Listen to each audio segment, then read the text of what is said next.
lives down in deepest, darkest Africa. Who's the one who brought the jungle fame? Who's the king of animals in Africa? Kimba the white lion is his name. When we get in trouble and we're in a fight, who's the one who just won't turn and run? Who believes in doing good and doing right? Kimba the white lion is the one.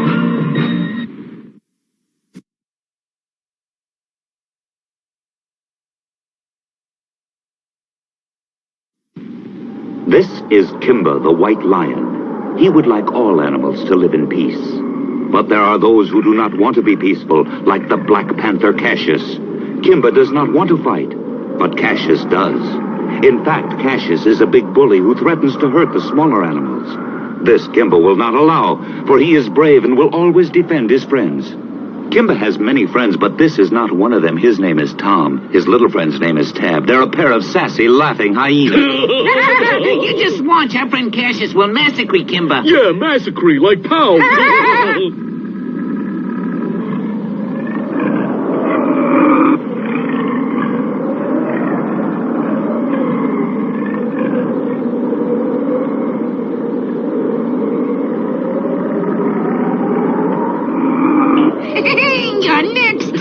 Yeah, next. When Cassius beats Kimba, he'll help us get you. Yeah, all of you.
Cassius suddenly turns tail and heads for the hills, knowing full well that this is no way to beat the brave Kimba and his many friends.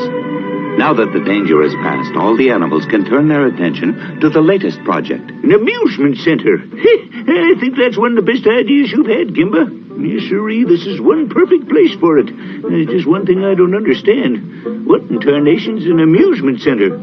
It's a place we can build for all the animals to go on rides. That's ridiculous. What's ridiculous? Human beings do it. We can too. But why? So all the animals can have fun together, Daniel. Kimba's right. It would be lots of fun for the slower animals to go fast. And some of the bigger animals that never get off the ground would know what it's like to fly like a big bird. Hurry! Let's do it! We will, baby, but first we have to build the ride. What do you mean? You didn't stop them? I would have, but these two were chickens. Stop lying! You can't blame them for your failure. You didn't use your fangs and claws as I ordered. So give me your paws. I'll make sure you remember.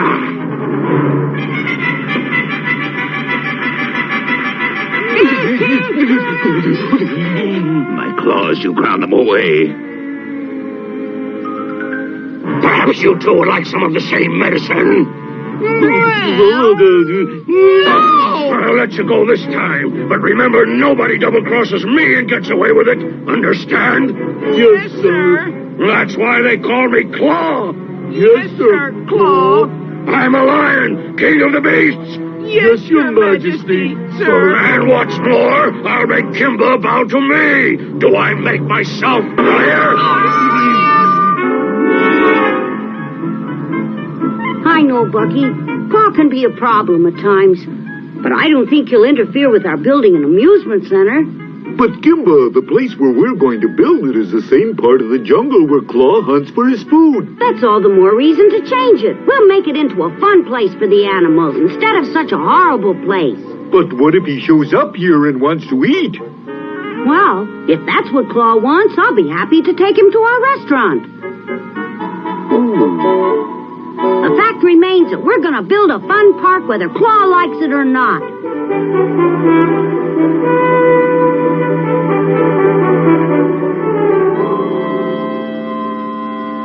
So there!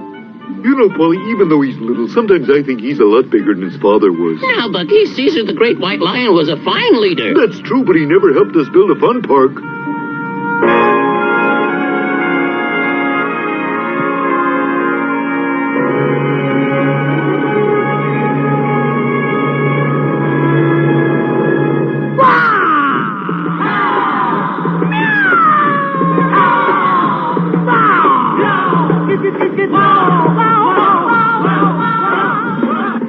Wake up the jungle, we have some work to do. And if we hurry, we'll finish before day is through. Some of you push and some of you pull that tree. No doubt about it, our park will be something to see. Somebody go and spread the word. A park will soon be open like which you never have heard.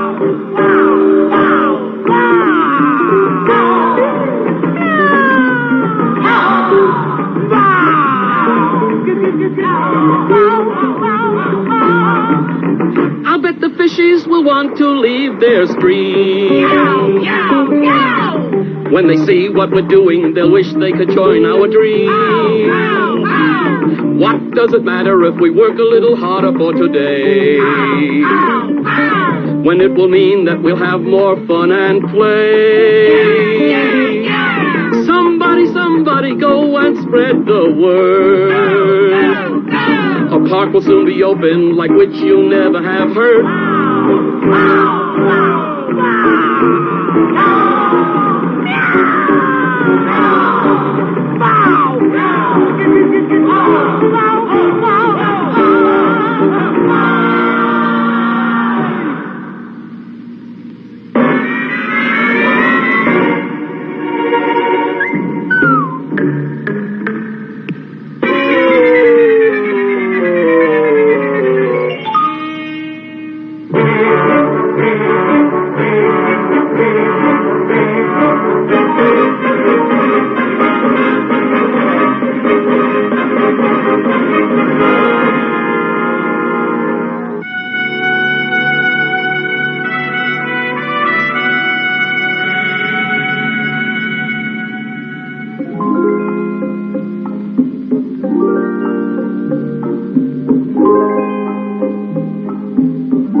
Gently to caress his cheek and whisper that I love him with a love that's true. Sweeters below, do not shake lest he trip and fall. And butterflies tell Kimba that his kitty loves him best of all.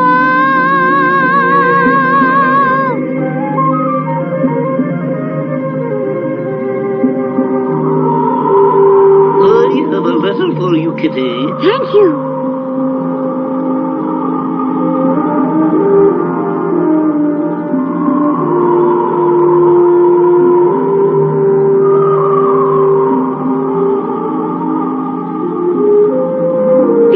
Kimba, and he's inviting me to come see the new amusement center. A letter from Kimba. And an amusement center. I must say, I don't know what's become of this jungle. Oh, Uncle Speckle Rex, may I go, please? Oh, I suppose so. Be good.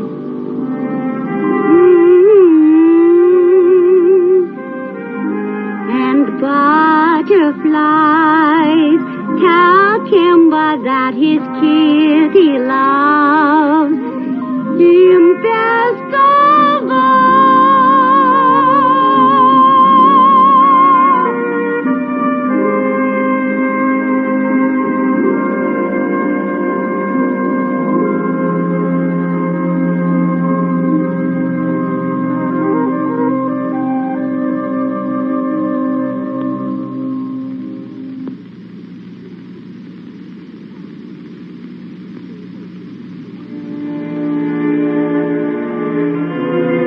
What can we do to make Claw like us again? Yeah, like us again. We'll do anything you say, Brother Cassius. Yeah, anything. What'll he do when he hears about the fun park? Yeah, what'll he do? He may decide to have us for dinner. And we'd be the dinner. I don't think we taste very good. Oh, don't ever mention it. Quiet. The best thing to do is stop Kimba from making that park. But how I can do that with no claws to fight with, I don't know. No claws. It's so sad.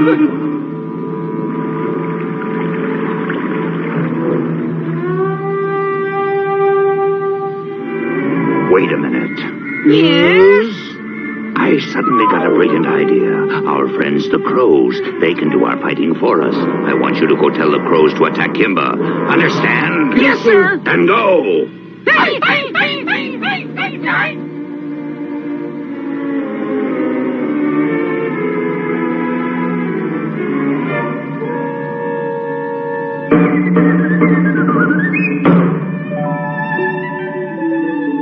Here's a great ride we can build. It's what human beings have in their parks. It's called a jet coaster. How does the ride work?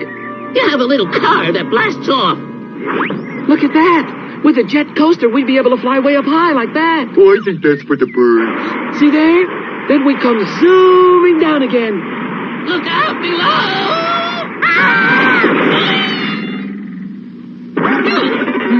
That must be a very scary ride. Well, there may be some animals who aren't brave enough to take it. Kitty! Get away! Get away!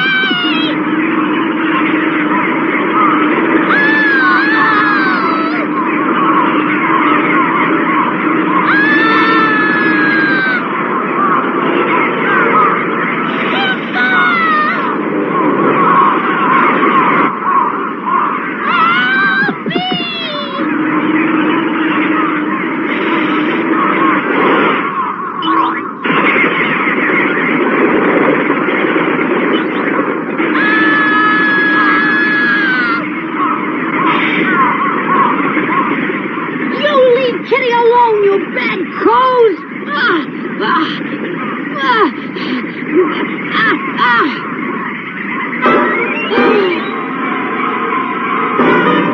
Watch out!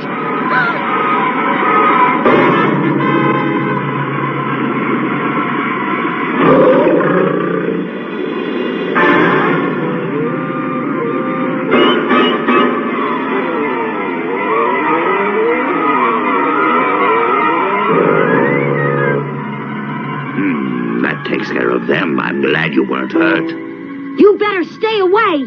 Why? Didn't I just save you from the crows? The least you could do is say thank you. I don't know why you helped. You must be up to some trick. I simply want to be your friend. You be my friend? Why, yes. The truth of the matter is I've had a falling out with Boss Claw, so did Tom and Tab. Now all three of us would like to live and work with you. Hey, come and tell Kimba that you both want to be friends. I find it mighty peculiar that they want to be friends. If you ask me, I'd say nothing doing. Not until they prove themselves to be friends. and that'll take a lot of work. That's it. We'll let them work with us and prove whether they can be friends. Well, that's not exactly what I had in mind, but if that's your decision, we'll go along with it.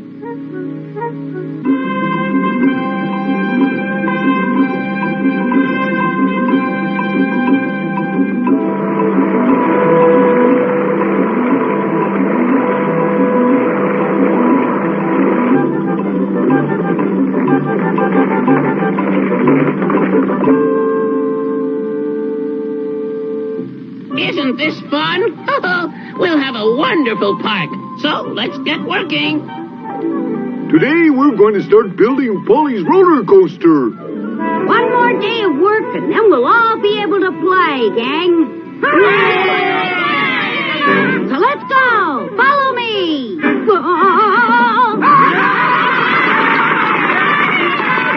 On second thought, you'd better not.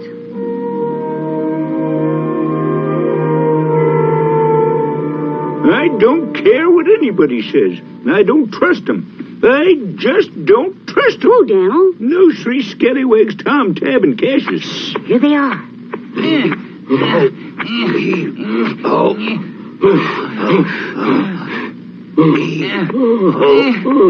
They must be kidding.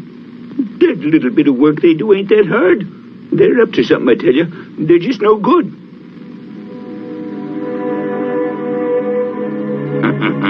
So far, so good. Yeah, so far. Yeah, so good. And look what's ahead of us.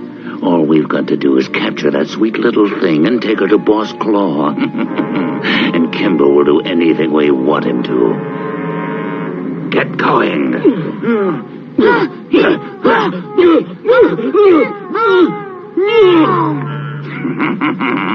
Kimba says keep working. Oh, is anything wrong? Not now. Let's go! Hold it. Did you see what happened? You can bet your sweet spots I did. No use pretending anymore, boys. Kimba's onto us, but he hasn't beat us. Ow. So let's go!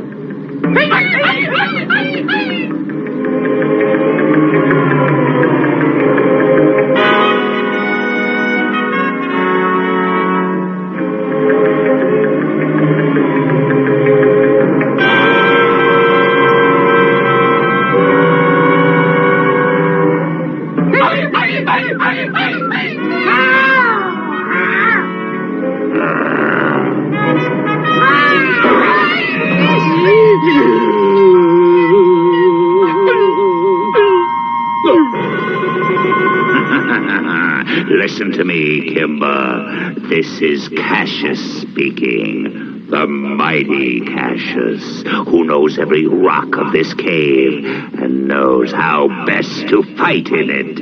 Look around. I'm lurking in the shadows. I can see you, but you can't see me. There's no escape for you, Kimba, for it's here in this cave where I'll put an end to you. All right, boys, jump him.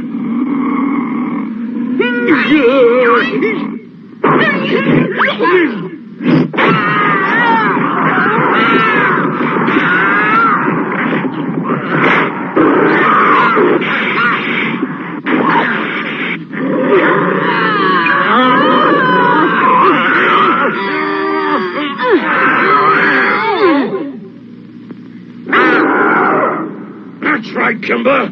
You beat him. Now destroy him. You'll be doing me a favor to get rid of him. And then you can get rid of those stupid hyenas, too. Because if you don't, I will. You're mean, Claw. Wild beasts are supposed to be. He's right. And I am a wild beast. Kimba! Kimba! Well, Kimba, go ahead. No. I won't do it. I may be a beast, but I'm not that wild. And I never want to be.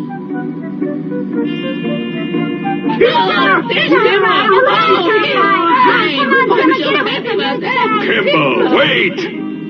Please take us with you. Because if you leave us here, you know what Claw will do.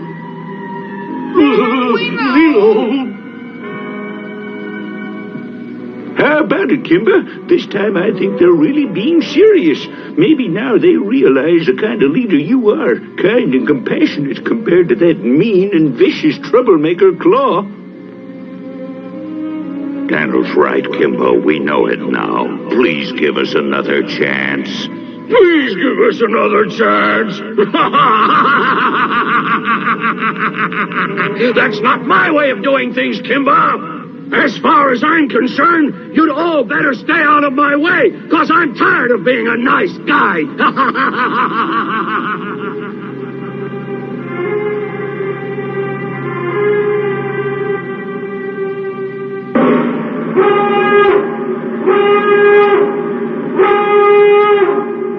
Right this way, friends, right this way. Let us begin.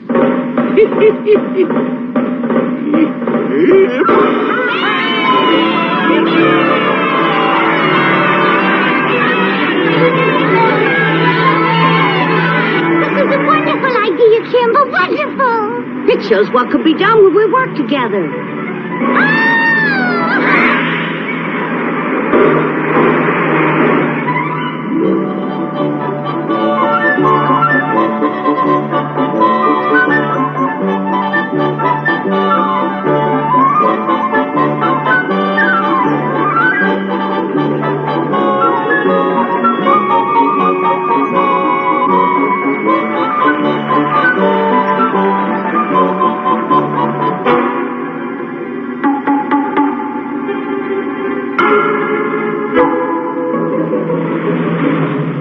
Kitty realizes that life with Kimba would be something like this roller coaster ride. Very exciting, but a lot of fun.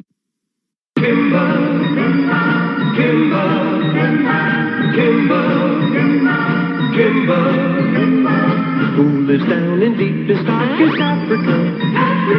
Who's the one who brought the jungle fame? Who's the king of animals in Africa? Kimba the white lion is his name. When we get in trouble and we're in a fight, who's the one who just won't turn and run? Who believes in doing good and doing right? Kimba the white lion is the one. Me and you and me, no matter how they toss the dice, had to be the only one for me is you. Something's gone wrong in the happy-go-lucky world of Nintendo. Introducing Super Smash Brothers, where all your favorite characters go toe-to-toe in one 4-player star-studded slam fest, only on Nintendo 64.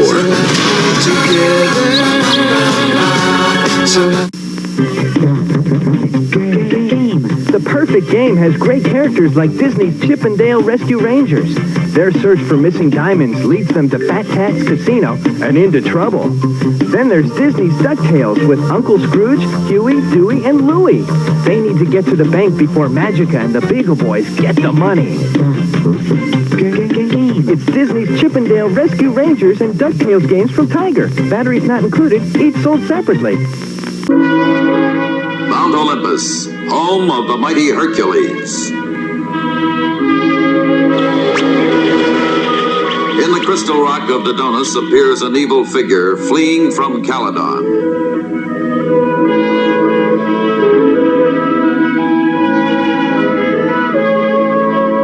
Hercules, Daedalus has taken the gold from King Dorian's treasure house. Don't worry, Dodonis. That wizard hasn't beaten me yet. Come on, Newton. That's me! That's me! Certain of victory, the mighty Hercules speeds earthward in pursuit of his archenemy.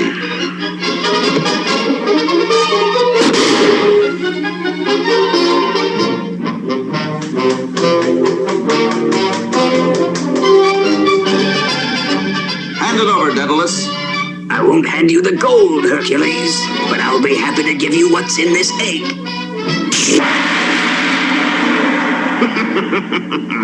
Suffering Psyche! He found an egg of the chameleon creature. The chameleon creature. Yes, the chameleon creature, which can change to any form it chooses. Go to work and keep Hercules good and busy while I bury the gold in a safe hiding place.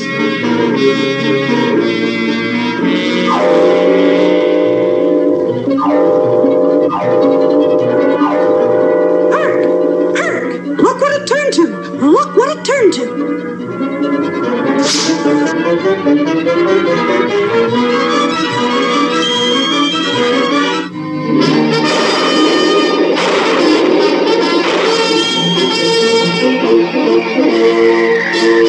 My club, Newton.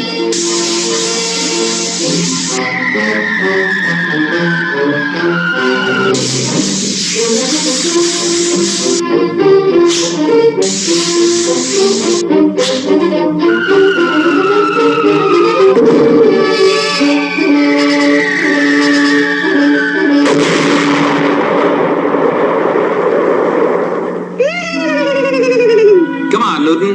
Now let's get after Daedalus. Wait, Herc, wait! It's changing again! Changing again! That's it. Just a little more time is all I need. Look at it now, Herc! Look at it now!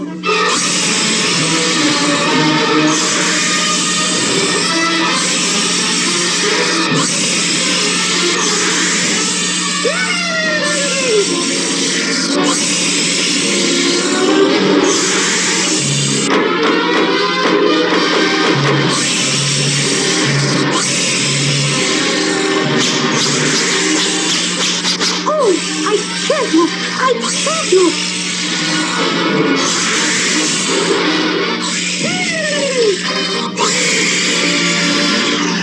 Let him go! Let him go! Good work. A little longer and I will have the gold well hidden.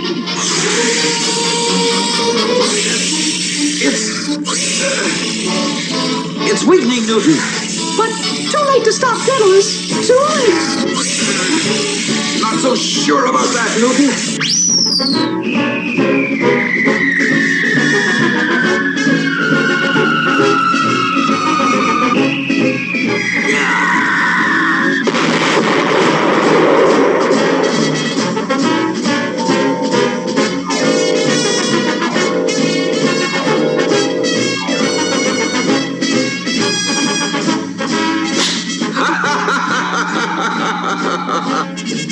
This gold goes back to Caledon where it belongs. Where it belongs. What happened? What happened? Olympia!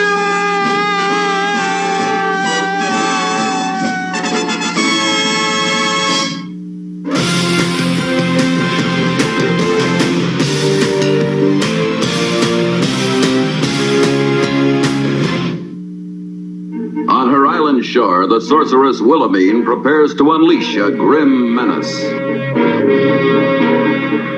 See, Elvira! The long-lost key that will unlock the hidden cave of Neptune and release a little surprise.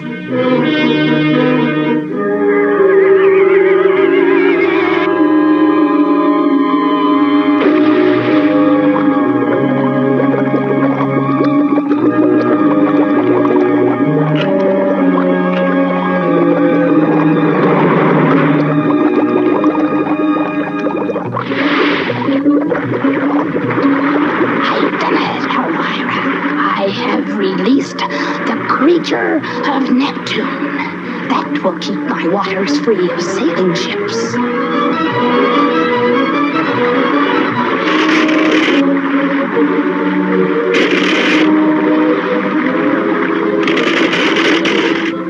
The awesome news reaches Mount Olympus itself, where swiftly King Zeus summons the mighty Hercules.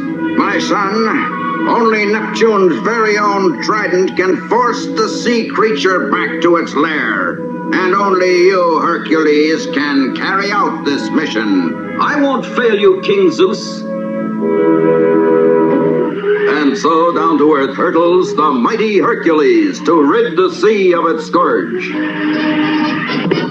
This way, Herc! This way! Newton! That's me! me. That's me. It's out there. Out there. Hurry. Hurry. But watch those tentacles, Herc. Watch those tentacles. Don't worry, Newton. I brought that creature a little present.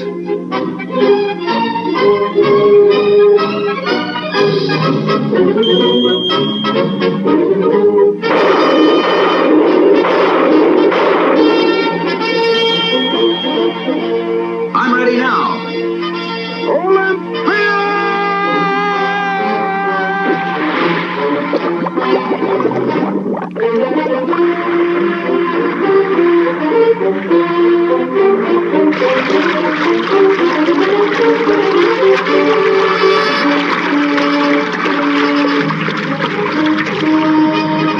Now it's back to your cave. That's it. Keep moving. Down you go. You did it, Herc. You did it. That's what you think, you stupid centaur. What have you got there? What have you got there? Just watch.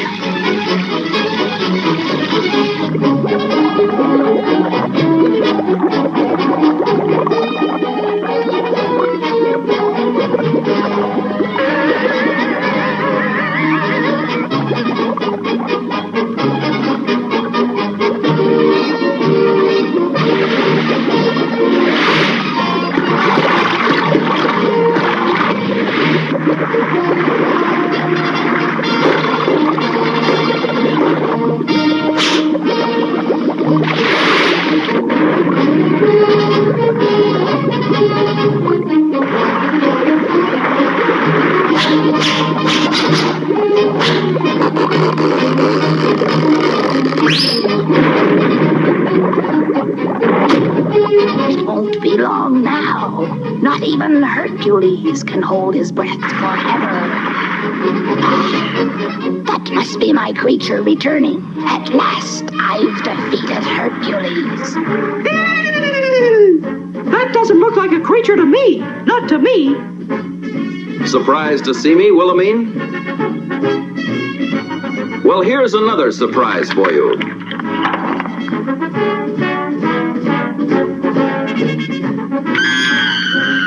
Let's get out of here, Elvira.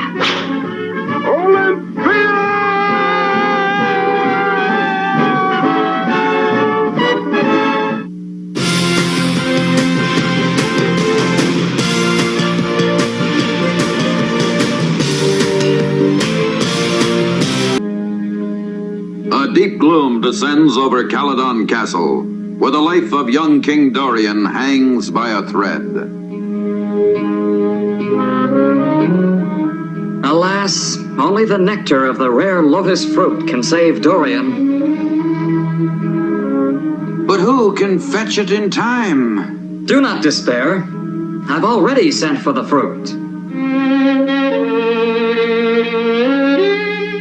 Come on, Newton. We have a long road to travel. Can he come? Can he come? Can who come? My friend Toot. My friend Toot. Yes, but hurry. There's no time to lose. Hear that, Toot? Hear that?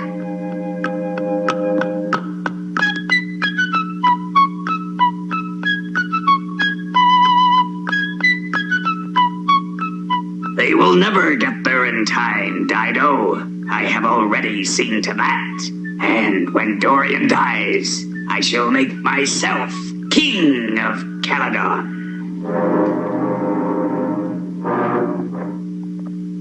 We're almost there, Newton. The lotus bush is at the end of this path. Follow me. Follow me. Follow me.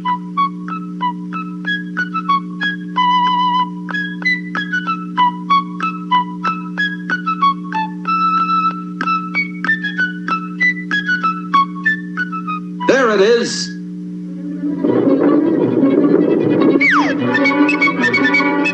Suffering Psyche.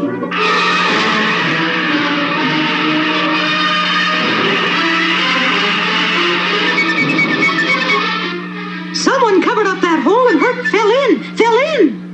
Yes, it was I who covered it. Daedalus.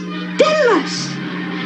Now, Hercules will keep falling forever through the endless chasm.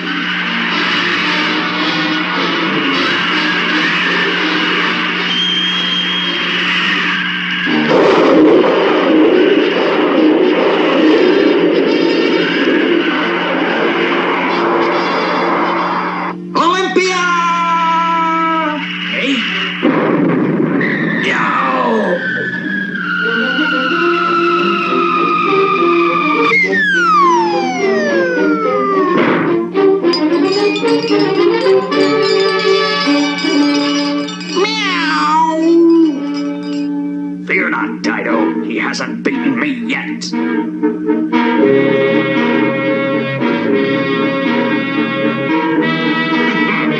I'll place these fake lotus fruits in the bush. Little good they'll do Dorian.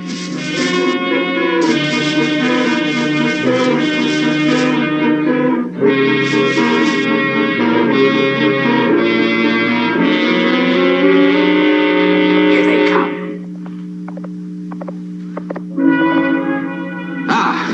Here we are. 2 of them should be enough, Newton.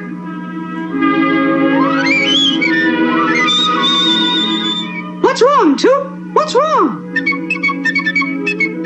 Dad? Dad? What do you mean? What do you mean? Us? Us? What about us? What about us? Daedalus. Daedalus? I get it. Looking for some fruit, Daedalus? Have some!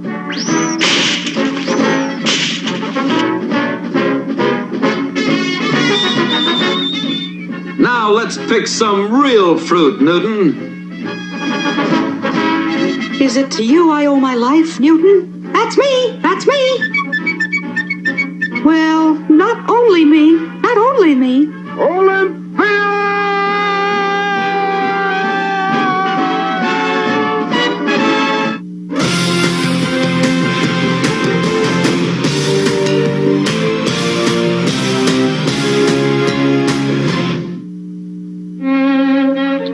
From the sea of Serapis comes a desperate cry of distress.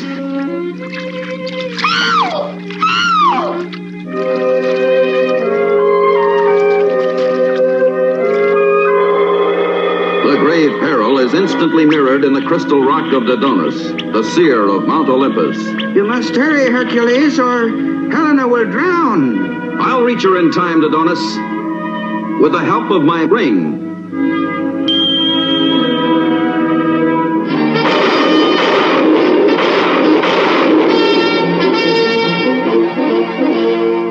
Make haste, Hercules, the boat sinks swiftly. Never with greater speed has the mighty Hercules raced to a mission on Earth. Help! Help! Help! Help!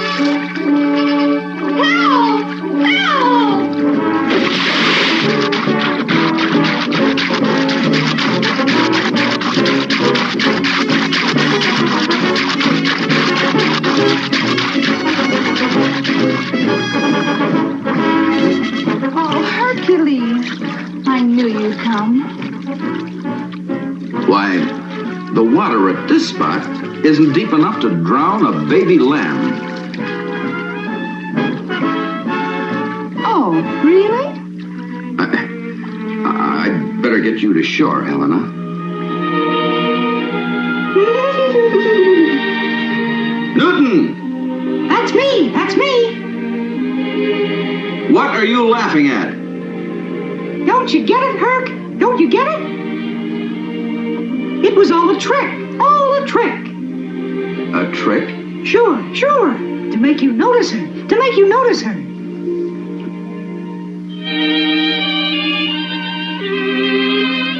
Oh, so that's her game. Come on, Newton. Little does the beautiful Helena realize the grim turn her game will take as she wanders into the forbidden forest where strange creatures dwell.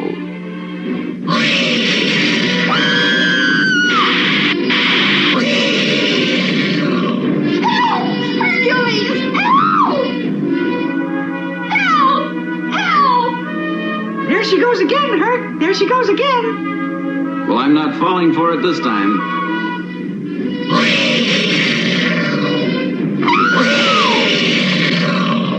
Hercules! Help! Just don't pay any attention to her, Newton.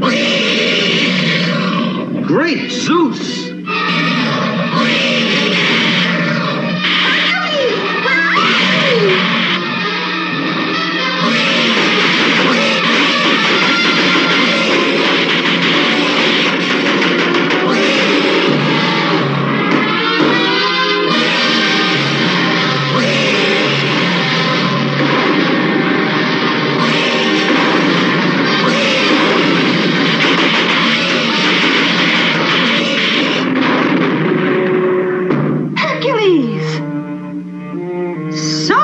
suffering psyche.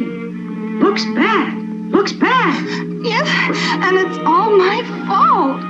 I'll never, never forgive myself. Never.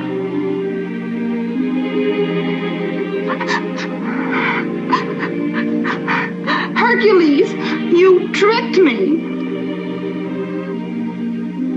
Yes, Helena. Now we're even. Guess he showed you. Guess he showed you.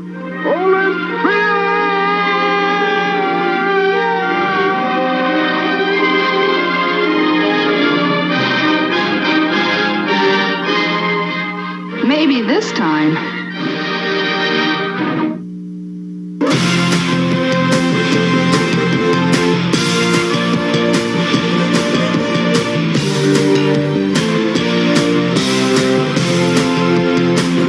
Home of the mighty Hercules. No one suspects the innocent-looking cloud drifting toward the arsenal of King Zeus.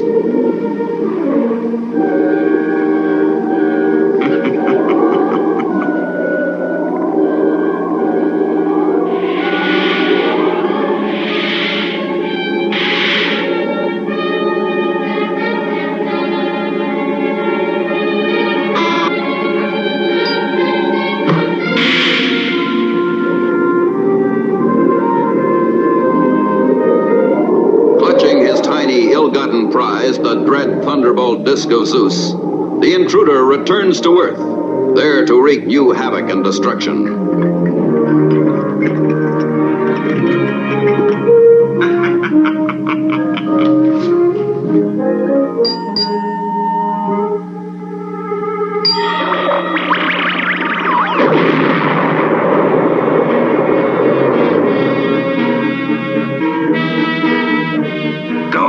Warn everyone that Daedalus now possesses the power to hurl thunderbolts. Later, at the crystal rock of Daedalus, the seer of Mount Olympus. Behold, Hercules, King Zeus will be enraged when he learns that his thunderbolt disc has been stolen. Don't worry, Daedalus.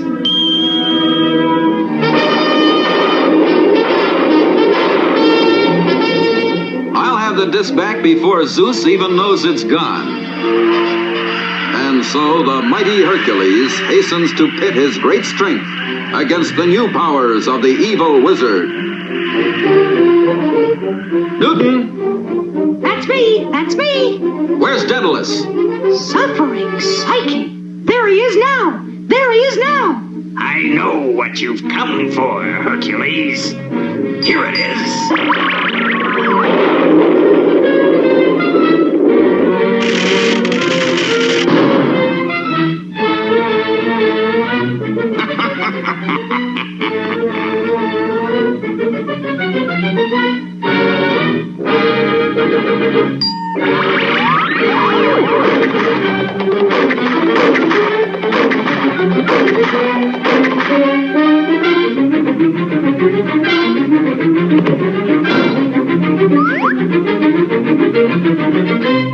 Look out, Herc! Look out!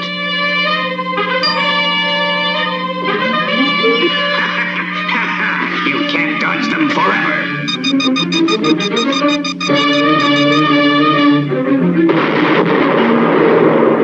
Great Zeus!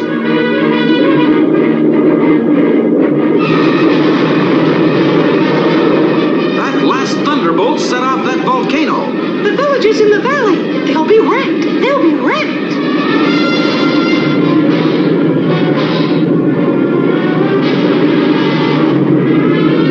Must seal it up, Newton. If I can.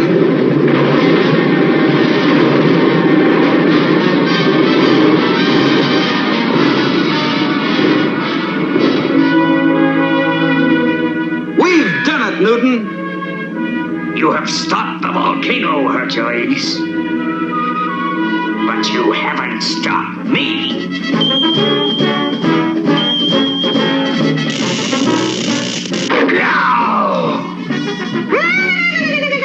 Herc! Herc! I got the disc! I got the disc!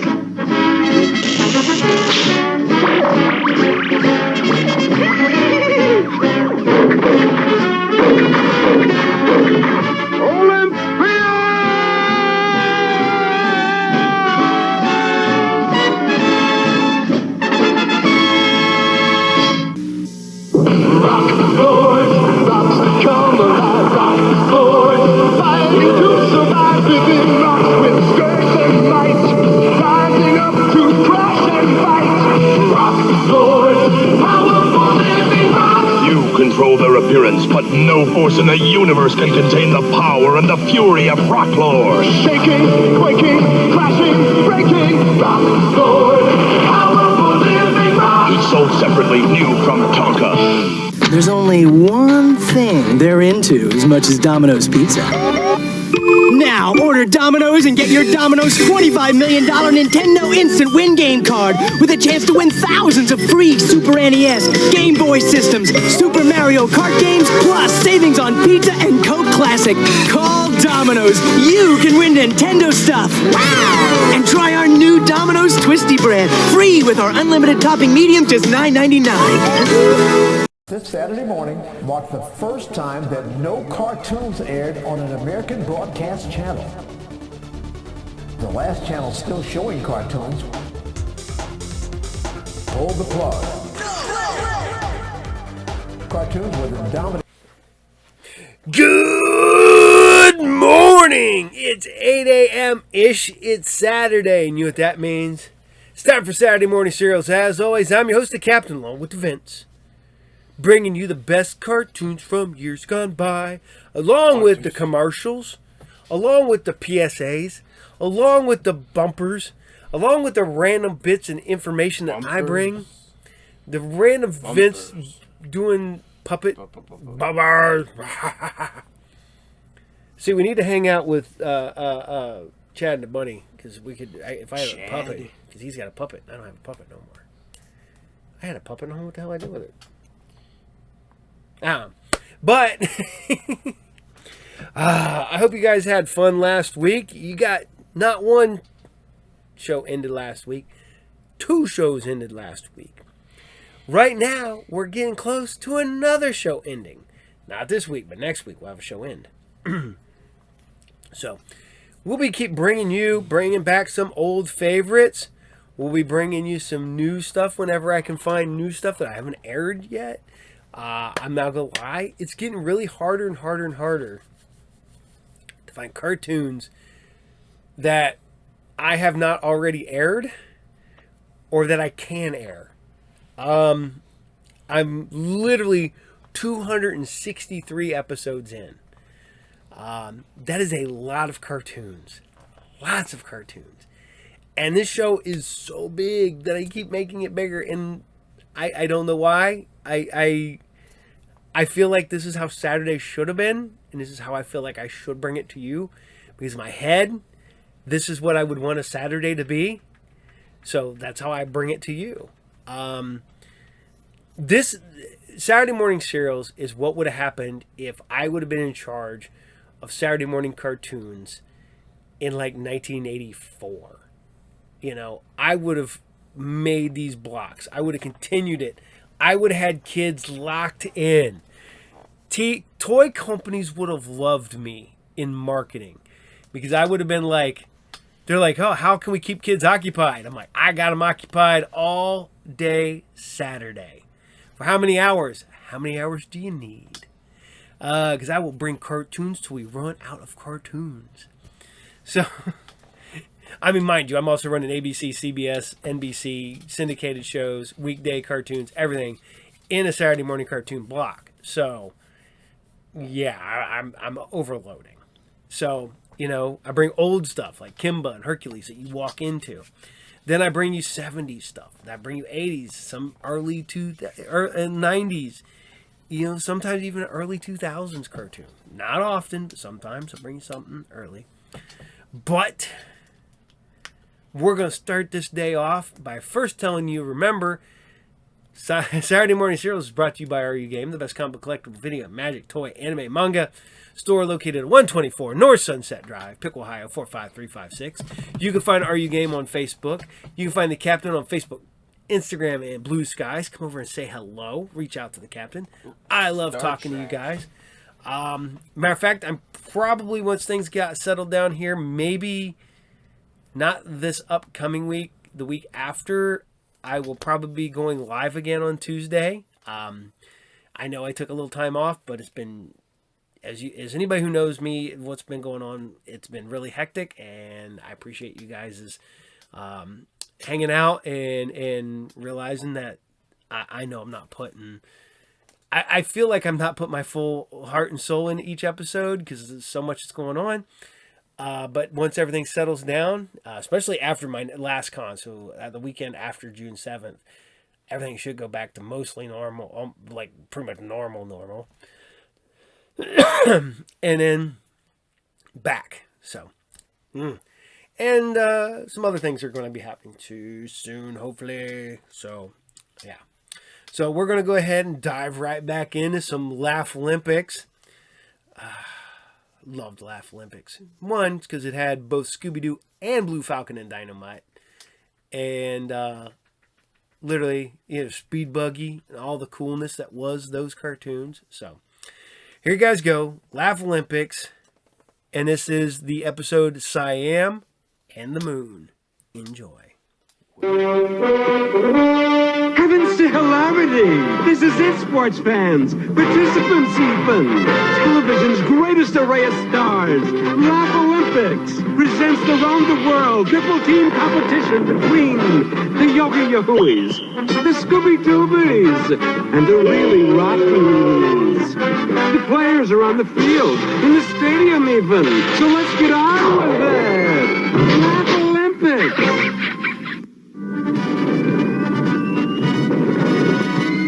Greetings, sports fans. Welcome to another all-star Laff Olympics. Yes, there will be action and antics aplenty today at our first half here in beautiful Bangkok, the capital of Siam, where you'll thrill to these powerhouse sports. Then you'll be whisked around the world to Cape Canaveral, Florida, for a rocket race to the moon. After which, today's winners will be awarded the fabulous Laff Olympics gold. Meanwhile, back in Bangkok, our first event is about to begin. The Speedy Slam Bang Siamese Sampan Race.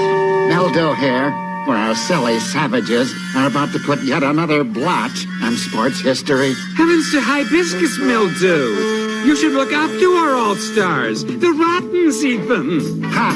The day I look up to a rotten is the day I turn into a frog. Ah, your day has arrived. Zippity zappity zappity zong. Changing mildew into a frog. Women. Oh, good great. Women. I just knew one day these rottens would cause me to... Women. Croak. Attention, everybody. Let's meet our racers. For the Yogis, it's Cindy Bear and Hokey Wolf. Hong Kong Phooey and Dynamite for the Scoobies. And for the really Rottens, it's Morphle Octopus and Mrs. Creeply. All right, athletes, at the bong of the gong, get going! Now, while they're off and sampanning, let's check in on their race route. This is ridiculous. However, our sillies must sampan down this twisty-turny river, through this impregnable jungle, to reach the finish. Why couldn't they just race rubber duckies in a tub? Meanwhile, back at the race, the Rottens have taken the lead. The Yogis are second, with the Scoobies a close third. Yes, and we'll stay ahead, darling. Goodness, Hokey, honey. We're no match against an outboard octopus. Are you kidding, Cindy?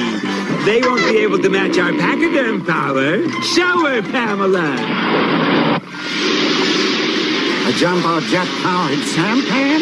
What'll these rubber ranch refugees think of next? Full speed ahead, Dynamite. Full speed? Okie dokie, Hong Kongese. The Yogis are overtaking the Rottens, but wait a second. The Scoobies have just passed them both to take the lead.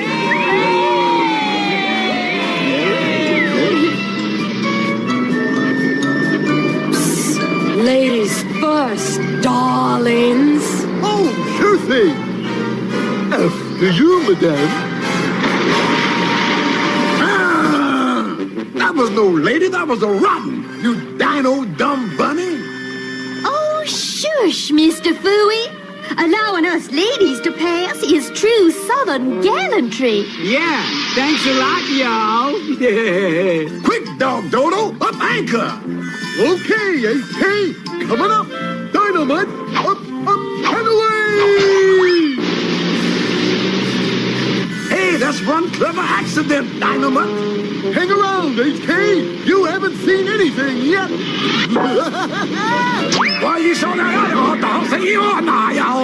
Well, folks, while the Scoobies are, hung up, the Yogis have edged out the Rottens for first place. Well, what do you know? Karate! Yee-haw! Boy, that was great chopping, Hong Kong. Gosh, Cindy, with our jet-powered sampan, we can't lose. I hear what you mean, Hokey. Oh, darlings, wait till your jet gets a trunk full of sneezing powder.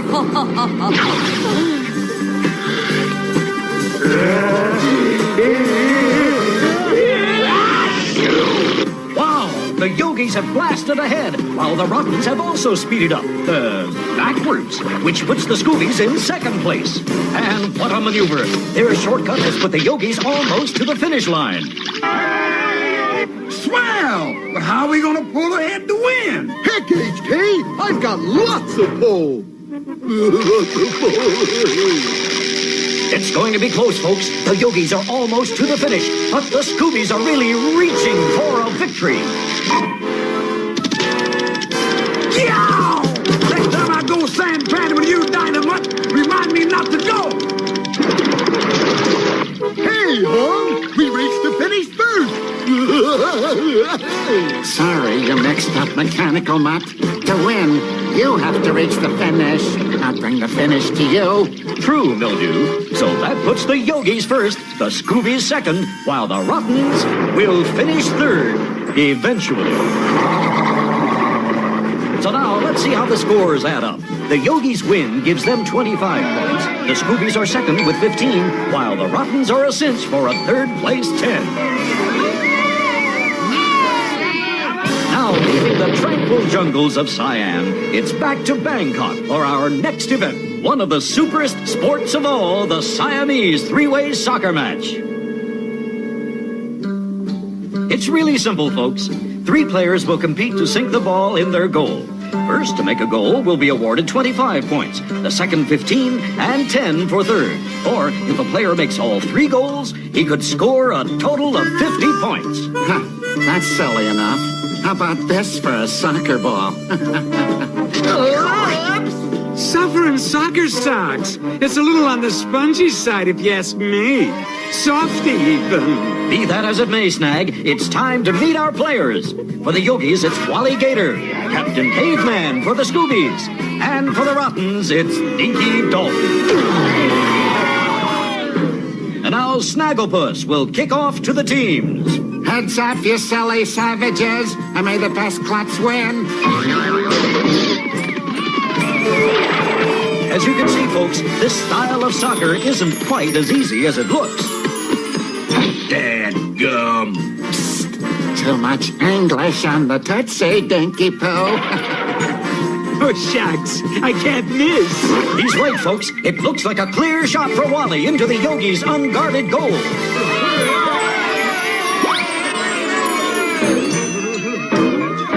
Watch it, Yogis. The Rottens and the Scoobies are attempting to block. And it's a terrific interception by the Rottens. Now, Dinky has the ball. Or vice versa. Dirty little fur ball. No, Captain Caveman has the ball, and wow, just look at his amazing soccer techniques. This could be that first goal, folks, unless the Yogis or Rottens intercept. Oh, no, he missed. Now the ball is bouncing off KB so fast he can't get a chance to sink it. Oops.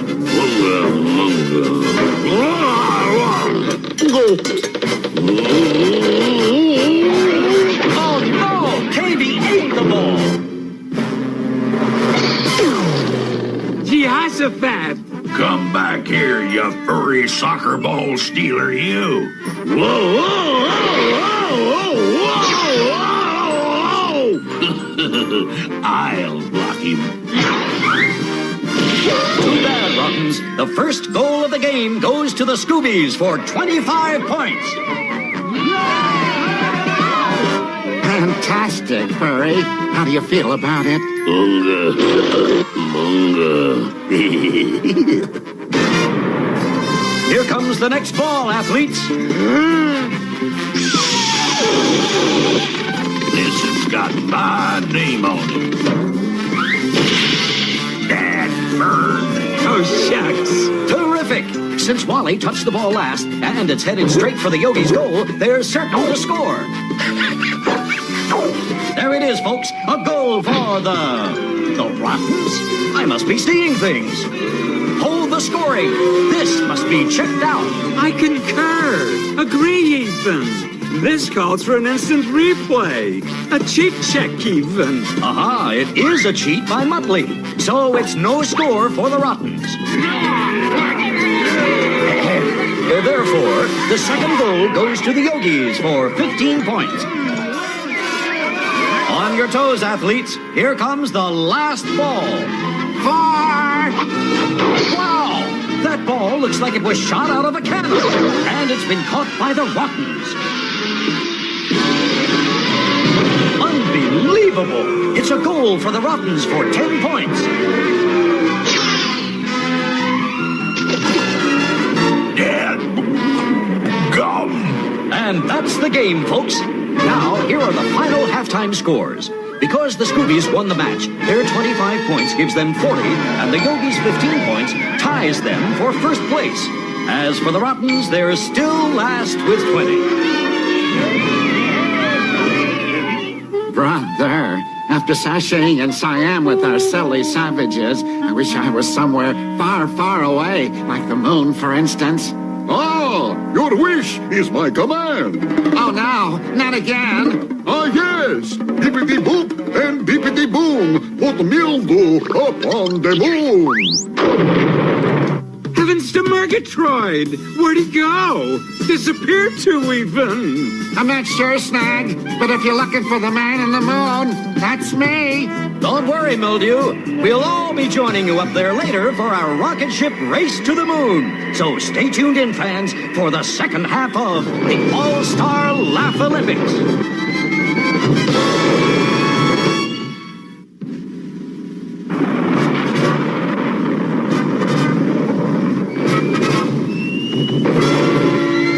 We're here at Cape Canaveral, Florida, rocket center of the world, where our first event is about to begin, a rocket race to the moon. But first, a recap of the first half scores. The Yogis and Scoobies are tied in first place with 40 points each, while the Rottens are on the bottom with 20. Now let's go down to the launch site. Recall, Mildew got pandued to the moon, so he'll handle it from there. I'll report from here. Is that a Roger, Mildew? Roger Dodger, Snagglepuss. And it's great here, where it's silly savage free. Not for long, Em. It's only 250,000 miles from Earth to the moon. So, after blastoff, our racers will race through space to the moon's west side, to the finish line here at Oceanus Procellarum. A real out-of-this-world event, even. That's the countdown signal, folks. So let's meet our rocket racers. Team Captain Yogi Bear will race for the Yogis. For the Scoobies, it's a terrific Tinker. And rocketing for the Rottens is Red Baron and Buckley. Attention, racers, teams, and spectators. Fasten your safety belts. 3, 2, 1, blast off! And our racers are on their way, followed by our teams and spectators in a passenger rocket. And there's the first stage separation as our racers streak out of the Earth's atmosphere. Now topping 50,000 miles per hour, all three racers are neck and neck. Hold it! The Rottens seem to be dropping back. Not for long. Hit their brakes, Muttley.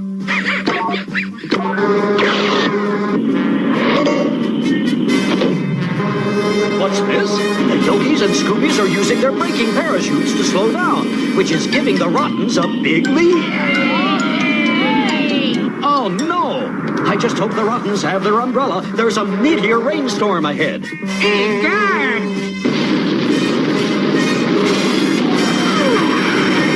Rottens, Watch out for falling rocks. Thanks for the warning, you jellystone stoopnagel. Son of rocks.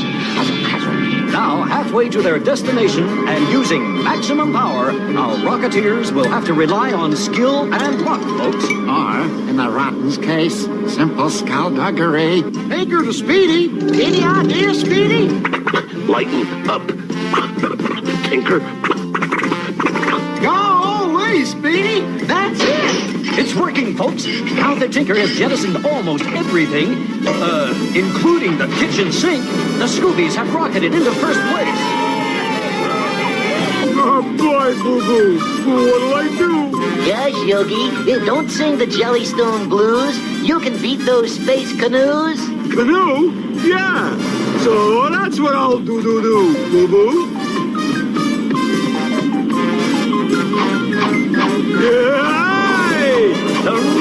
The Yogi's paddle power-assisted rocket has picked up tremendous speed, folks. And now as they approach the moon, ready to land, it's the Yogi's first and the Scoobies second. As for the Rottens, there's just no way they can catch up now.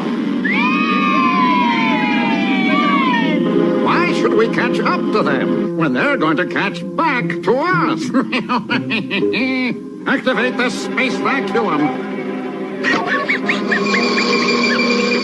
Now approaching the finish line on Oceanus Prosolarium. Oh, stop with the big words. All that means is ocean of storms. Anyway, it seems certain that the Yogis will touch down first.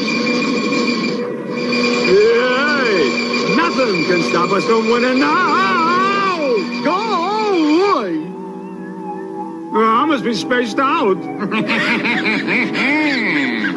Suffering Sagittarians, I would deem this a rotten fowl. Chicken the sheep.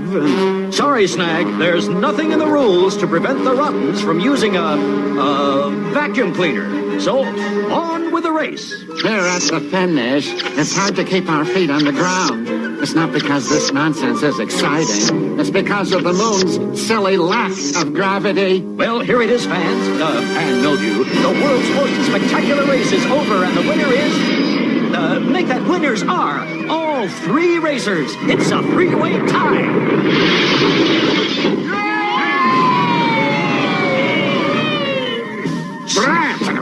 We should have won. I agree.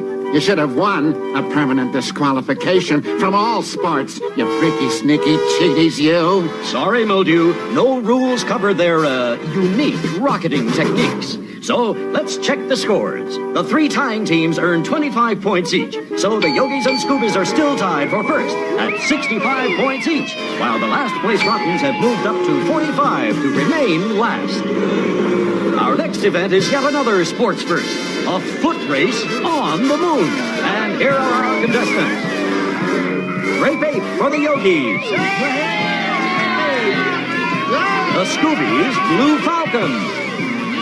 And it's the Great Fondue for the Rottens. And Magic Rabbit.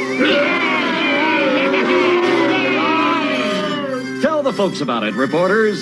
Gallopin' Gallywags, this foot race is an obstacle course, too. True, but our silly sausages' greatest obstacles will be themselves. And because of the moon's goofy gravity, one step will be like a big broad jump as they race over pits, crevices, and across Copernicus crater here to the finish.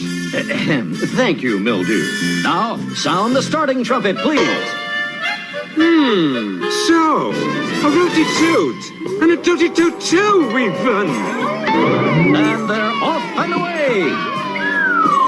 Except it's the wrong way for the Rottens. Ah, that was merely phase one of my plan. You won't scoff at Fondue's phase two. When I think of it. Wow, with Grape's 100-foot steps, it looks like the Scoobies will be in real trouble, folks. Oops, my mistake. Grape's 40 purple tons have just launched the Scoobies into the lead. Thanks for the lift, Grape Ape. Anytime, Grape Ape, Grape Ape. Oh, too bad, Grape. It looks like you're stuck in second place now.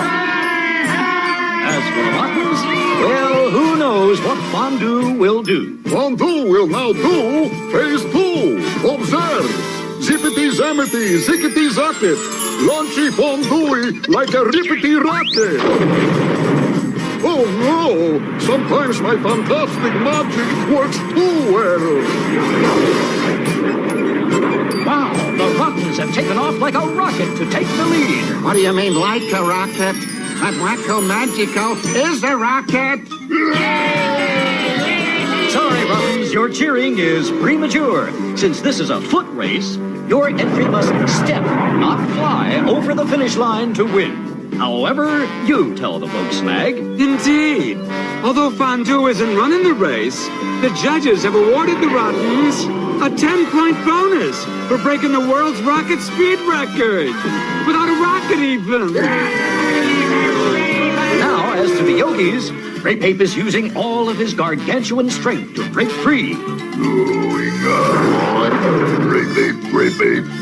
Ahead is the finish line, folks. The first place Scoobies might have trouble crossing over that deep crevice. And even more trouble because here comes Grape Ape with his giant steps. As for the Rottens, it looks like they magicked themselves out of the race. Ah, not so. As soon as I recall the proper magical words... Sorry, Rabbit, wrong words. No matter the consequences, I must attempt a 300-foot leap. What bravery, Blue Buddy! I really have to hand it to you. What's that, Dino? An ear lift. Bubblegum? How humiliating, dog blunder. Well, fans, as I see it, it's a toss-up between the Yogis and Scoobies as to who will win. Aha! I have it! Kalapazula! Alrighty, mind? Drop me down on the finish line! And here they come, folks. Wow! The Rottens' fantastic comeback makes them the winners, while the Yogis and Scoobies tie for second place. The Rottens' 10-point bonus ups them to 55, plus their 25-point win raises their score to 80, while the second-place Yogis and Scoobies also end up with 80 each. Wow! All three teams are tied to become today's final winners. And so, folks, we have another first in sports history. All three teams have won the Laff Olympics gold. Now, as our Laff Olympiacs rocket back to Earth, is there any last word from our reporters? Yes, indeed. Have the butterfly nets ready. Mildew is flipped. Slip the cog, even. It's not that, Snag. I figured if you can't beat them, join them, so... I've gone bananas like all the other bananas on this show. Yes, it has been one of those days, fellas. But please join us next week, fans, for an even bananier, action-packed sports spectacular All-Star Laff Olympics.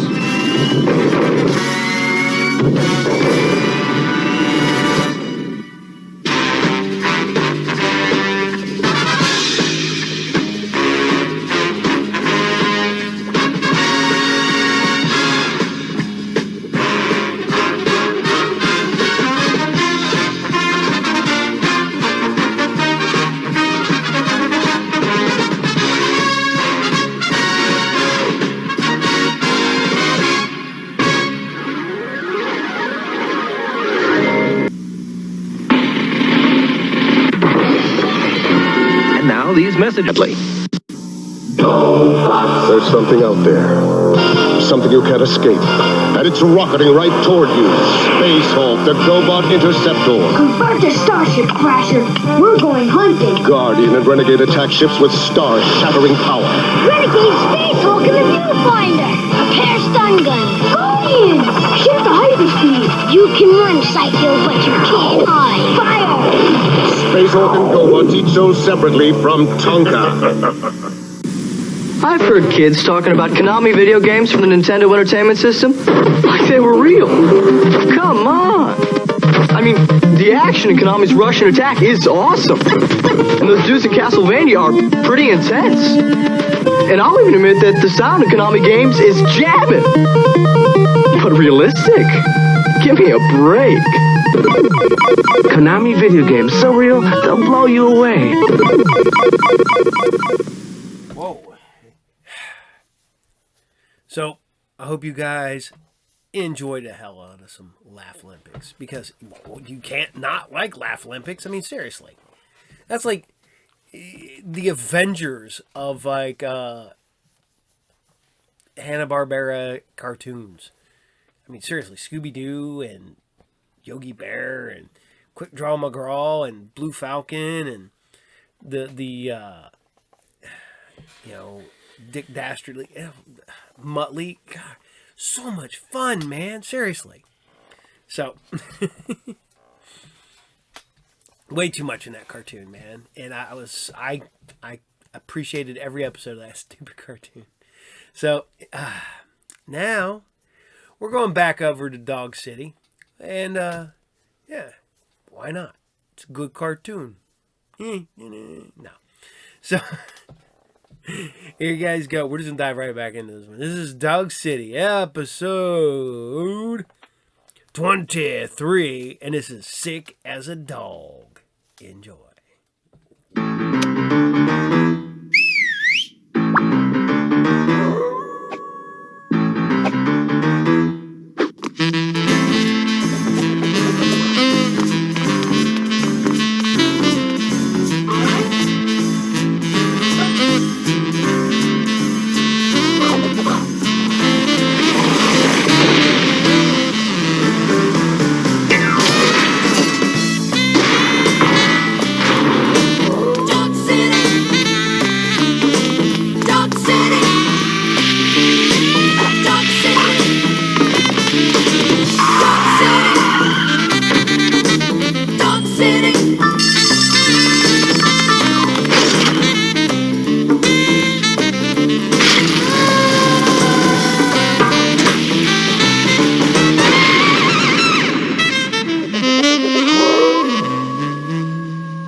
Dog City Laboratories, August 27th, 11:59 p.m. The mad scientist was working late that night. Actually, he wasn't really a mad scientist. He used to be, but he's gone straight. But you know what they say, old habits die hard. You beautiful evil things, you. Oh, the havoc we could generate together. Nice work, Elliot. That opening was nothing to sneeze at. Very funny, Ace. Sick as a dog, eh, kid? You could say that again. Then kick back, take it easy, so you don't get the show done on time. What's the worst that could happen? Hiya, Mr. Shag. How's the deadline coming? Are you feeling any better? Oh, sorry, Mr. Mookie. He's not feeling any better. No, I'm not, Artie. Oh, but I just ate some grass. It should start to work soon. Good. Then you'll be bright-eyed and bushy-tailed in time to clobber Cat City. See ya. Cat City? Did you see what they did last week? Do me a favor, Fluffy. Feed the hungry, not my ego. I hate that show. Then you'll love this. My boss says if we don't cream Cat City in the ratings this week, he's gonna shelve us. You sure picked a great time to get sick, Elliot. Here's my notes. All I have to do now is draw it. Believe me, Ace, nothing can go.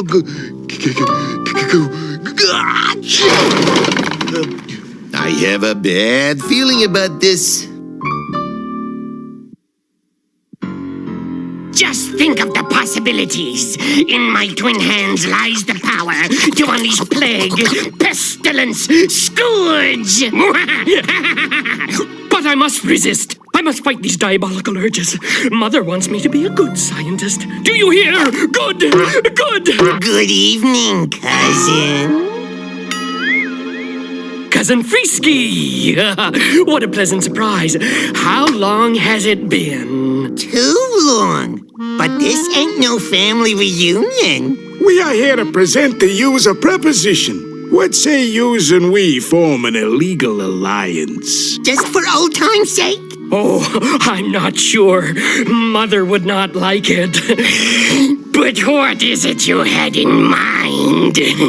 I will tell you what I had in mind. What is it I had in mind? If word got out that Bugsy had the killer cooties, people would pay big bucks for him to keep them to himself. Of course! We will plague the populace with parasites. It's biological blackmail. Fun for the whole Clyde family.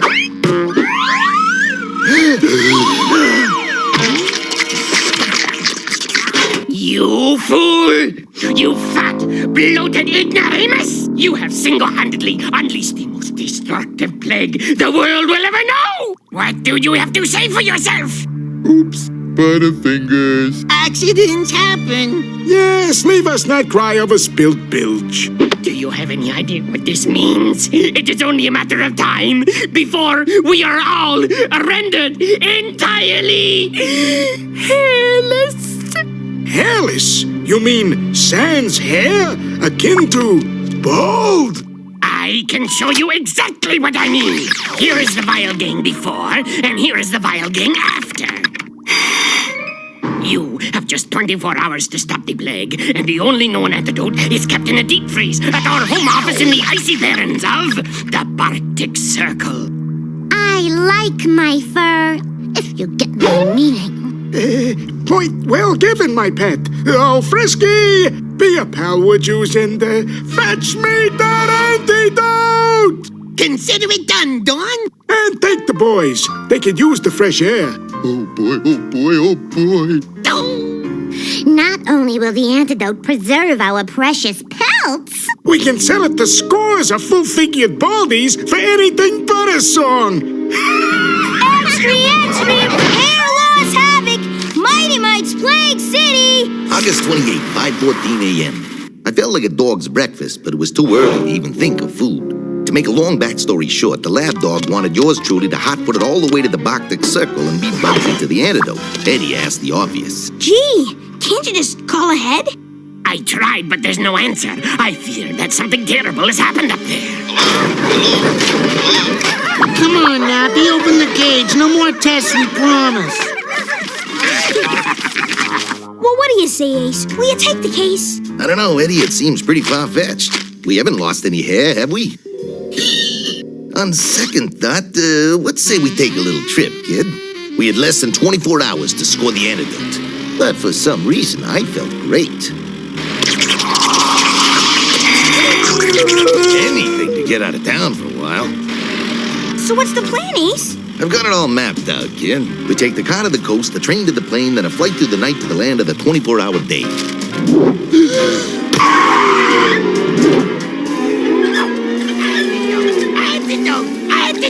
It had promised to be smooth sailing. Then a little birdie came along and told me different. I think there's been a slight change of plans, Ace. Eddie wasn't kidding. I needed this change of scenery like I needed a hole in the head. Elliot, that's not funny. The wheels on the bus go round and round. That is round one and sick puppy. round and Elliot. Hello there, Ace. Will that be smoking or non-smoking? Elliot, stop! You're not thinking straight. I say, old chap, do you mind if I sample your seafood stew? What the?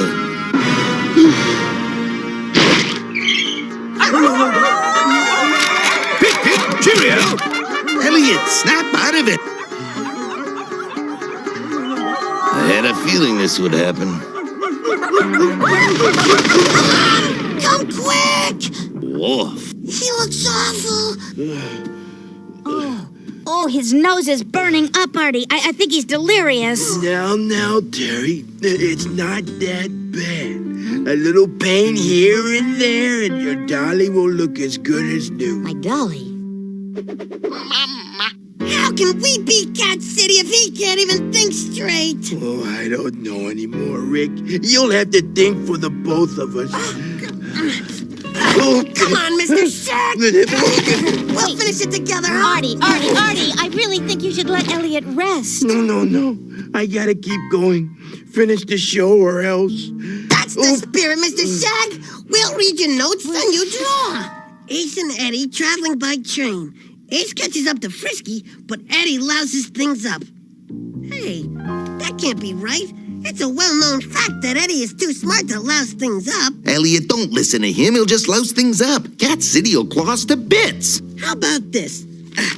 August 28th, 10:45. The super cheap to Alaska. It was a well-known fact that we had less than 20 hours to save Dogmanity. Everything was jake until Frisky spotted us. No! It's that stinking Shaners and his sidekick. They're after the antidote. Somebody bled. Oh, curse that cousin of mine. He bled, loser! All right. Do I have to come back there?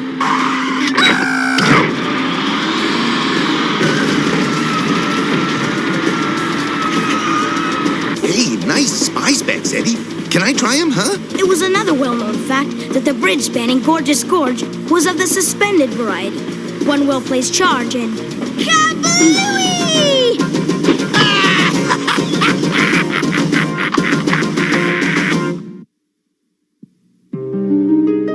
Why are we blowing up public property again, Frisky? Because if we don't get that antidote first, Bugsy'll do unspeakable things to us. Huh? Don't curse that red-nosed albeit highly heroic news pup. Hey, Frisky, look what I found.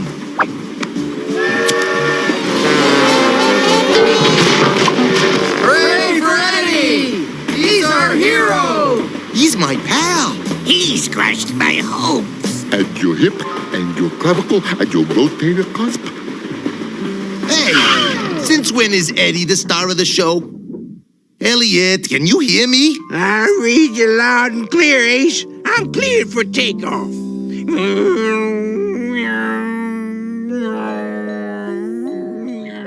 How long has he been talking to himself? A few years, but the accents are new. Could you read this? I think it's about Rosie. Elliot must really be sick. A true professional like Rosie O'Gravy would take charge of the situation. Elliot, take this down. Okay. Being a take-charge kind of gal, I decided to stick my nose into this plague business. I followed Ace, but didn't plan on stepping in unless it was absolutely necessary. Suddenly, it became absolutely necessary.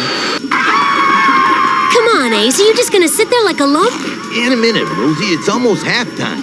It looked like I had no choice but to take out society's garbage by myself. Freeze, felons!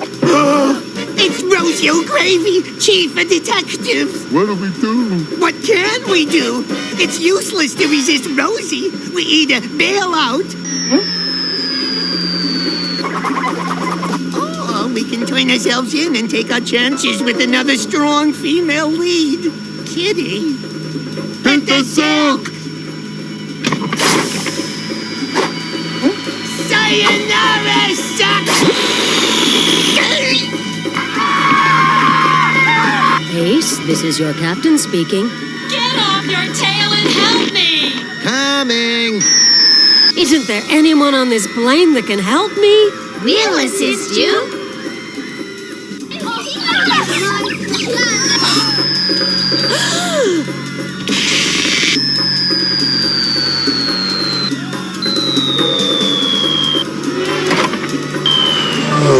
Hooray! We're saved! Why can't people just stay in their seats?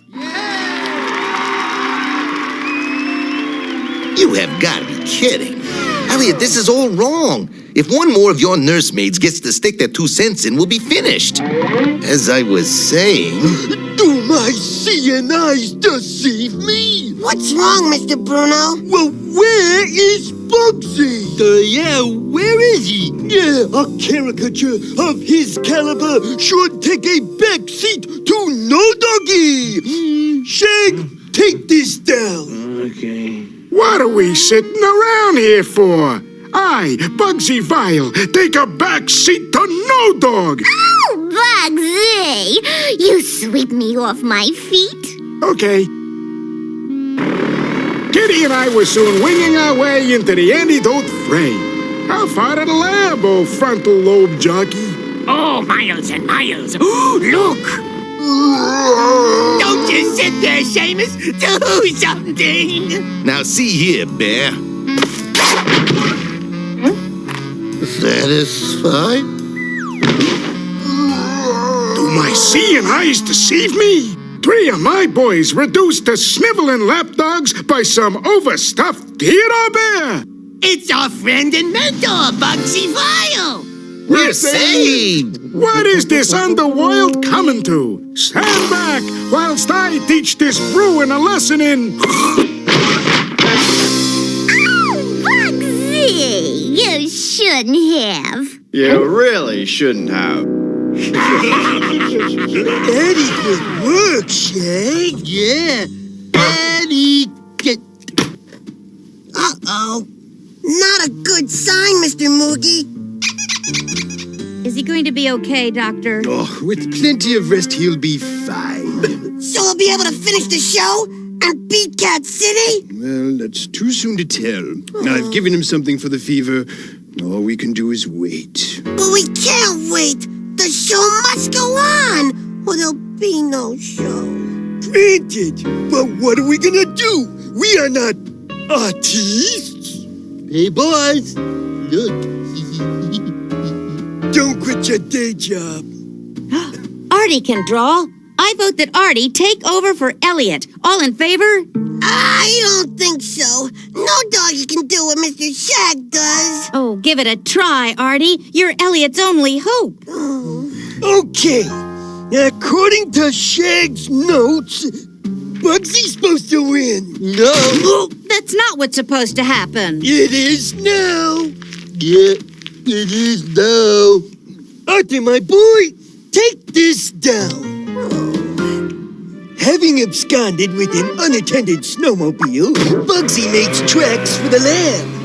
Then, Rosie rose above it all in Police Force 1. Then, Bruiser and Frisky blasted into the lead. But Rosie's plane spun out of control. And Bugsy got lost in a blizzard. And Frisky went ballistic. Stop!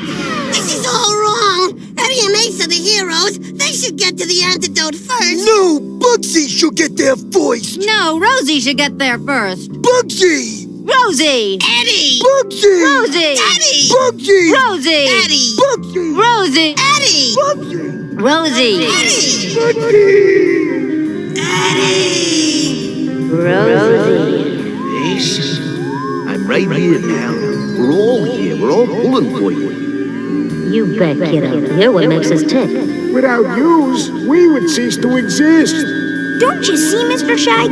If you can't save us, no doggy can. Now get your tail out of that doggy bed and get on with the program. You heard them. They need you. I need you. Come out of it. Eddie!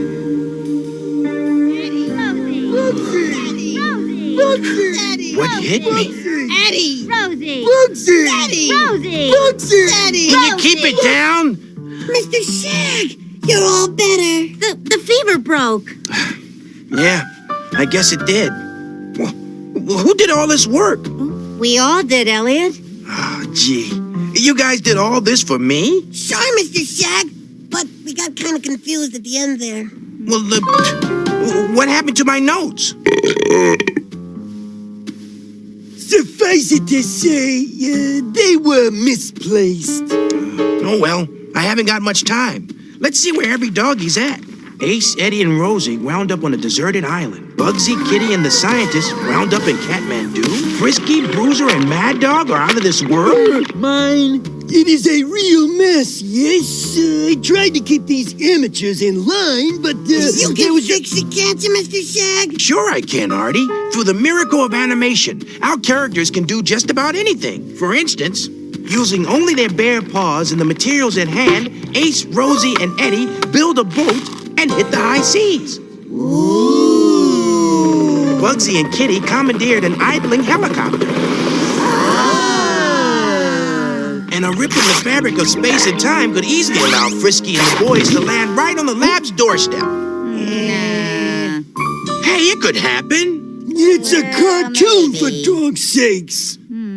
Okay, Ace, it's your turn to shine. Do your stuff. With pleasure, kid.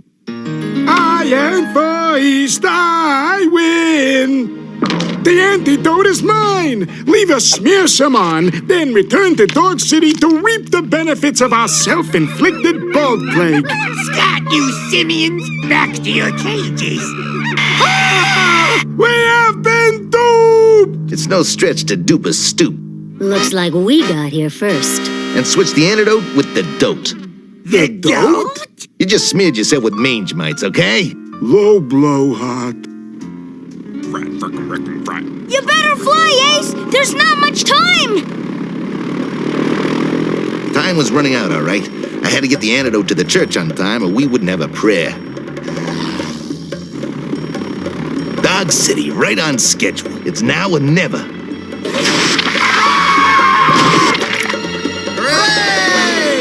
Hair restored! Might's not mightier than Ace Heart! August 29th, 7:05 a.m. What started out as the plague to end all plagues turned into nothing but a 24-hour bug. All in a day's work. Bow wow! Great show, Mr. Shag. Yeah, let's just hope the boss thinks so. Huh? Hello? Hello, sir. Yeah, You saw the show? Really? That bad, huh? Okay, goodbye. They canceled the show.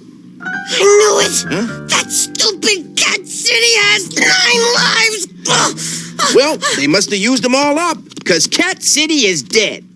Really? Huh? Yeah, it's no contest. We clobbered them. Yay!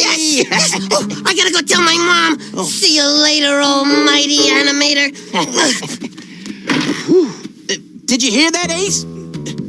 I heard. Great news, kid. But what are they putting in Cat City's place? Some new show featuring another natural enemy of dogs. They're calling it Rabbits in the Hood. Do me a favor, Fopsy. Feed the hungry, not my ego. I hate it already. Oh, it'll never last. You know what they say. Hair today, gone tomorrow. Whoa. Are you sure you're feeling better, kid?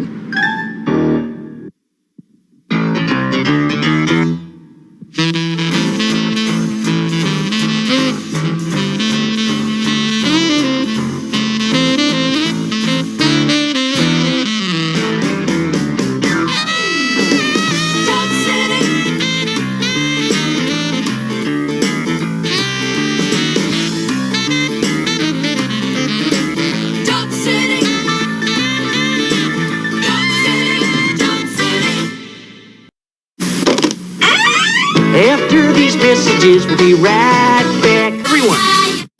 Jumping monkeys flying free. Fling them up into the tree. Jumping monkeys aim, let go. Try to hang them high or low. Jumping monkeys hang always. There's so much fun. You'll play for days. Jumping monkeys from Pressman. It's here, the revolutionary Neo Geo Pocket Color. With 16-bit power, linked to the Sega Dreamcast, revolving joystick, 146 color display, 6 cool styles. The graphics will blow you away. Neo Geo Pocket, way ahead of the game. All right, we forgot last Sunday. So, all right, so Dog City, gotta love Dog City, but you know, I always wondered where the term "sick as a dog" came from. I mean, everybody uses it. It's, man, I'm sick as a dog. You know, I've called in and used that at work in the past. I don't have to do it now. If I don't want to go to work, I just message on Facebook and it's like, store will be closed today. Captain's sick. So,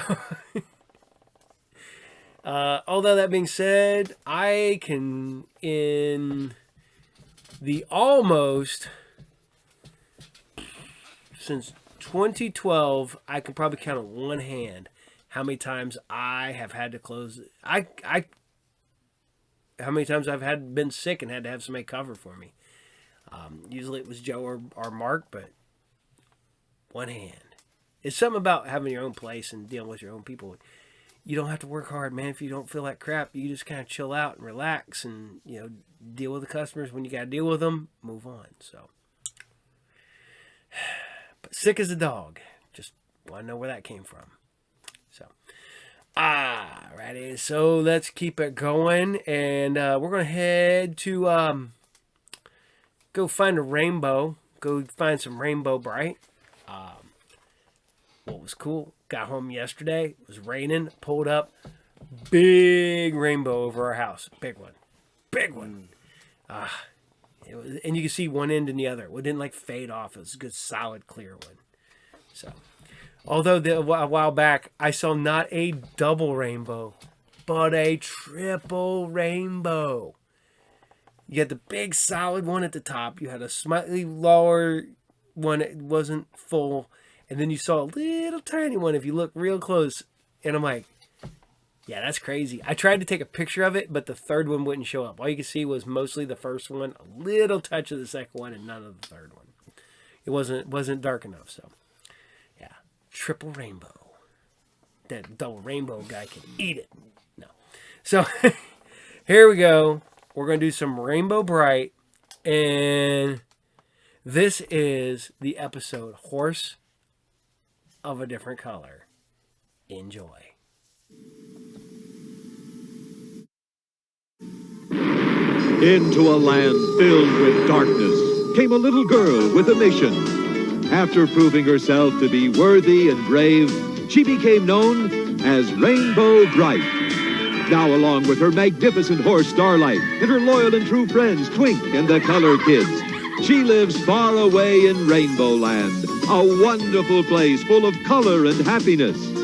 Using the power of the rainbow, her magical color belt, and the star sprinkles, Rainbow Brite and her friends protect Rainbow Land, fighting off the forces of darkness and gloom and the devious plots of Murky and Lurky, so that they can bring color and happiness to people everywhere.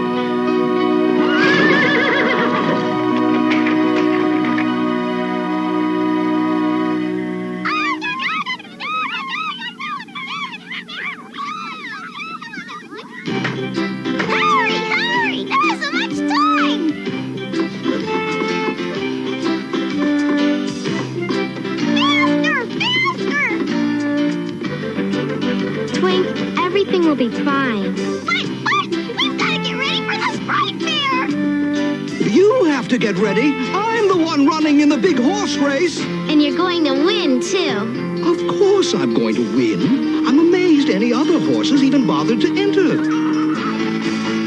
We'll see who's going to win. We know who's going to win. Me.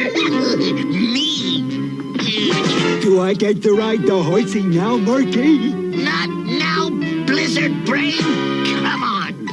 I love horses.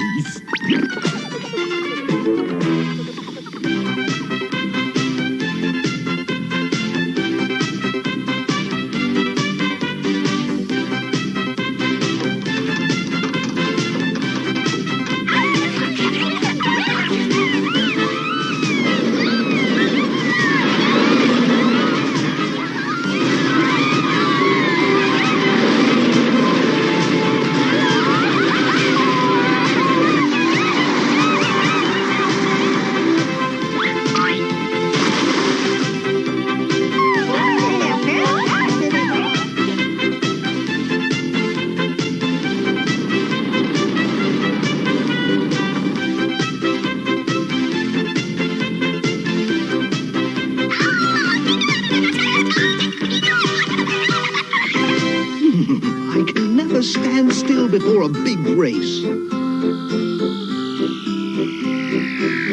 It's Chris! He made it in time for the fair! Onyx can be in the horse race. Let's go meet him. I've got to stand still, save my strength for the race. Oh, Starlight, there isn't a horse who can beat you.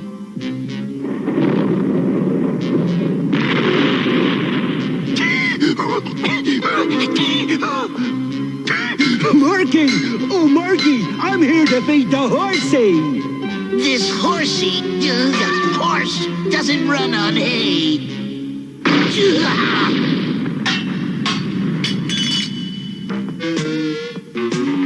I'll get it for you, Murky.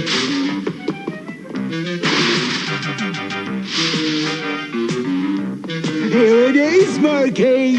You give me that, Bubble Breath. We've got to get this horse ready for the big race.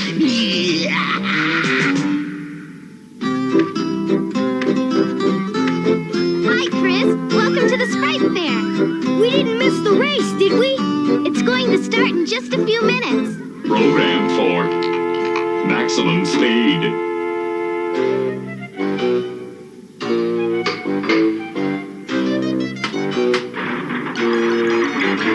Yankee, help me!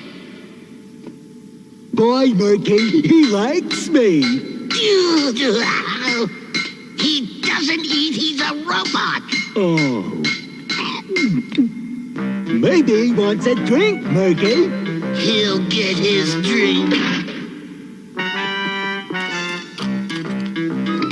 And as soon as the race starts, he'll start spreading a cloud of gloom all over the track. And no one will be able to stop me. Stop you from what, Murky? From kidnapping Starlight. We're going to kidnap Starlight? And when Rainbow Bright comes looking for him, we'll be able to fill Rainbow Land with gloom. But Murky, when we go to the race, won't Rainbow Bright know it's due? When I get finished with her, she won't even know who she is.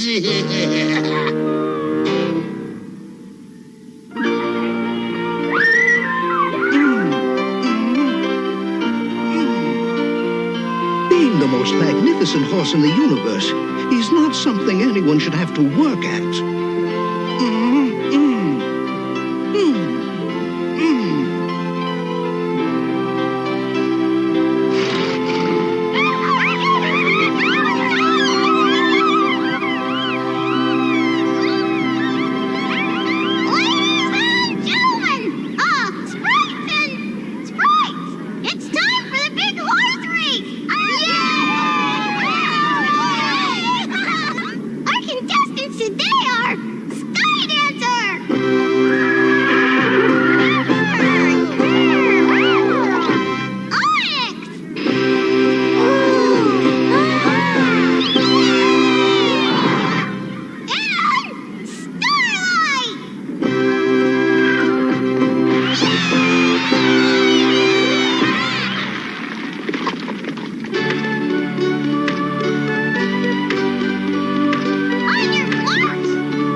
What does he want here? Whatever it is, this is one race he's not going to win.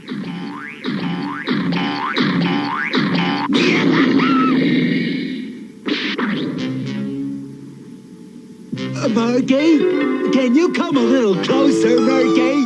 Murky?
finishing this race isn't all that important.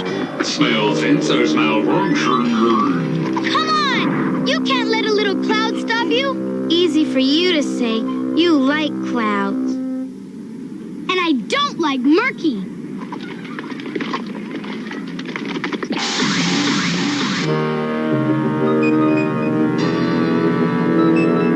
I'll stop Murky and his robot horse.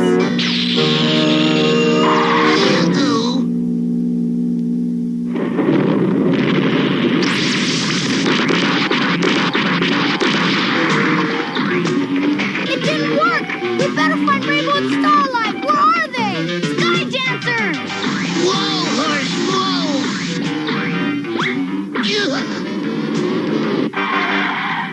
Oh boy!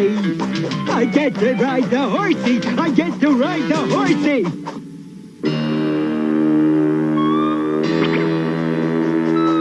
Oh boy! Oh boy! Oh boy!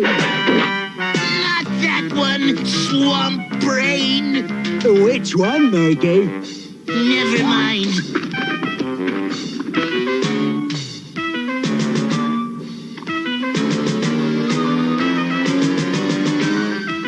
You're not getting away with this!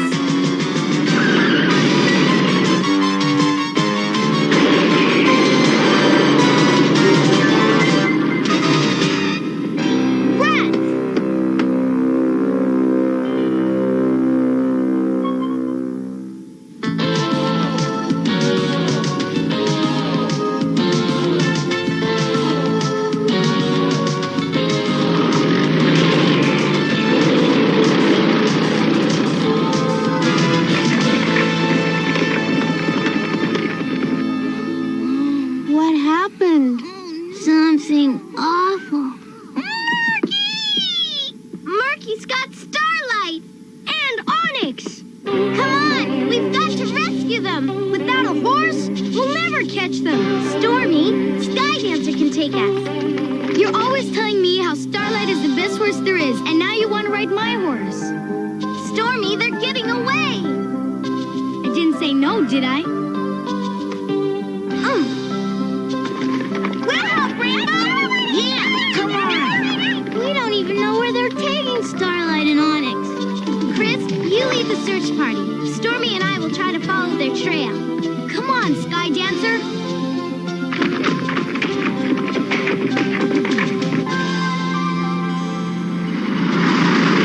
Oh boy, oh boy, oh boy! I'm gonna have a horsey! I don't feel very well. Oh, no, not a party alone.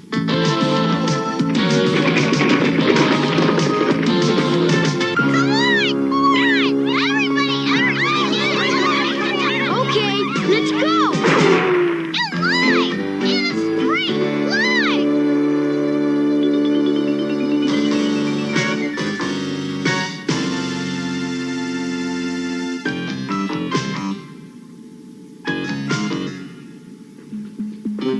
Now we'll just take care of Rainbow Land.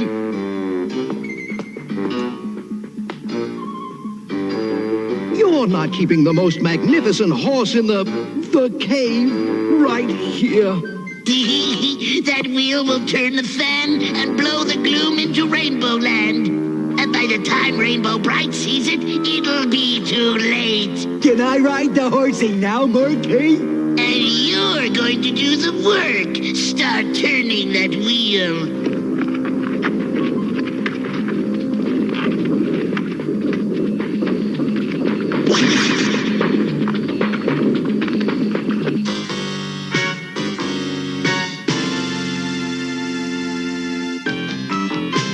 I don't know how anyone as messy as Murky could disappear without leaving a trail. We'll find him. Come on, Sky Dancer.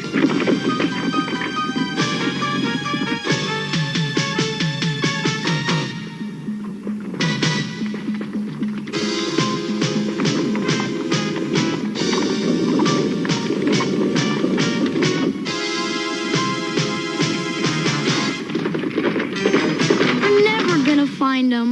We have to. Where did she come from? She lives up here in the mountains. She's been coming around Rainbow Land lately. I think she likes Starlight. The sprites call her Sunriser because she's always around in the morning. Starlight? Well, let's go.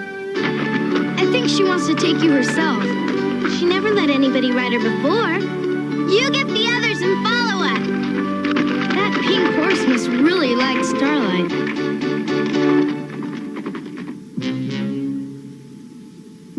The coast is clear, Murky.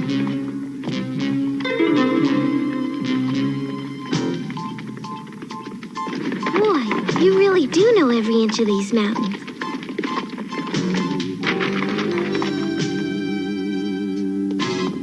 Oh no, Starlight!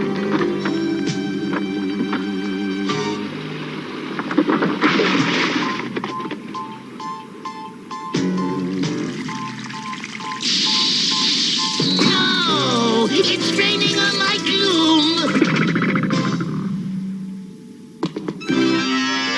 Murky, a pretty rainbow. No! She's here!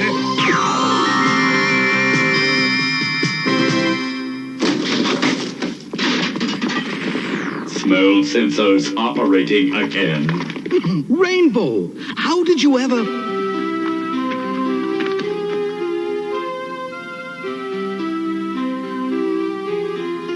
I see you have a new friend. She showed me where to find you. I was right here. She knows everything about the mountains. Isn't she wonderful? She's wild. She'd never pitch in to help. Starlight, she rescued you. I was about to get out myself. I was just waiting for the perfect moment, that's all.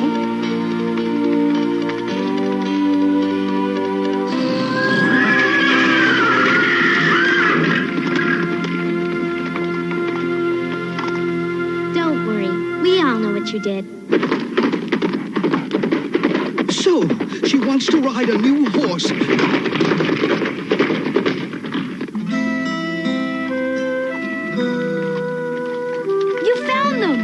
We lost Starlight. Starlight, jealous of Pink Horse. We've got to find him. What, according to Rainbow?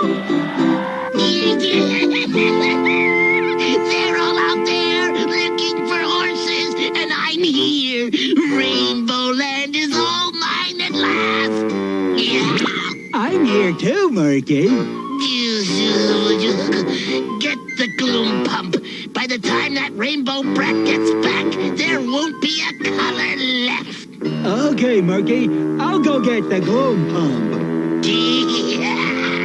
At last, I'll be the ruler of Rainbow Land. Oh, no, you won't. I'll show her who's the most wonderful horse. Hurry, smart brain. We've got to get this done before she gets back. Okay, Murky. Oh, boy, a horsey. Come on, horsey. Run! Hi, Mr. Horsey. It's Starlight! Let's go get Rainbow!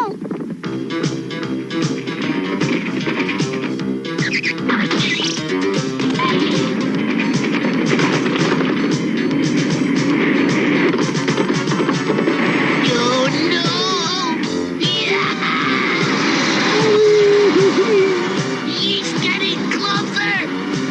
There! Jump! He'll never be able to get to us up there!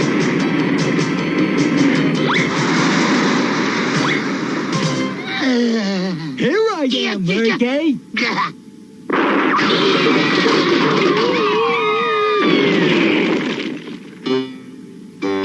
Murky, where did he go? There he is! Hi, Murky. Over here, cabbage brain! Oh boy, look at all the lurkies! You're so handsome. Come on! Lurky? Murky? Where are you? You'll never catch me! So much for you. I'm coming, Murky!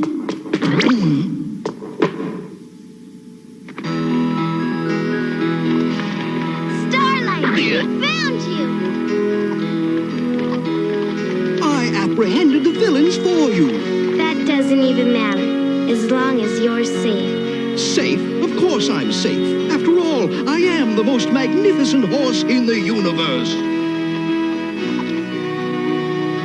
It looks like you're not the only one who thinks so. Well, I suppose she did help. A little. Love, I can't think of anything more disgusting.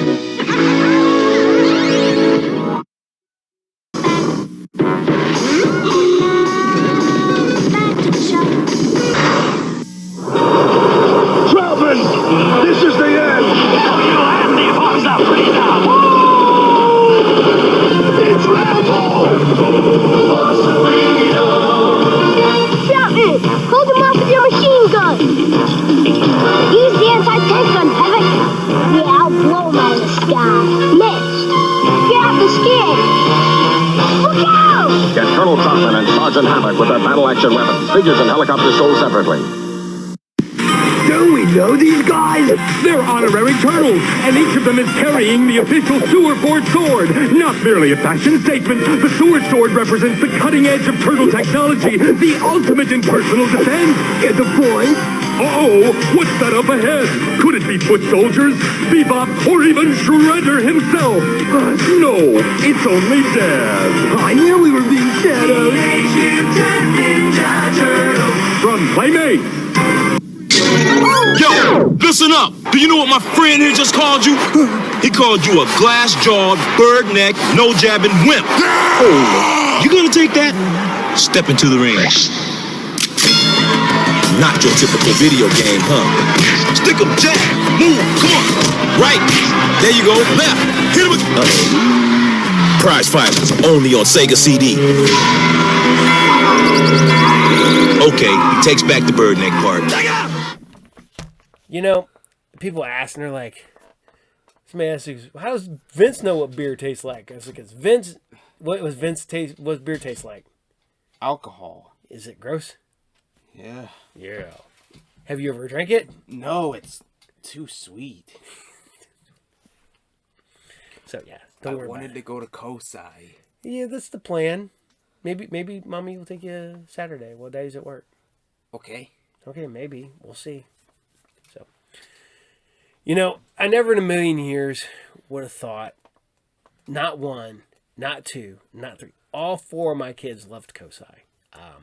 I loved Kosai. I love science and stuff. And it's so cool to watch them get all excited to go to Kosai. So, even my older kids, man, if I take Joe or Brandon, they're like, oh, cool, we're going to Kosai.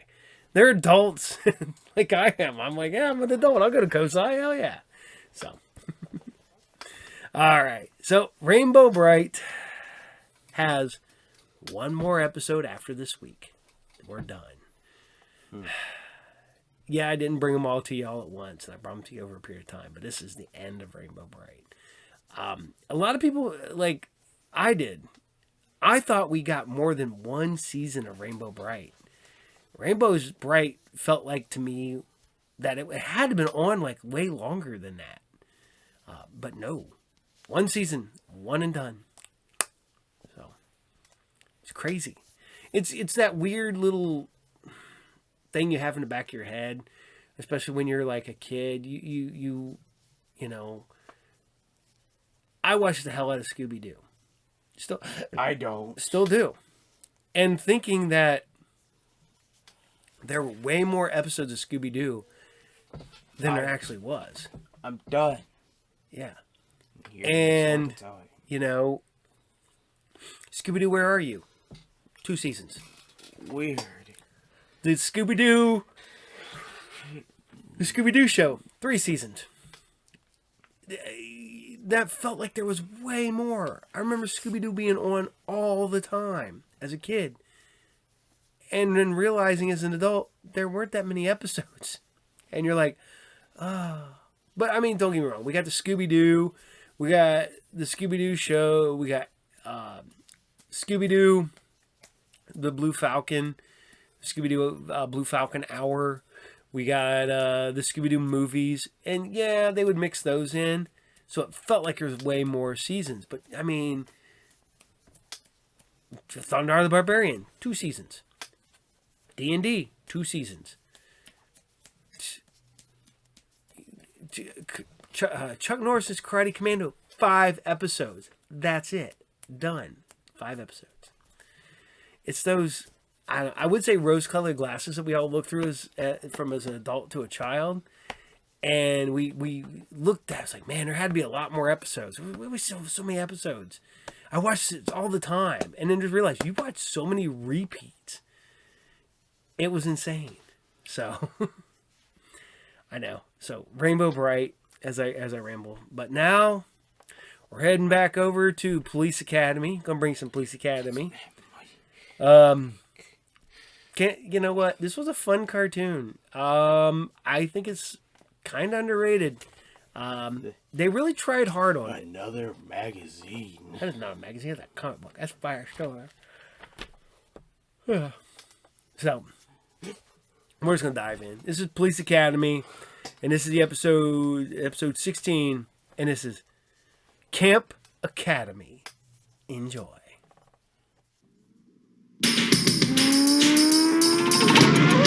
Come on! Stick 'em! Here they come! Yeah! They fight for justice! They stand up for the truth! They save us from the peril of a cowardly crew! They protect the rights of all citizens! When it's time to fight, they fight to win! Hooray! They're tested, tried and true! They keep the peace! For you and me. Hooray, the Police Academy!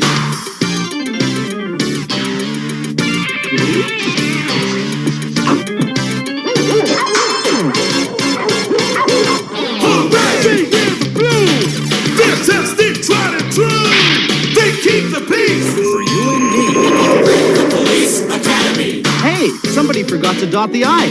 I'll fix it. Police Academy, the series. Hooray!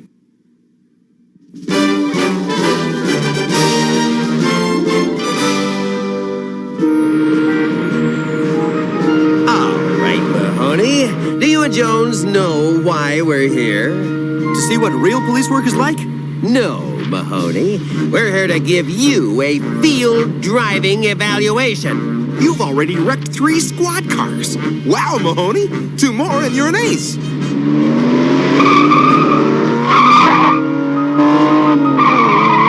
Looks like we've got a bandit at 12 o'clock. I feel the need for speed. Whoa! Is that baby on the hot car sheet, Jonesy? It's number 1 with the book. Mahoney, you're exceeding the posted speed limit.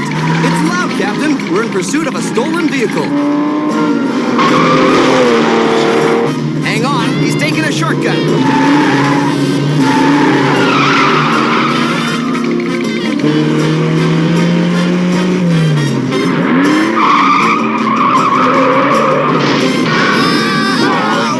I can't see a thing. Don't feel bad, sir. It's not a very scenic part of town. Can really drive. Oh, yeah? This is a dead-end street. That's right. Let's see him drive his way out of this. Mahoney, what are you doing? Just going to pick up a few things. This sidewinder is a mighty slippery hombre. Well, I'm gonna cut him off at the pants.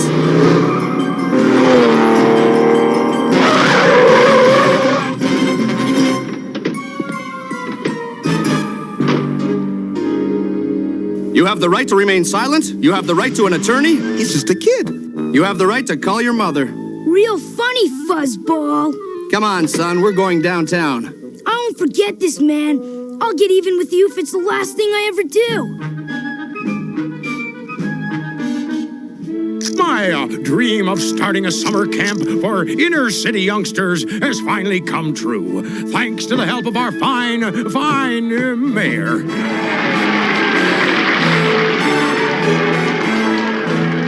What we really need is more prisons for those preteen punks. Commandant Lassard, as token of my support, I would like to present you with your very own Camp Academy bus. Oh, very very generous. Hold on, Mr. Mayor. This camp of yours is situated right next to my estate. I don't want this criminal element brought into my area. Yeah, ditto for me. These are underprivileged children, not criminals. Kids are just as crooked as adults, only smaller. I assure you there's nothing to fear. I am assigning the best graduate this academy has ever had to run in the camp. Sergeant Mahoney and his men. Those goofballs didn't graduate from the academy. They were paroled. Thank you, sir. We'll make sure that everything goes smoothly. Yeah, we'll see about that.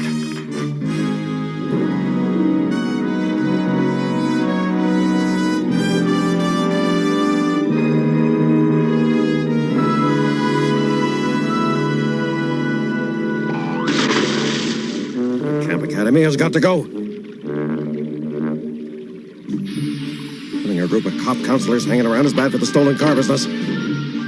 Could you explain why one more time, boss? Because they are policemen and we are criminals. Policemen put criminals in jail.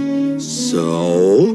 So I want you two to trash that camp. Now that I understand.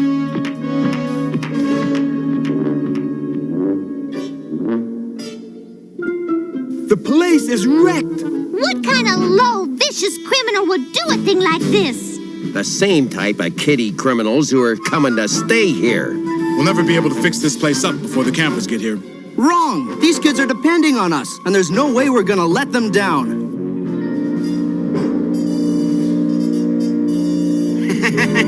Stupid suckers. Let me have a look, Benny. No! Don't! At least I landed on something soft. Yeah! Me!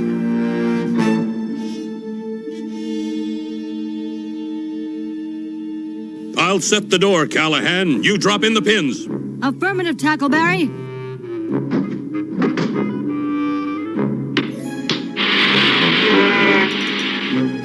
Solid as a rock.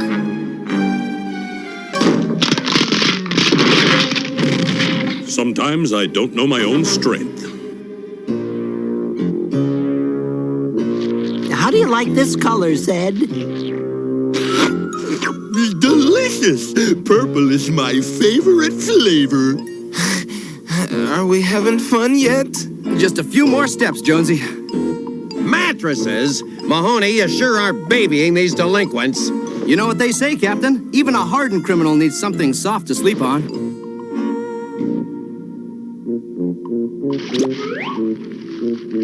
It is slip and slide time.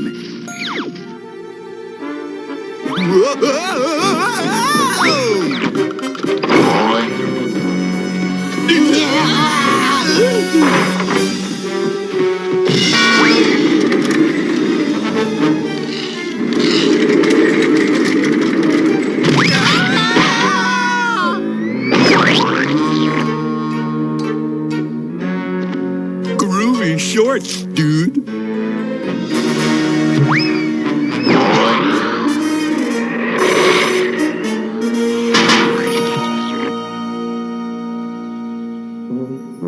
We did it, gang! The place looks as good as new! And just in time, look. Captain Harris himself is delivering the first busload of campers. I guess he finally got into the spirit of things. Surprise, Mahoney! Look who I brought for you. I had geek face. Remember me?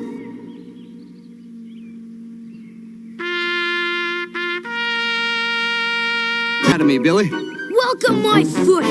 I still owe you one for busting me. Cute little tyke, isn't he? Come on, gang. Let's check out this dump. I never been to a camp before. You never been to reform school either. Get the lid out, will you, Gordo? So, this is cop camp. Have fun, Mahoney. I know I will. Follow me, and I'll show you where your bunks are.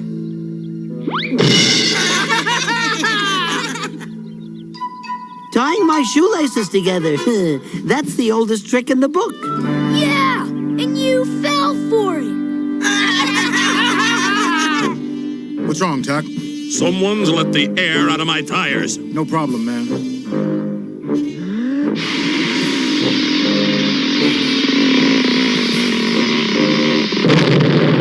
Now you got a problem.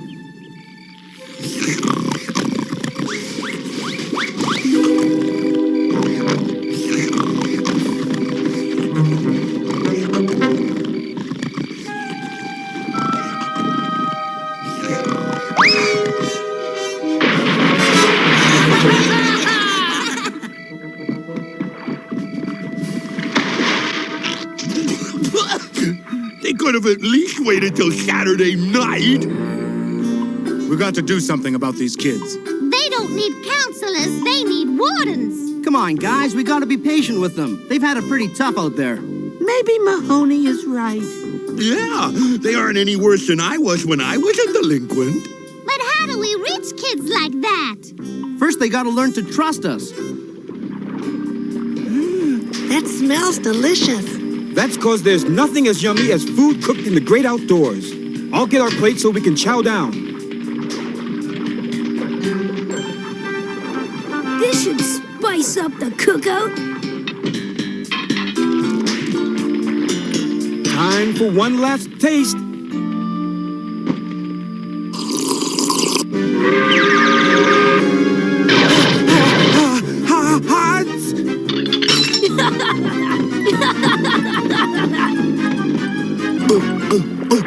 Not funny, Billy. Says you. I think it's hilarious. These pretty yellow flowers are Terrahawks aficional, better known as dandelions. Who cares about all this nature junk? You would if you got lost in the woods. You can eat dandelion leaves, and the roots can be brewed into a drink. Just point me at the supermarket. Why? So you can shoplift something? What are you, a wise guy?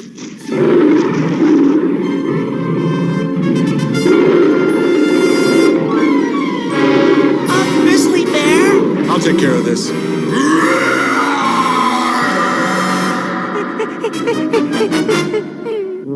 Man, that was awesome. Hightower, you are one bad dude. Thank you.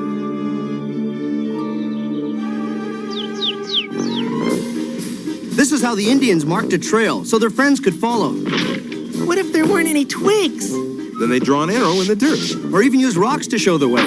How come you cops know so much about Indians anyway? Because we're members of the Arapaho tribe. Hit it, Jonesy. My name is Mahoney, and I'm no phony. I'm a groovy dude, and that's no baloney.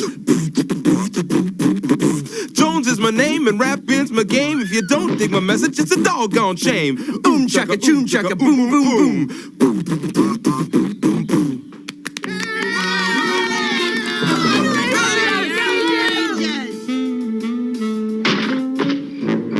We gotta figure out some real mean tricks to play on Mahoney. Why? I like him. Yeah, me too. We're getting tired of you bossing us around, man. What's with you wimps? Are you a bunch of cop lovers? Hey, why not? They've been real good to us. Well, they ain't been good to me. I don't like cops, and I don't like this stupid camp. Hey, man, you can always split. That's right, I sure can.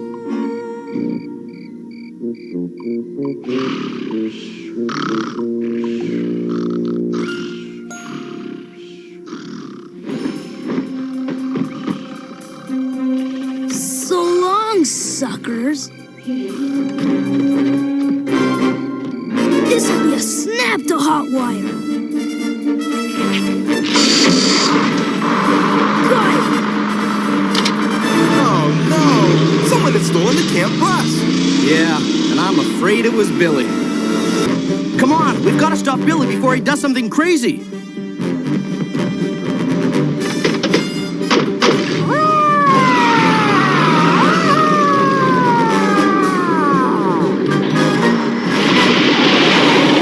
That ought to shake him.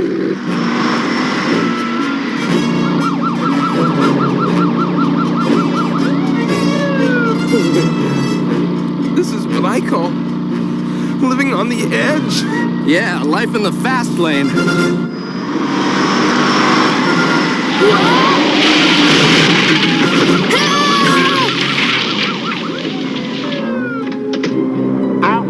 Billy. I'm too scared to move. It's time for the bus roping event. Yeah, cowboy. I hope this holds.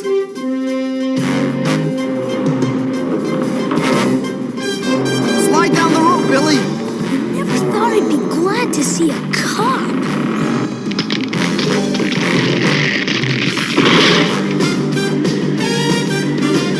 Quick, Mahoney, jump!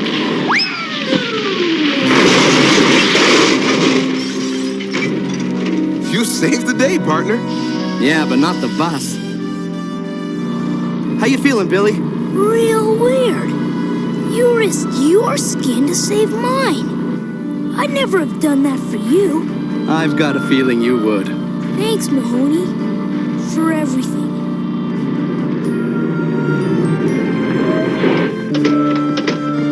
You're not hurt, are you? Nah, not a scratch.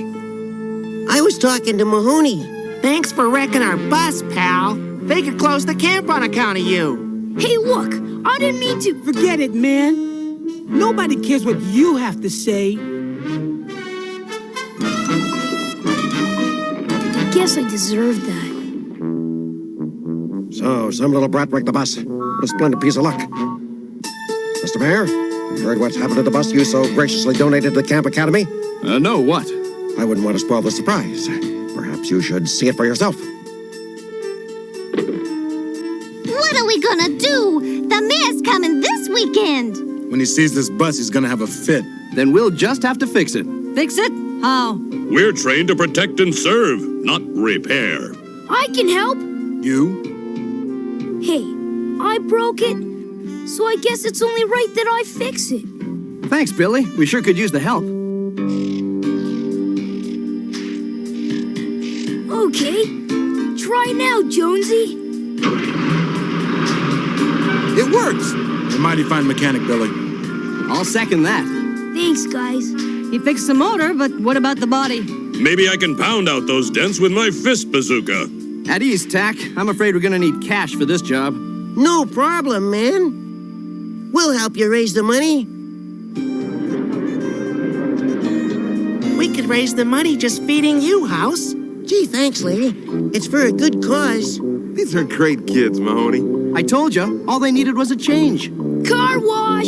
Get your car washed for only $1. Step out of your vehicle and have your car washed. And that's an order.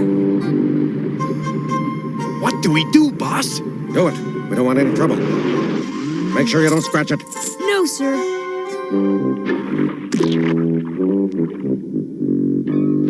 Spend more time scrubbing and less time staring, you little punk. I'm not the punk. You're the one who's driving a stolen car. Says who? The real ID number's been covered with a phony one. Kid, you're too smart for your own good. Take him to the house. I'll meet you there. Come on, Junior. We're going for a little nature hike.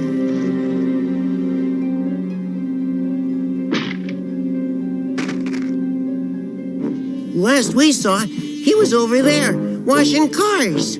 I'll bet you he ran away again. Somehow, I don't think so. Look, Mahoney. Billy marked his trail for us. Gordo, Butch, tell the others we've gone tracking. Take a good look, kid. This is the biggest hot car chop shop in the state. And you're the biggest jerk in it. No pressure like brat. More clues. They point to that mansion. Let's check it out. You'll be sorry when my friends get here. You don't have any friends, punk. Wrong, fella. Billy's got lots of friends. And you boys got lots of trouble. There's a law against chop shops. Get him! I'm gonna whomp you good. Beware, evil person. I know Kung Fu. Well, I know tire iron. But I know spare tire.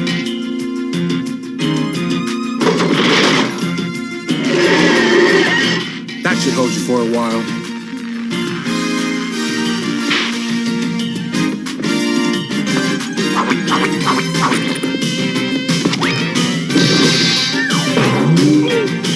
You're under arrest, dirtbag! Bye-bye, bad guy. You win. I surrender. Smart move. Smarter than you think. Mahoney Jones, look out! Nice tackle, Billy.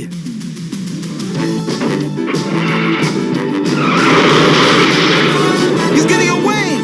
No, he isn't. I'm really sorry about wrecking your bus, Mr. Mayor. You should be. That's city property. Nonsense, Captain. Repairing the spirit of one boy is worth all the buses in the world. Oh, I'm the one to blame. If I'd spent more time with my son, this wouldn't have happened. From now on, things are going to be different. This is for you, Billy. A citation for extreme bravery. For me? What for? You risked your life to save Jonesy and me. Billy, we all want you to be our friend again. You bet, guys. Commandant Lassard, your Camp Academy is a huge success. Well, I owe it all to Officer Mahoney and his fellow Academy graduates. Oh, I'm so mad I could kick something. How about this football, sir? Yeah, perfect.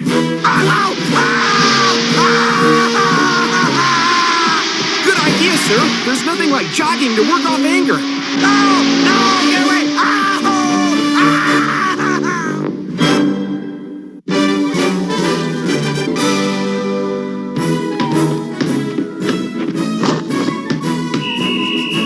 Okay, kids, that's game. Hey, Bobby, where are you going? I'm just going to the restroom, Coach. Listen up, kids. Officer Jones and I have been partners for a long time. We would never think of going on an assignment without each other. We go together to protect each other, and so should you. Whenever you're in a public place like the park or beach, don't go to the restroom or snack bar without a partner. That's called the buddy system.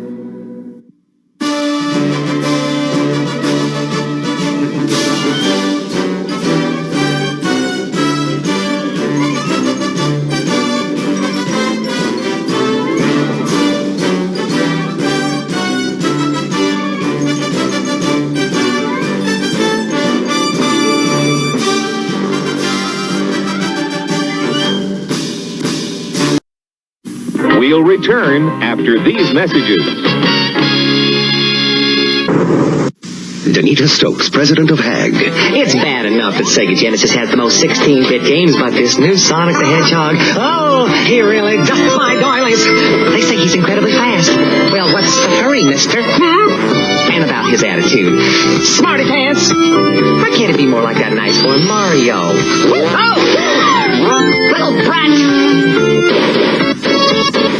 Sonic the Hedgehog, now included when you buy a Genesis system. Tiger puts arcade action in the palm of your hand. Games like Batman. Choose your weapons in this 4-level game of action as you jump from rooftop to rooftop trying to get through 6 vicious henchmen to get the Joker. But can you defeat him to win? Also available, Tiger's Batman wrist game for the time of your life. Tiger LCD video games. Video excitement in the palm of your hand.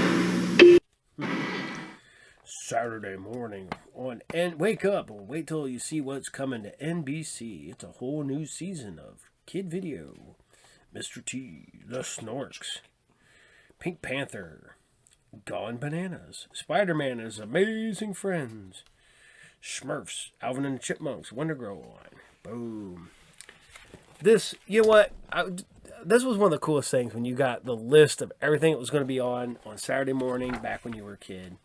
And you got it cool in a comic book. Hang on a sec. And you like, oh man, that's cool. This is what's coming. This cartoon looks really neat. I watched, NBC was one of my go-to ones because I did watch Kid Video, Mr. T.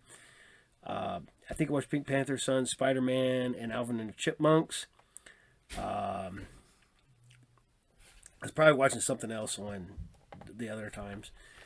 But the cool part about Saturday mornings back when you were a kid is something that you can't do with me. Is you would watch the first season.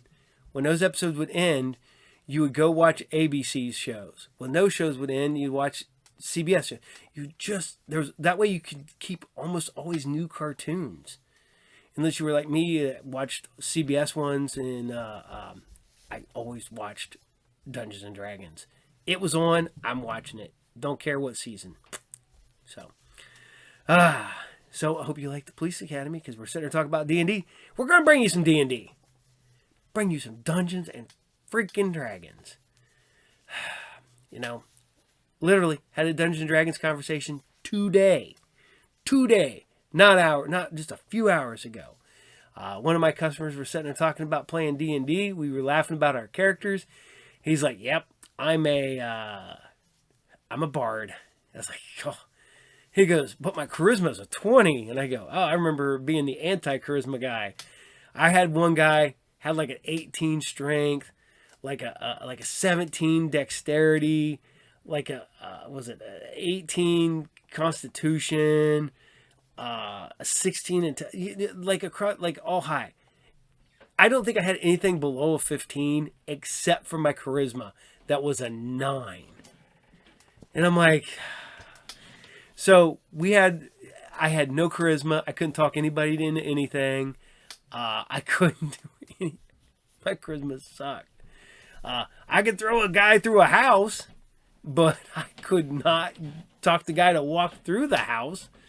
So, but we have the whole discussion about D&D, talking about our characters and stuff. Because I didn't plan on being a bard, but my stats were so bad, I had to do something. And I was like, I never thought about doing that. I always just picked my character class, then rolled my stats. I never rolled my stats, then picked my character class. Because if I would have rolled the character I had, he was just a... he started out as a fighter, ended up being a pyrokineticist soul knife. I probably would have been like a barbarian or something, you know. I remember having high stats, pretty good stats as a ranger one time. And I'm like, yeah. I never thought about getting my stats, then figuring out my character. So, for those who never played D&D, this will just rump right over your head. So, if you know somebody that plays D&D, tell them what I'm talking about, and they will understand. So, here you guys go. This is D&D Episode 7, Season 2, and this is the Dragon's Graveyard. Enjoy. Hey, look! The Dungeons and Dragons ride!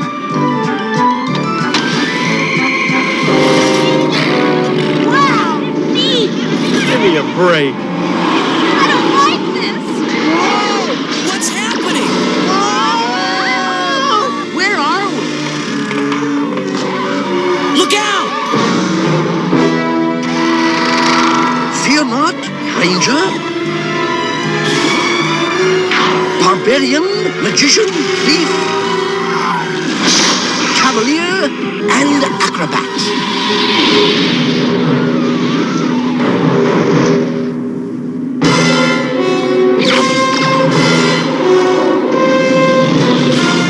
Who was that? That was Venger, the force of evil. I am Dungeon Master, your guide in the realm of Dungeons and Dragons.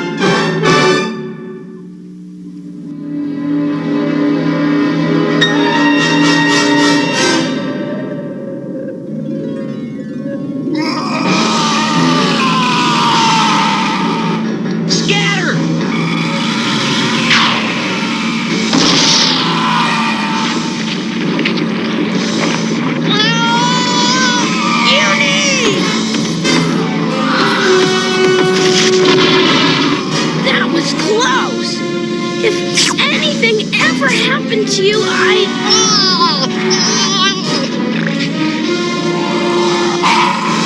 Somebody do something! My glove may not be as big as yours, but it's just as strong.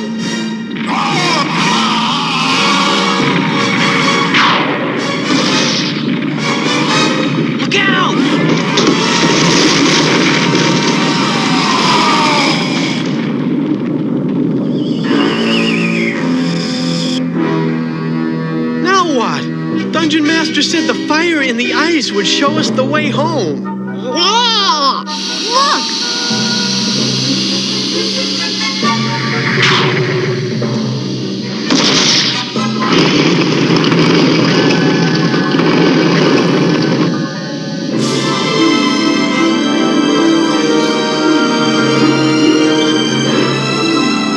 What are we waiting for? Let's go! When I get home, I'm gonna have the world's biggest pizza! You said it.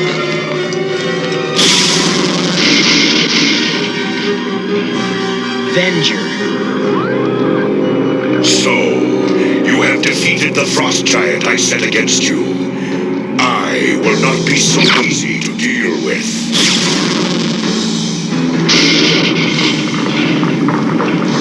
Venger's putting us on ice. You mean in ice? Later, it will be a simple matter to recover the weapons from the depths of the glacier. Somebody better do something quick or we'll be stuck in this deep freeze forever. There's one chance. Let's go!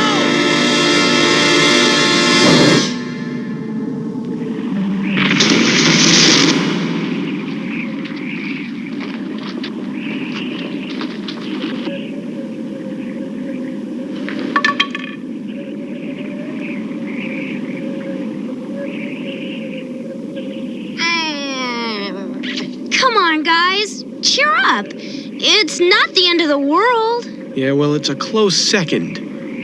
We were almost home. Watch where you put your dumb club. Watch where you put your dumb feet. Okay, I'm sorry. Take it easy. Sis, I hate this. I don't want to be in this world anymore. I want Mom and Dad and our house and my friends and... It's okay, Bobby. It's all right. It's all right. This is all Venger's fault. We ought to do something about that guy. Eric's right. Yeah? Yeah, and we are gonna do something about him. We are? That's right. The only chance we have of getting out of this world is if we take care of Venger once and for all. How? Nobody can stop Venger. Not even Dungeon Master. Wrong. There's one thing that can. A dragon. Tiamat. You're crazy. You got any better ideas? I didn't think so. Hank, don't you remember? Tiamat's the most dangerous dragon in the realm. How can we possibly use her to finish off Venger? We'll find a way. Come on. I don't know. This is gonna be dangerous. We'd better keep our eyes open. Yeah! Dungeon Master! I am sorry that your quest for a way home met with failure. Perhaps you will have better luck in the future. But now, there is great danger ahead. The Duke of Darkness has taken over the land of... Wait, Dungeon Master. We only want to hear two things. How do we find Tiamat, and how do we use her to beat Venger once and for all? Listen to me, Ranger. Do not let your anger control you. The course you are taking can only lead to ruin. So then, it has come to this. Tiamat lives where the dragons go to die. The place that is the source of your weapons. The dragon's graveyard. As for how to use her to overcome Venger... No riddles. Tell us straight. Ask her. She may help you. But then, she may not. May I go now?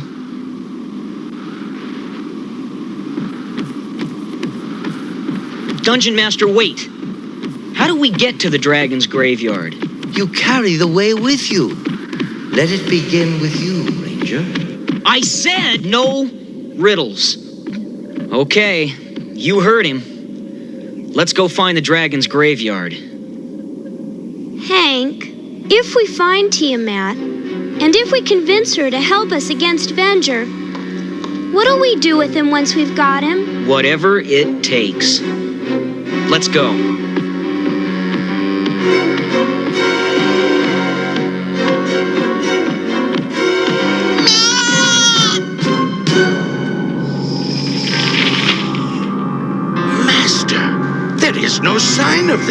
What? They have escaped again? This will be the last time!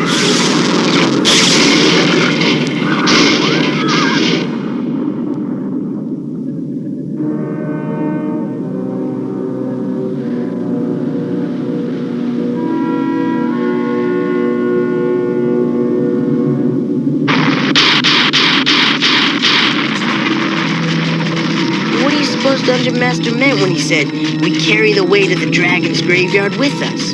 Beats me. The only thing I'm carrying is this club, and it's getting awful heavy. Hey, wait a minute. Maybe that's what he meant. Our weapons. After all, we carry them with us, right? He said, let it begin with you, Ranger. It's worth a shot, and we've got the time.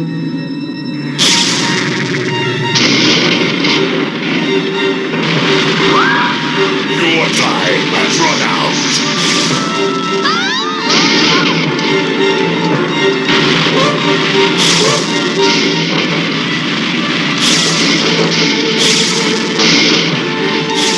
Dungeon's got nuts! Give me your weapons now, or suffer the consequences!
We're trapped.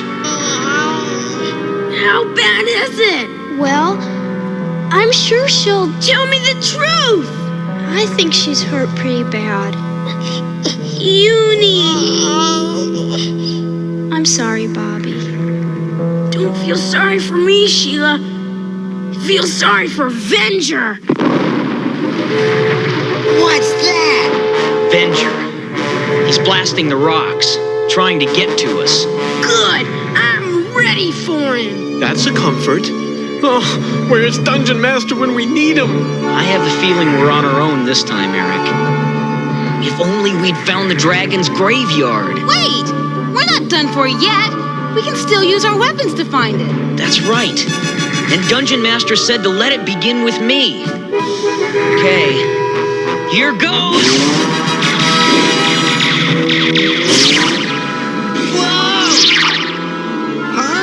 What's going on? Look! Hey, watch it! It's getting bigger! What do I do? I don't know, but you better do it soon.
Now we find Tiamat. How do we know which one of these is her?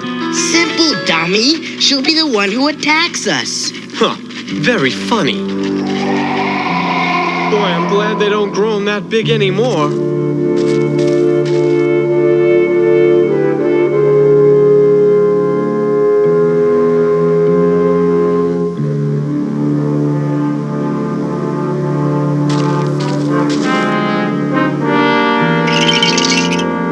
So this is where our weapons came from. Yeah. Maybe we can use one of these against Venger. Bobby, look out! Did you see that? This doesn't look like a weapon. I wonder what they used it for. Maybe they had a marching band?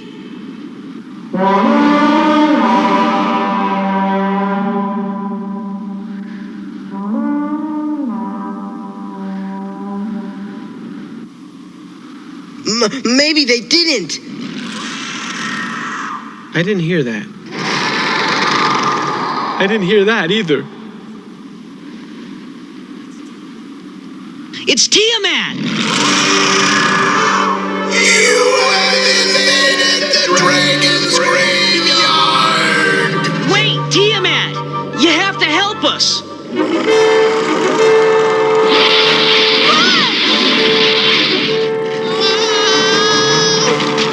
Way to go, Hank! That really calmed her down. Maybe this will make you listen. Huh? What's going on? Yeah, how'd your weapons get so powerful? Hold your breath! Run! No! We've come too far to give up now!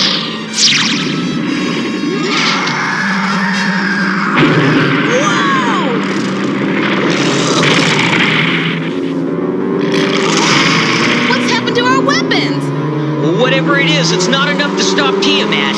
Yeah, she's worse than Venger ever thought of being. What do you know of Venger? Dungeon Master said you might help us defeat him. Yeah, only you can destroy him. In the dragon's graveyard, your weapons are stronger than Venger.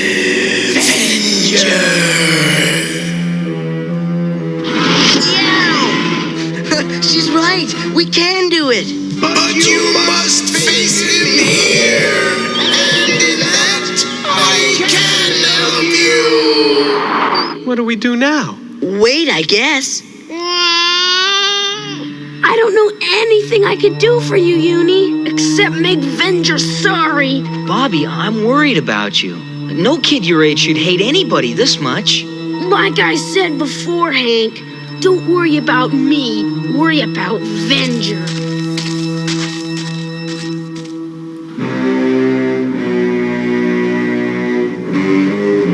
I must have those weapons.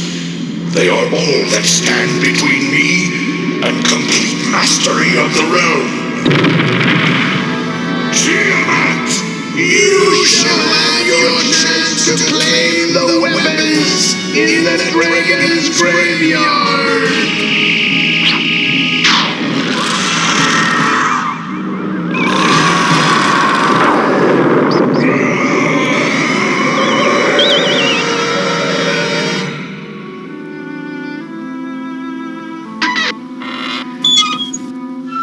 I wonder how this works.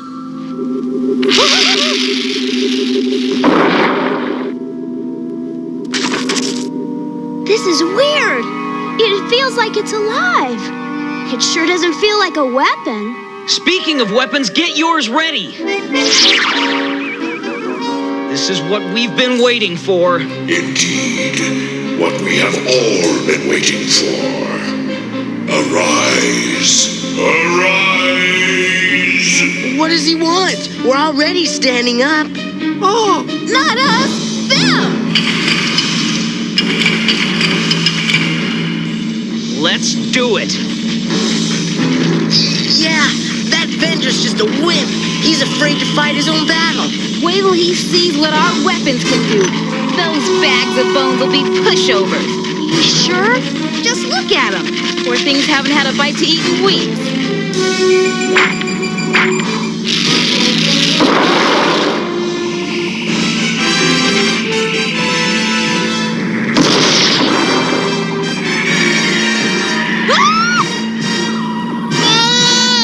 This will be as easy as destroying the little unicorn.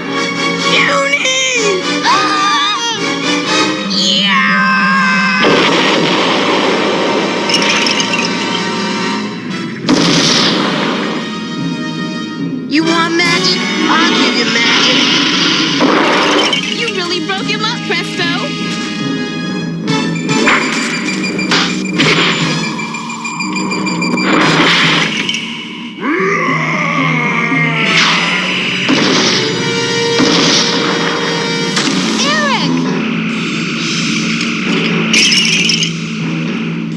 He should have boned up on self-defense.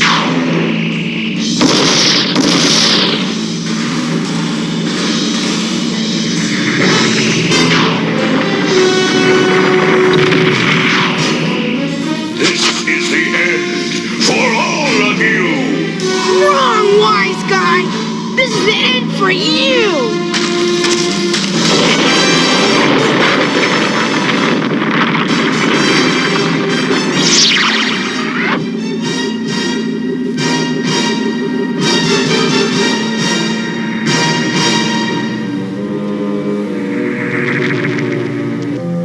It's up to you, Hank. What are you gonna do?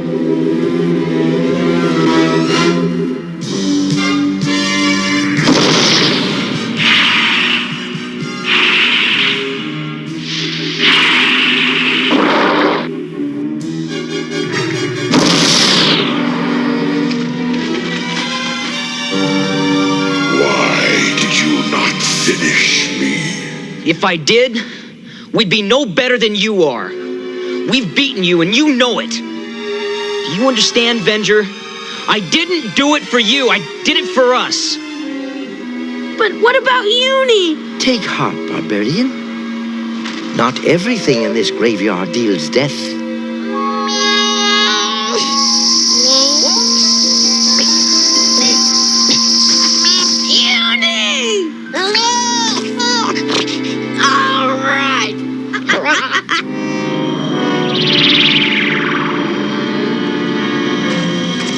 Rise, my son.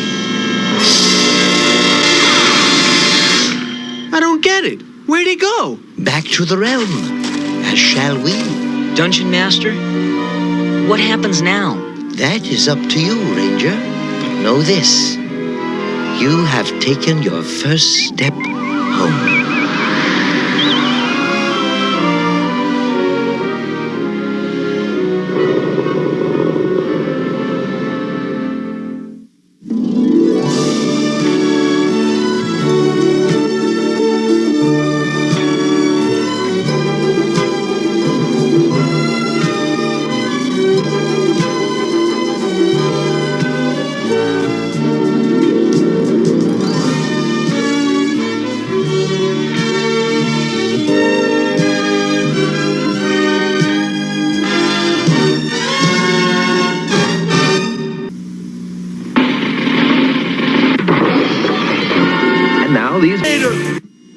Gotta go. Hey, guy, you're the first serious gamer I've seen all morning. Check this out. Brand new 16-bit Super Nintendo with Super Mario World. Wow! What's this one? Oh, this is a Sonic the Hedgehog from Sega Genesis. Hey, look at these radical colors, huh? Wow, Sonic's fast, too. No, over here. I like Genesis, and it costs a lot less. Wait, kid, that game I'll take Sonic and Genesis. I knew that. Sonic the Hedgehog. More action, more speed. Sega Genesis. It's a whole lot more for less. Murky! Rainbow Brite has a new cereal with fruit flavor and bright colors! Colors? Let's see. New Rainbow Brite brand cereal. Sweet fruity rainbows of bright color. A yummy part of this complete breakfast. That aisle? Murkow! A blue cloud. No match for Rainbow Brite. Oh no! Birthday of colors! Idiot! We hate color. No murked out breakfast flavor, colorful bite, rainbow bright. You know, I always loved D&D and dragons. You know, in most mythologies, dragons breathe fire. You know, maybe lightning sometimes. But D&D, man, they got that figured out with the dragons, and you know, green dragons was a chlorine gas, and blue dragons was lightning, and red dragons was fire, and black dragons was acid, and you know, copper dragon. Everything had a different breath weapon, and I remember being a kid like, that's badass. Oh, white dragons in a cone of ice. Yeah,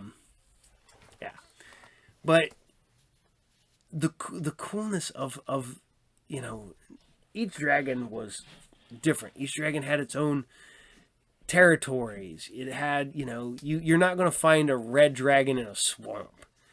You're not going to find a green dragon in the Arctic, but you can find a white dragon, you know, stuff like that. So, you know, I love Dragon Dungeon. I want to say Dragon Ball. I love Dungeons and Dragons mythology for that reason. So, there you go. But hope you still like D&D. Because, man, we don't have a whole lot until we're done with this again for the second time. So we're going to just keep on going. We're going to scoot on over to some Gem and Holograms, literally made by the same company, Marvel Comics. Although I always thought was cool was D&D was Marvel and Toei. Yeah. The same people that brought you Gamera and Spider-Man brought you the Dungeons and Dragons cartoon. So, Gem and Holograms. I am so mad that I did not think about this until relatively this last week while in the stream. What would have been cool was to have a crossover where Gem and Holograms, where if maybe not Gem and Holograms episode, maybe G.I. Joe, but where the Misfits team up with the Dreadnoks as their band, Cold Slither. Tell me how awesome that would have been to have the Misfits on tour with Cold Slither, the Dreadnought band. That would have been phenomenal. I'm not gonna lie, that would have been a blast back in the day. They shared the same universe. I call it the Hectorverse because it was all connected by Hector Ramirez. I don't know, man. You could have G.I. Joe and Gem and Holograms come there and foil their plans. So here you guys go. This is Gem and Holograms, episode 46, and this is the middle of nowhere. Enjoy. Me and my friends are Gem girls. Gem is my name. Exciting adventure, fashion, and fame. Once you're a Gem girl, you're never the same. Come on and be a Gem girl. Gem is my name. Me and my friends are Gem girls. Gem is my name. Truly outrageous, that's a Gem girl. Glamour, fashion, and fame. Exciting adventure, fashion, and fame. Once you're a Gem girl, you're never the same. Come on and be a Gem girl. Gem is my name. Get me Korea on the line, then London. $240,000 in exchange rate there. I'm sorry, Miss Gabor, but there's no way to schedule you in today. Perhaps tomorrow. Daddy! What? Phyllis, can't you see I'm taking care of business? Daddy, I want to talk about business. Business? You? That's wonderful. What business would you like to talk about, dear? Daddy, you remember Eric Raymond? Yes, I remember you all right. You're the guy who ruined my movie studio. I lost millions. Well, it'll be different this time, Mr. Gabor, because I am here about the business I know. Records. I'm not interested. Records are made of vinyl, and vinyl is made from oil. If I can buy the land to open a refinery near the Alaskan pipeline, I can make records more cheaply than any other record company in the world. Any investor wise enough to back me could make a fortune. A fortune, you say? Daddy, this is a good deal. You could make billions. Please, Daddy, for me. I'll tell you what I'll do. I'll meet you in a week in Alaska. And if it all checks out, I'll sign the papers. There's one condition. I want you to go to Alaska with him and make sure he does everything right this time. Make me proud of you, sweetheart. I will, Daddy. Shea, this is the picture I wanted to show you. This is my pen pal, Utu Keniak. And this is Naku, her pet seal. She's a pretty girl. And Naku's kind of cute, too. Utu's very upset. Somebody wants to buy Atuk Island, which her family owns, and build a factory on it. But that's where Naku lives with lots of other seals. If the factory's built, they'll all die. Even Naku. Sounds serious. What's this all about? It's her pen pal, Utu, in Alaska. Bunny, I just realized that as part of our tour, Gem and the Holograms are going to be in Alaska with some time on our hands. How would you like to go along and visit? Oh, I'd love it. I'd love it, too. This is a ridiculous way to travel, Eric. Couldn't you find a place with some roads to put this factory? I tried to charter a plane, but no one would fly to a tuck. We just better get there in time to set everything up for the meeting with my father this afternoon. Don't worry, I just need one more signature and we'll have all the land we need. No planes, huh, Eric? The problem isn't the planes, Eric. The problem is that you're so cheap. Everything's so beautiful from up here, Utu. Oh, Mr. Sanders, I know it's out of the way, but can we show them some of the sights? No problem.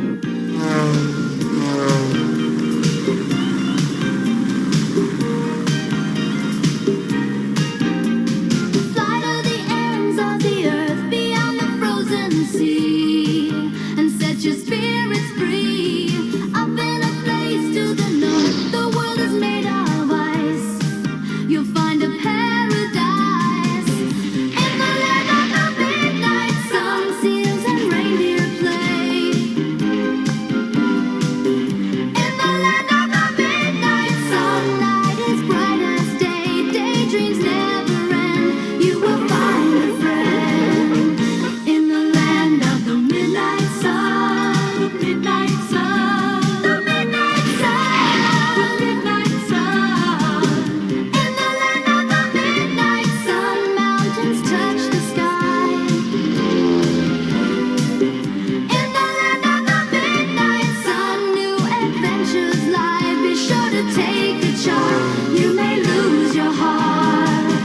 It's the land of the midnight sun. Midnight sun that you've been dreaming of. You may fall in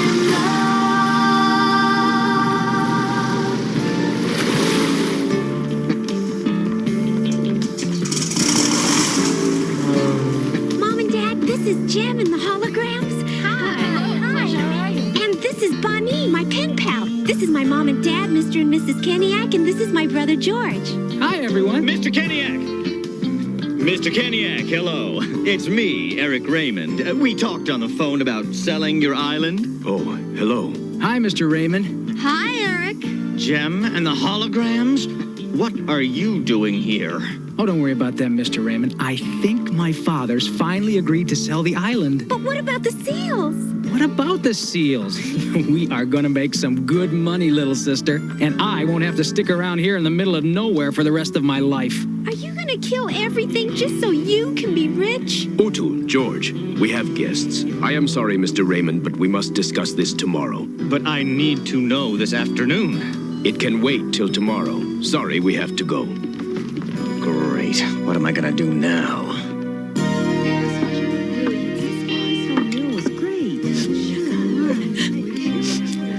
Utu, don't worry. Things will work out. Why, of course they will. Listen, why don't you two go see Naku? I'd like to, but I have to do my chores. We'll take care of them. You two go have some fun. Yeah, how much work can a little girl's chores be? Thank you. Will you come with us? Oh, yes, please. Go ahead, Jem. We'll take care of things here. Okay, you talked me into it. We have to go a long way around the island because right here is a small strait and the current is very strong.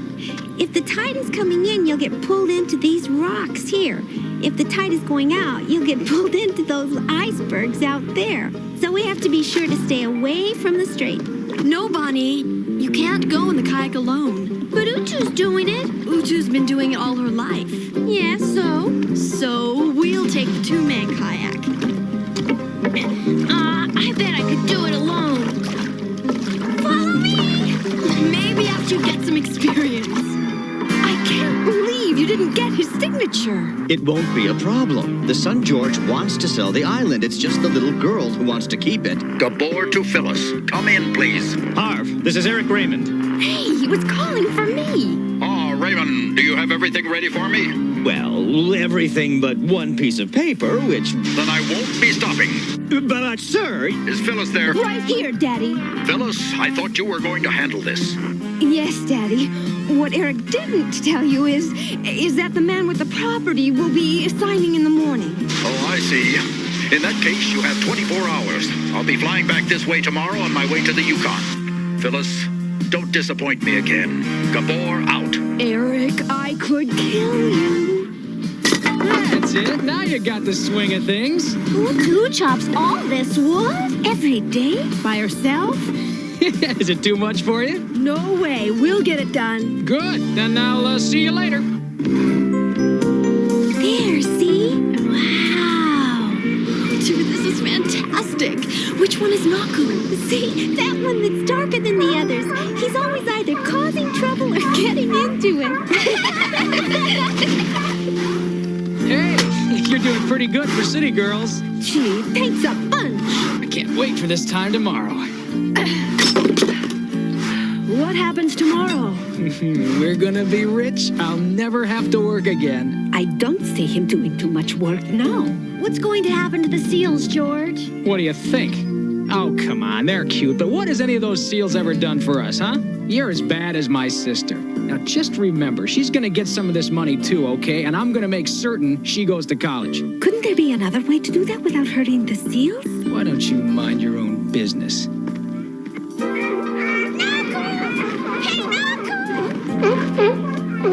I love you. You know, maybe you should get your brother George to come out here. It might just change his mind. He's been out here. It hasn't. Hey, Jim! Utu! Look at me! See, I can use a kayak by myself. Bunny, come here! I told you it's too dangerous! All right. Just let me... Hey! What's happening? It's going the wrong way! Oh, no! Come on, let's get the other kayak. Jim! Help me!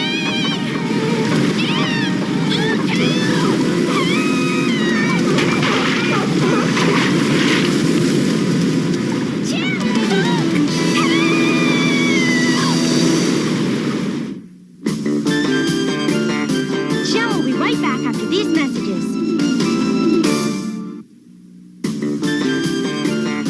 And now, back to Jem.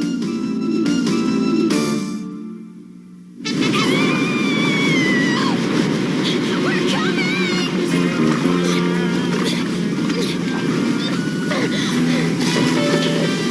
Bonnie, grab hold! Good work, Utu. We're clear of the whirlpool. Watch out! We're sinking! We'll have to swim for it!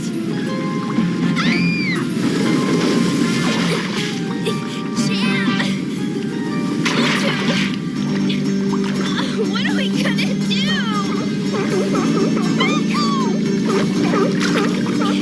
Can they help us?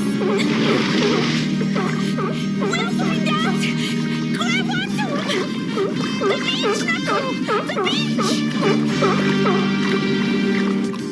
If we're spending another day here because of Eric, then we're gonna spend some of Eric's money. And since we have nothing else to do, let's make a little mischief. We're making mischief, making mischief, and we're really getting in it.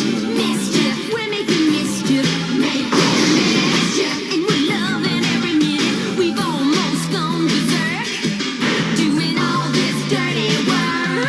We're making mischief, we're making mischief, making mischief, and we're getting into trouble. Mischief, we're making mischief, making mischief, and we're causing things to bubble. We're pulling it apart,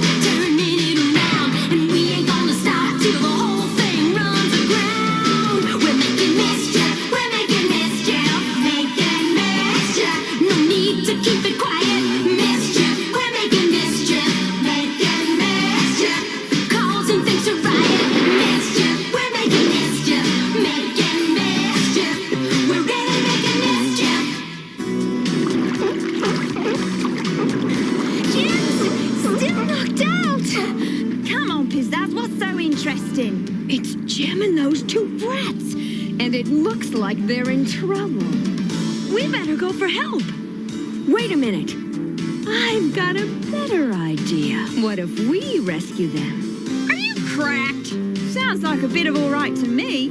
I bet if that little hick's parents knew that we saved their darling, they'd sign the agreement papers today. But I knew you'd have your typically brilliant plan, Pizzazz.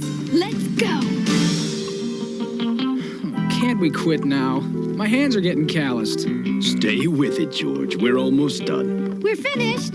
Good, and thanks for doing the chores for Utu. Oh, by the way, I apologize for what I said earlier, but the money for selling the island is our entire future. Apology accepted. I wonder where Utu and the others are. Yes, it is getting late. Jim, wake up! What are we gonna do? No one knows where we are. Bunny, be calm. I always carry matches dipped in wax. My father taught me that. We'll have a little fire, and I bet Jim will wake up in no time. It's all my fault.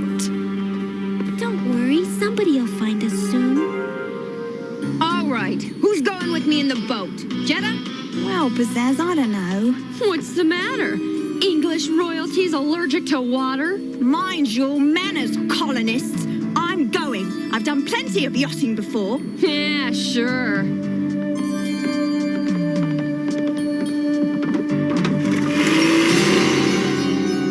I'm beginning to worry now. They've been gone for hours. If we don't find them before the fog comes in... I'll go get Sanders and his plane and start looking. Jim, please wake up, please! I wonder where Naku is. I thought he'd stay with us. I'm really starting to get frightened now. It's so cold. We don't have much time before the fog rolls in. Does everyone know where to look? Yes, I think we know. Great, let's go. What's going on? We're being pulled sideways! You're steering! Look! Those rocks! Turn, Jetta! I still can't control it! We're being pulled out to sea! We're heading for the icebergs! Great! Now what did you do? Nothing! It just stopped! Don't blame me because of the stupid American engine! It's too late now! They're closing in! Jetta! Do something! Here! Help! Jetta! It's too late!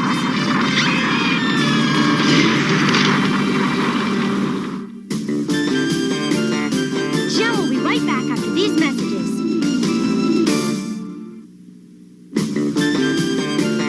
And now, back to Jim.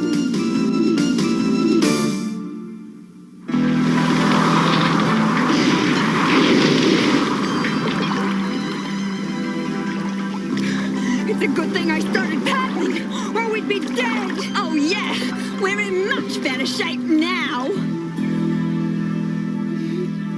She's winking. You're all right. The seals rescued us and brought us here. Then Utu started the fire, but the seals have all gone off somewhere. Oh, Jim, what are we gonna do? Well, for one thing, we're not going to panic. Utu, you've done a great job. I think the only thing to do now is build up the fire and hope someone sees it.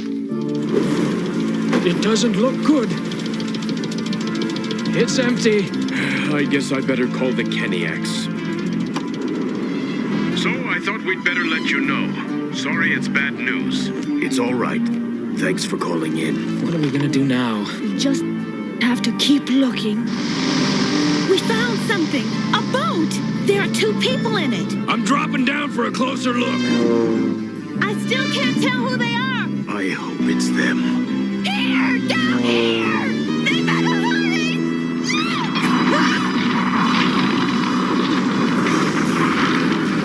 It's Pizzazz and Jetta! They'll be crushed! Hold on! Oh no! This is how we make emergency landings! I'm paddling as fast as I can! Hurry! It's right behind us! Oliver! Who cares? Get in! Hold on! I'm taking off! Wait! Look out!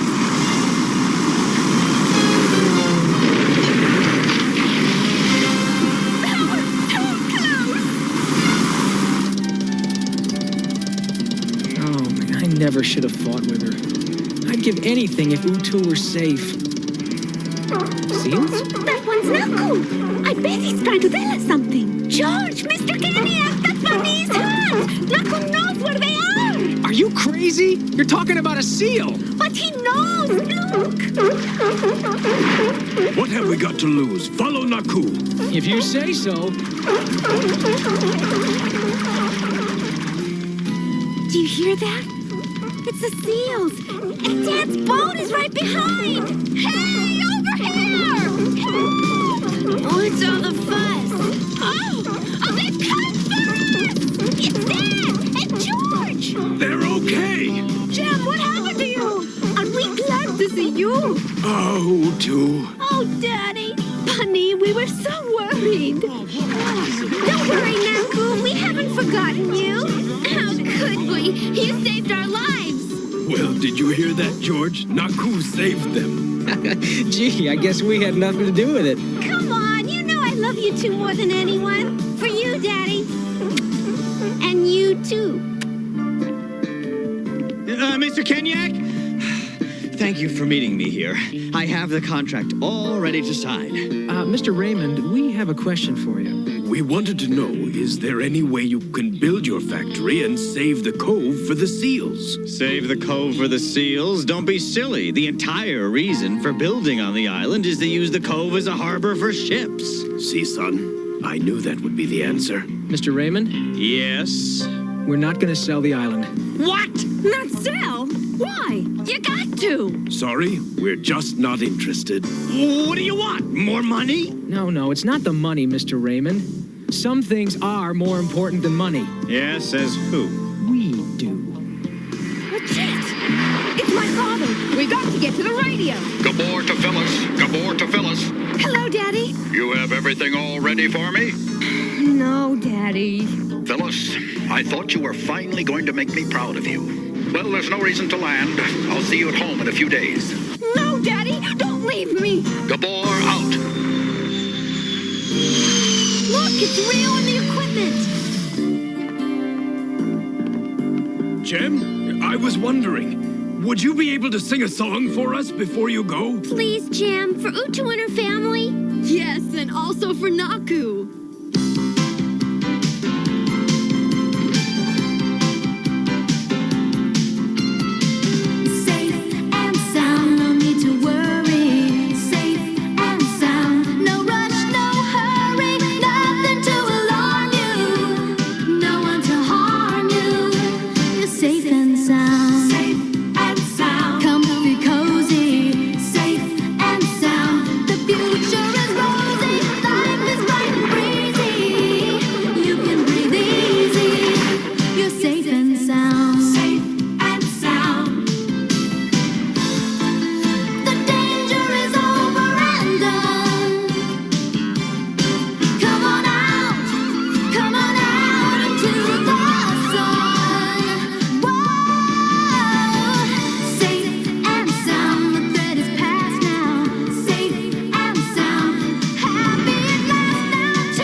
If we leave you with the Kenyaks for a week, promise no more solo kayak rides. I promise.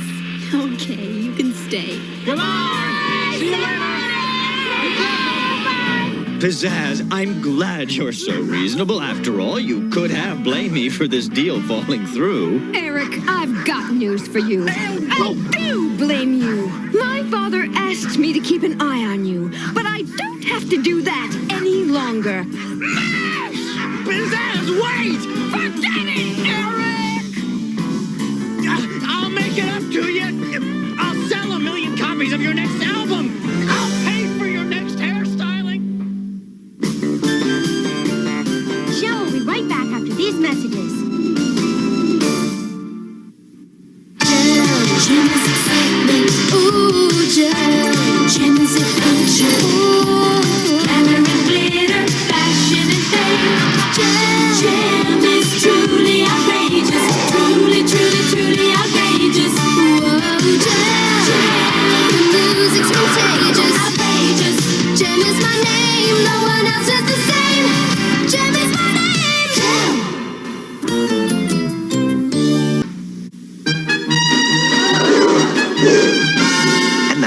message. Look, the Strataguns! Look, the aerial bots! The Strataguns! Only the aerial bots have this kind of teamwork. Strataguns attack! Aerial bots wage their battle to destroy the evil forces below. The Strataguns, the Transformers, for the reach the eye. The Transformers. Nobody can stop Minosaur. That's Imperium. The Transformers, sold separately from Hasbro. Say you want to be a street fighter. You're no street fighter. Not until you've mastered the 6 world warriors of the Street Fighter II handheld game. 100 hand slaps and rolling attacks, fireballs and hurricane kicks are your weapons. Beat 3 in a row. Zangief, Honda, Blanca. Come back, then we'll talk. Street Fighter II handheld game, new from Tiger.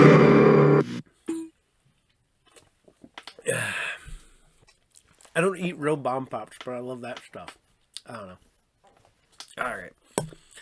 Gem and holograms. You know, the Energon verse got picked up by Image Comics, who hopefully now has Gem and holograms. And they did do a Cold Slither one-off of G.I. Joe. Maybe it's about time I wrote it. Get one of my comic book artist buddies to do the art on it and go, here, we did this for you.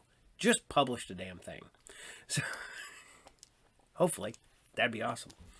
So, we're going to go from rock and roll to the afterlife and bring you one of my favorite episodes of Real Ghostbusters. I love this because it is a very, very strong Winston episode. And this is Real Ghostbusters, and this is the episode Night Games. Enjoy. Something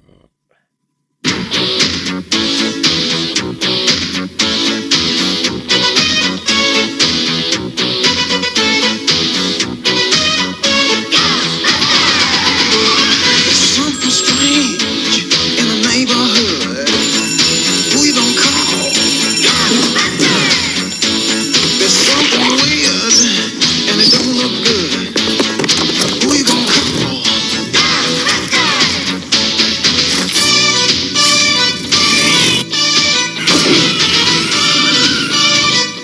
I ain't afraid of no ghosts.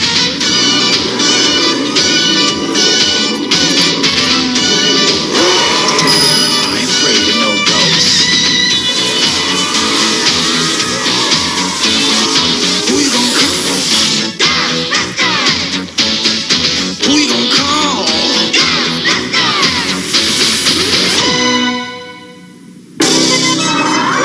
Whew, the real Ghostbusters will return after these messages. We now return to the real Ghostbusters.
Hey, who's up for a baseball game? So who's playing? The Yankees? The Mets? The Jaguars. Oh, no. Your loyalty is admirable, Winston, and I'm sure someday, some distant, faraway day, the Jags will actually win a game. And I hope you're there when they do. But not me. Janine? Oh, no, not me. Oh, come on. An afternoon at the ballpark would do you some good. Yeah, like fungus on the brain would do me good. Did somebody mention fungus? No, Egon. Want to go to a baseball game? Baseball? I knew a guy at the university who did a study on the aerodynamics of the curveball. Is that a yes? I'm afraid not. I'm in the middle of a project here. But I don't want to go by myself.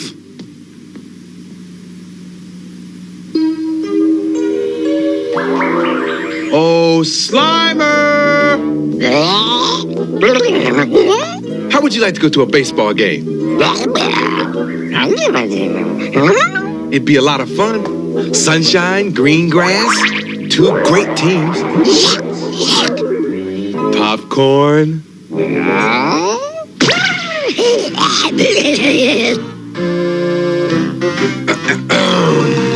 Ice cream bars, soda pop, all the hot dogs you can eat.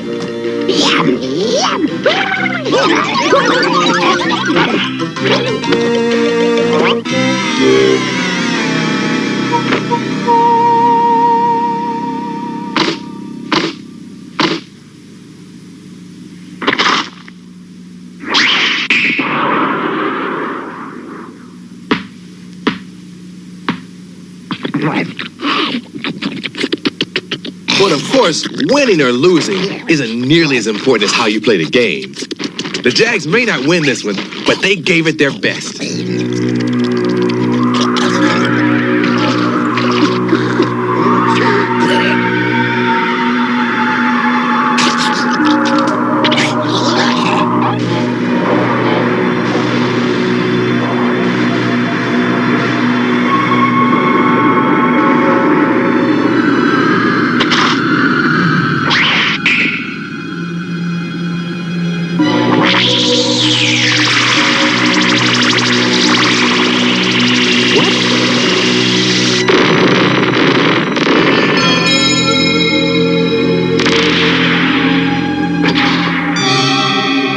Something's going on here. That's not much to go on, Winston. A Jag player dropping a pop fly isn't exactly a supernatural event. Now, if he'd caught the ball, that'd be supernatural. I know what I saw. Well, look at this. I stopped at the library on the way home.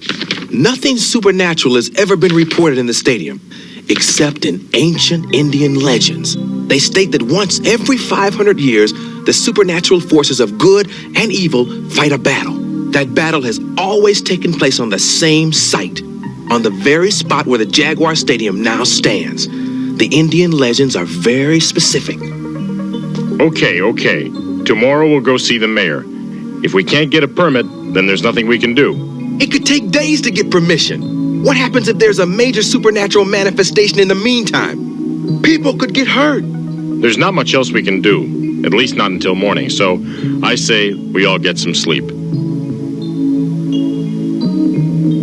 I'm gonna stay up and read a while. Maybe I can find something useful. Okay, Winston. Good night. Good night. Good night.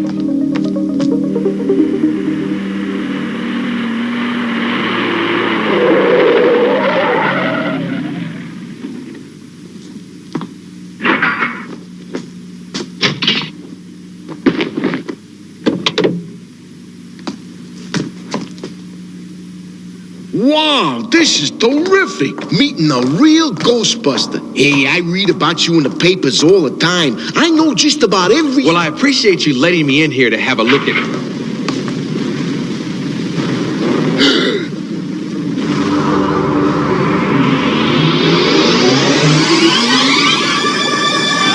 There it is. Oh, my gosh. You better get out of here. I'll follow in a minute.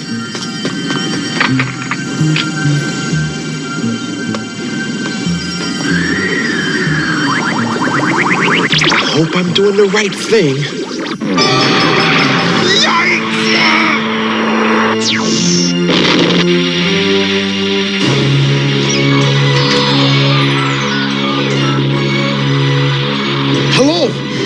Ghostbusters?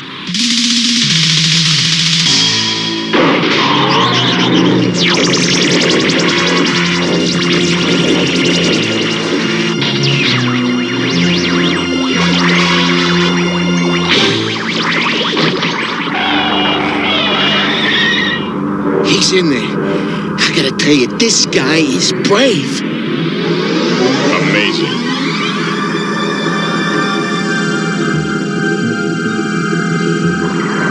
The level of ectoplasmic energy is unprecedented. So what's our plan of action? We're gonna have to blast our way through this barrier. If we shoot 3 particle beams at the same spot at its base, I think we can form a tunnel right through it, but it won't last long.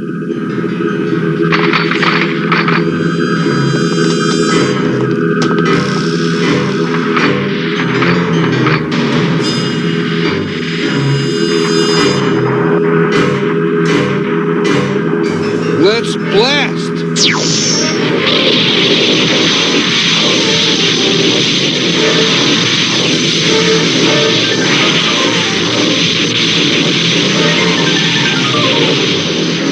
Now!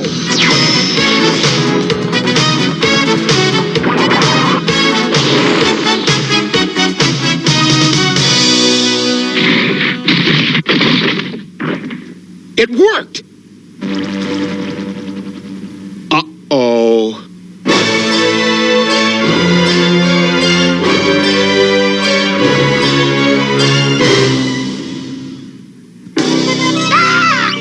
The real Ghostbusters will return after these messages.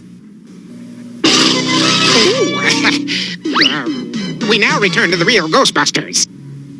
Uh-oh. You do not belong here. Well, you left the door open. What have you done with Winston? They made me shortstop.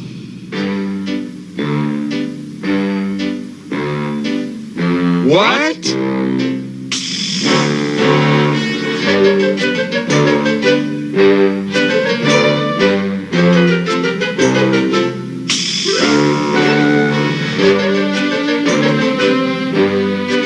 I'd ask for a good explanation of this, Winston, but I'm afraid you'd tell me. Remember those ancient Indian legends? Once every 500 years, good and evil slug it out right on this spot. They've always chosen the form of battle from their surroundings. But when good and evil showed up this time, they found a baseball stadium. So I suggested they play a game of baseball this time around. But how is it you're playing? When good and evil choose sides for battle, no one can be neutral. The umpire said I could play. I always wanted to play in the majors. Winston was here when the battle began, but it's too late in the game to add new players. You 3 must go. Wait a minute. Do you know what we had to go through to get in here? Winston's our friend. If he's in danger... Yeah, like what happens to the losers of this game? Nothing. Then what are you playing for? The fate of one human soul. You guys hijacked an entire stadium, not to mention our buddy Winston, and panicked the entire city for just one soul? Just one soul? Is there anything on this puny earth as important? Isn't even one soul worth all this effort? And more? Yeah, well, if you put it that way. You can't make us leave. We have a stake in this game, don't we? You may stay. Resume your position, Winston. Don't worry, guys. Wait a minute. Did I miss something here? Don't you understand, Peter? They must be playing for Winston's soul. Why else would they let him play? Well, what happens if good loses? The soul spends 500 years in torment doing evil's bidding. Ask a silly question? Play ball.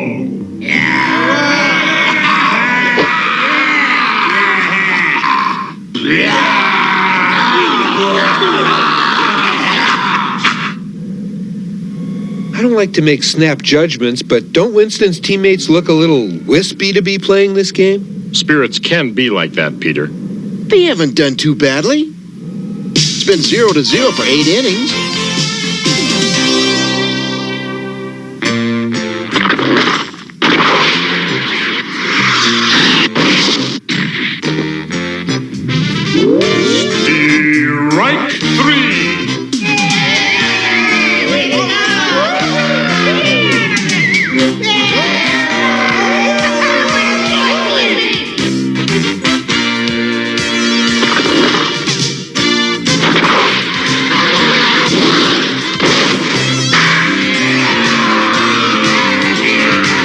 It's mine!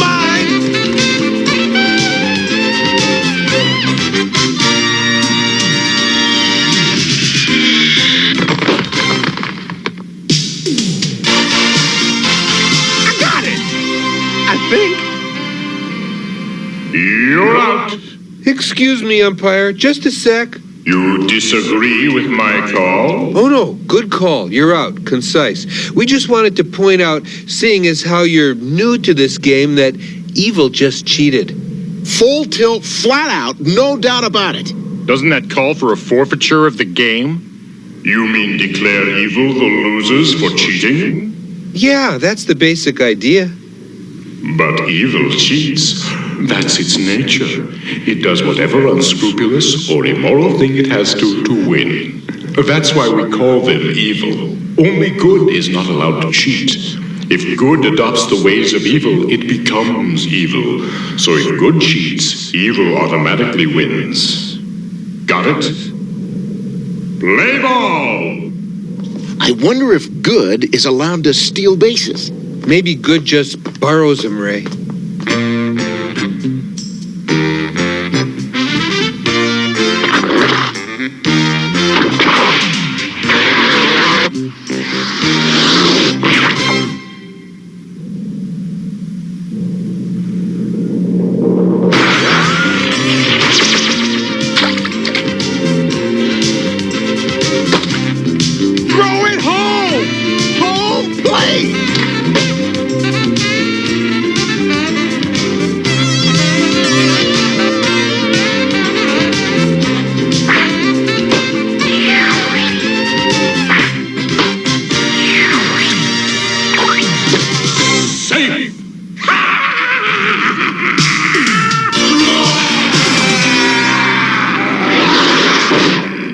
Strike one. Strike two. Strike three. You're out. I only have a minute, guys, but I wanted to say I'm glad the ump let you stay. You don't know how important this game is. I think we have an idea. Hey, you're only down by 1 point. You still have 3 outs to go. So go on, get out of here. We're not worried. Okay, thanks. I'm very, very worried about Winston.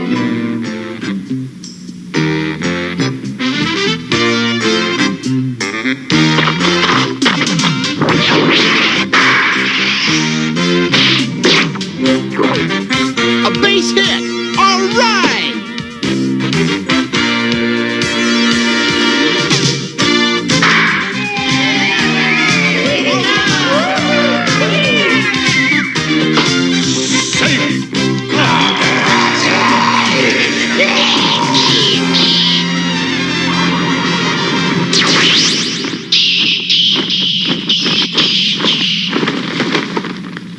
Timeout for a relief pitcher.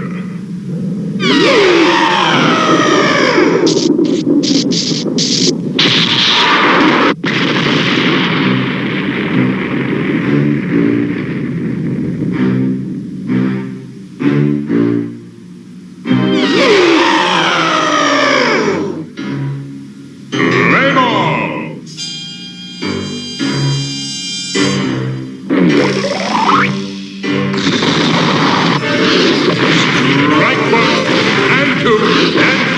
You're out. Down to the last out already? They'd better have their best hitter coming up. It's Winston.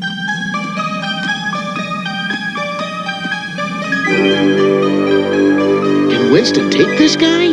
That's Evil's best pitcher. Your friend may not have a chance. It's just not right, letting a game decide Winston's fate. There's got to be something we can do. If they won't let us in the game, what can we do? Maybe Winston would have an easier time against another pitcher. Hey, we're not playing in the game. No one said we couldn't cheat. Play ball.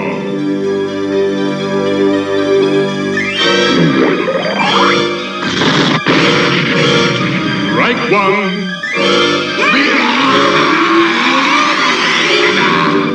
Egon, get ready with the ecto-trap. As soon as we fire our proton beams at him, get the trap out there. If no one is neutral,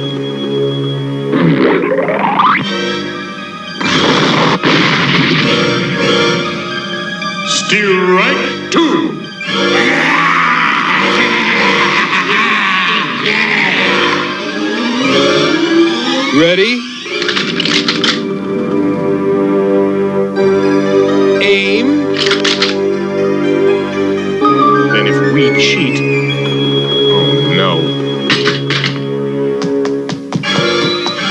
No, stop! We can't do it. If we cheat, good loses. Nuts!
It was a test, wasn't it? I told you no one can be neutral. You had to choose. Would you cheat for your friend, or would you trust in fair play and let good win on its own terms? Perhaps we'll meet again someday.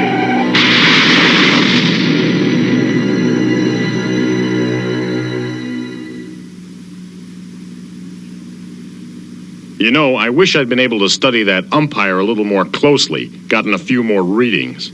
We saved our buddy here. Isn't that enough? What? We knew all along that it was your soul being played for, Winston. Oh, no, you got it wrong. It was your soul we were playing for, Peter. That's why they let me play. You mean I almost... that if I'd cheated, it would have been my... Peter, are you all right? That does it. From now on, I only go to Mets games. Are you crazy? The Toronto Blue Jays are the team to watch. that'd be it. The Indians,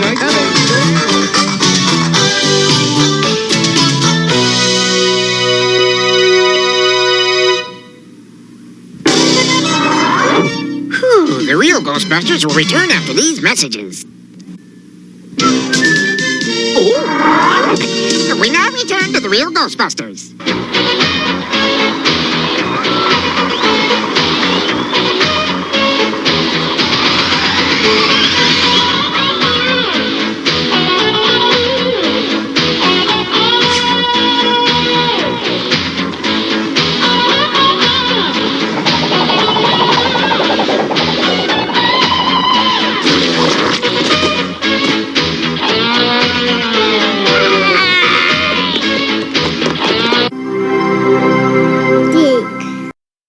We'll return after these messages.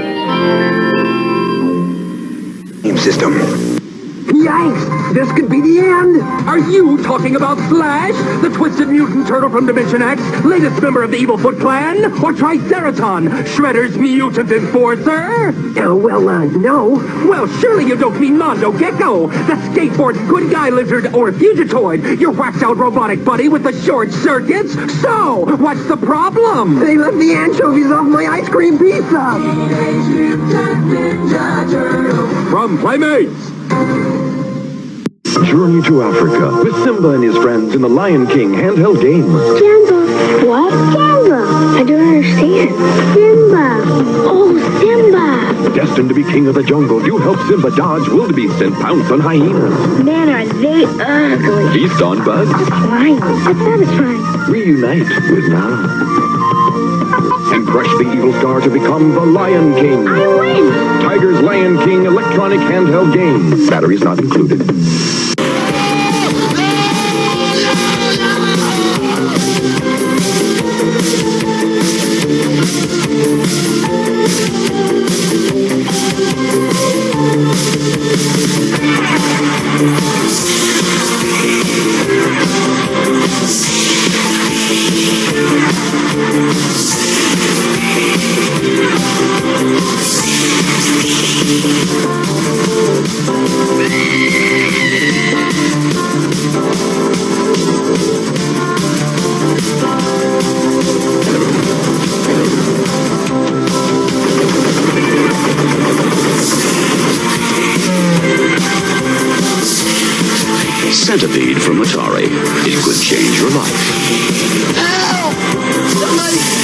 Exterminator! All right. You know, I always thought it was a fun one. The baseball episode. It always struck me. And to this day, I don't know why this one stuck with me as much as it did. Because, I mean, to be honest, there's some episodes that I watched a ton as a kid. And then as an adult, I kind of forgot about. But there was like a handful. Sandman, the Halloween episode, the Christmas episode, the movie episode, because it has one of my favorite phrases in it. And he goes, "What do you make of this?" He goes, "It's dark, it's deep, I make it a hole." And Night Games, the baseball, very strong Winston episode. It just stuck with me for 40 years now, and over 40 years. So I like it. Something about that episode, man. It's like, dig it. So we're going to keep her going in the Deke verse with a G.I. Joe adjacent cartoon with some cops. The Central Organization of Police Specialists fighting crime in a future time. I don't know. Cops was... I feel like this line needs to come back. I've said this over and over again, and I don't understand why nobody has jumped on bringing back Cops. Hasbro has the rights. Hasbro has all the other toys. Bring it back. That's all I'm saying. So, here you guys go. This is Cops, and this is the case of the lesser of two weevils. Enjoy. Cops, Central Organization of Police Specialists.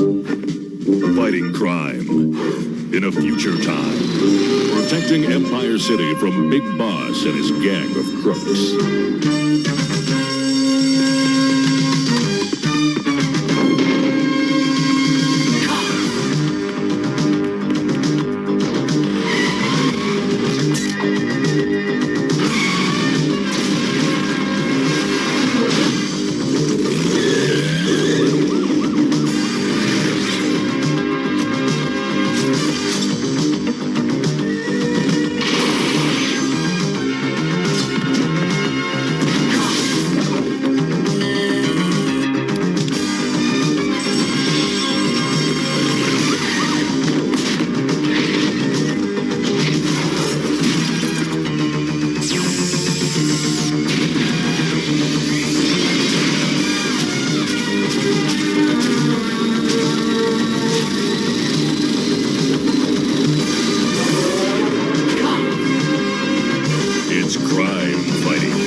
Case of the lesser of two weevils.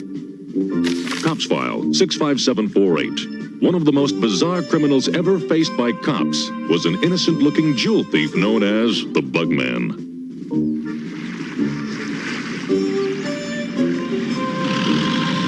Captured and sentenced to jail, the Bugman promised to go straight. But when the Bugman escaped, it appeared he was going straight back to a life of crime. Here's how the caper came down. Excellent, excellent. Now for the piece de resistance.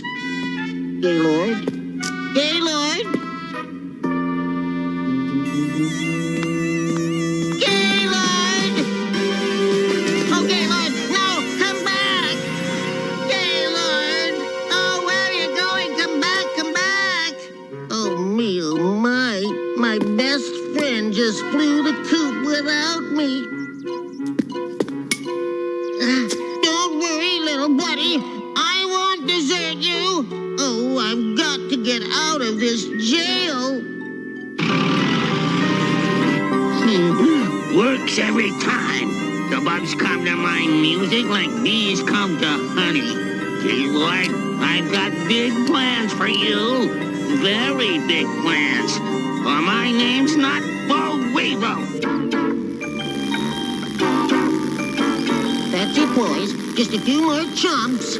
Oh, they eat cement like it was raw candy.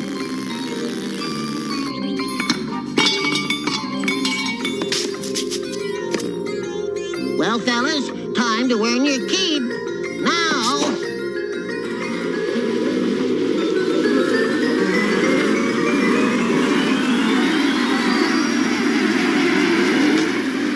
Ooh, an extra swarm of bugs sure comes in handy sometimes. Ooh, a magic carpet.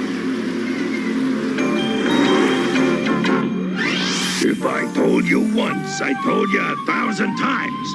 Guys like Bugman never go straight. We don't know that. Right. We get a call from the warden telling us the bars the Bugman's cell have been pried open and the Bugman's gone. So what? That doesn't prove anything. Where I come from, a man's innocent until proven guilty. Where I come from, a man knows when to admit that he's wrong. And where I come from, cops are supposed to stop arguing when they hear the duty siren. Bulletproof. We were, just having a little discussion. You can pick up your discussion after you've responded to the alarm at Bio 1 Laboratories' Jumbo Grow project. We're right on it, sir. You first, Bowser. I wonder if Mason Bowser will ever agree on anything. Whoop. Almost forgot something. Blitz! It's crime fighting time!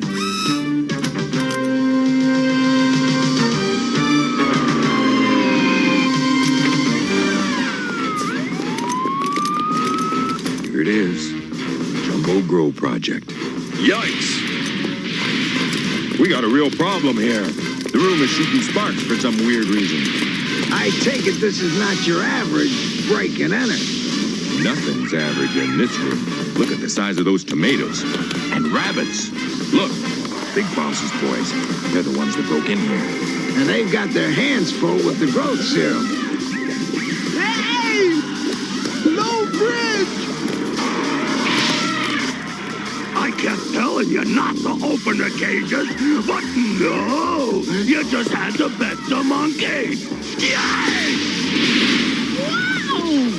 And who told you to open up those glass jars? I like it! It kind of reminds me of fireworks! I always knew there'd be days like this.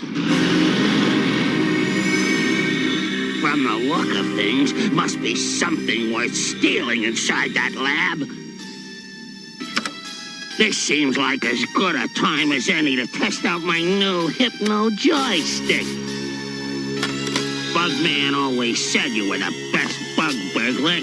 Now prove it.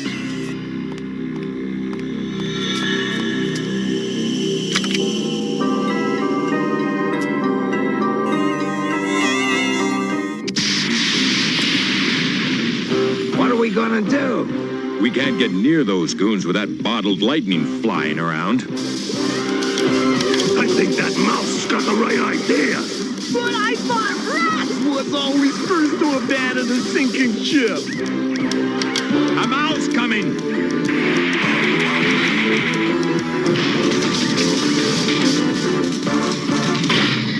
Cue ball in the corner pocket. We gotta get a handle on things. That mouse will eat its way through that tomato in no time. Okay, boys. Any suggestions? I don't suppose we can just rush them. Too risky. That stuff those crooks are holding looks pretty unstable. Bowser's right. If they drop those jars, this whole lab's liable to blow. That was only a suggestion. Blitz! The cops canine!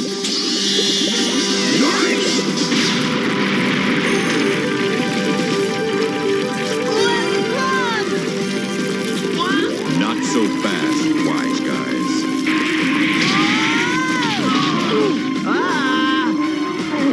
Get off me!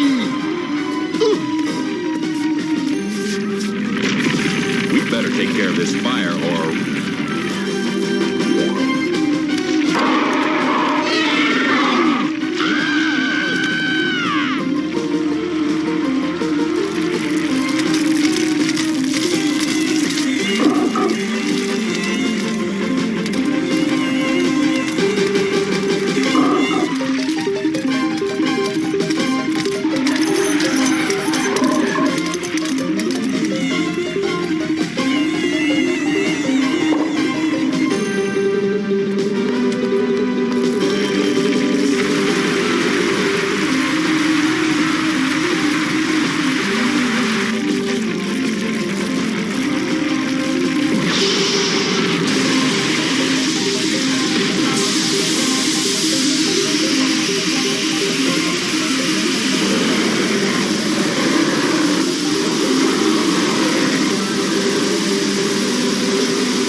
stop water-made plants grow, not shrink.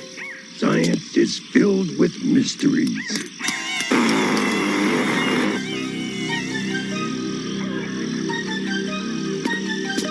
Blitz, the crooks are making a break.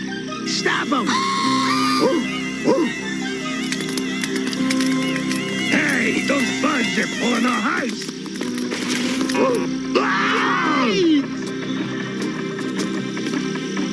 Looks like this caper was a big washout. Speaking of big, it seems that this Jumbo Grow serum still has a few bugs in it. And speaking of bugs, while we were catching crooks, those bugs made off with the Jumbo Grow juice.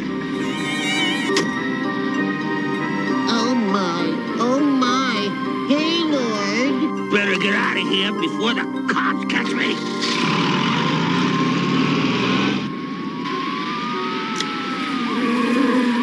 Oh, follow that truck. Gaylord, what has he done to you? I heard your goons had a run-in with the cops at the Bio 1 laboratory, big boss. What big ears you got, Mr. Weevil?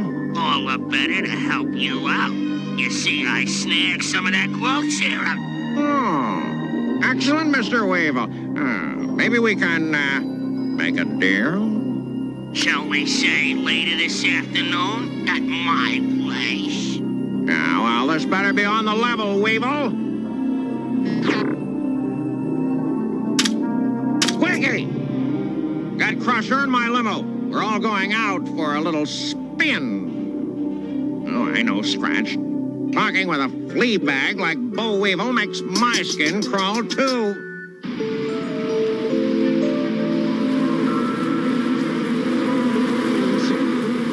And you're absolutely sure the truck with Gaylord in it drove to the back of this theater? Bo Weevil, I should have known he'd try to steal my top star the minute my back was turned. Oh, I don't care if I ever work in showbiz again. I won't let Bo Weevil take advantage of me and Gaylord anymore.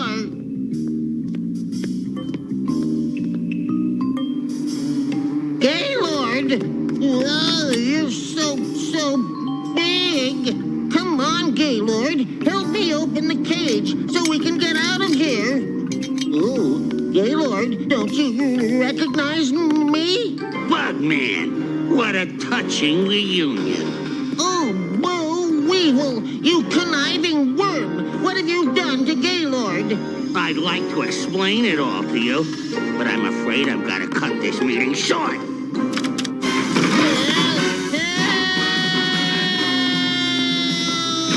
You always were a bit of a pest, Bugman. I'll deal with you later.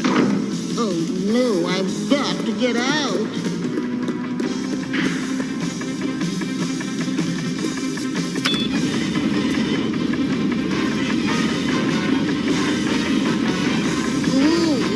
Have to stop those walls before it's too late. Oh, where's the light switch? Oh, I've broken the control box. There's no way out.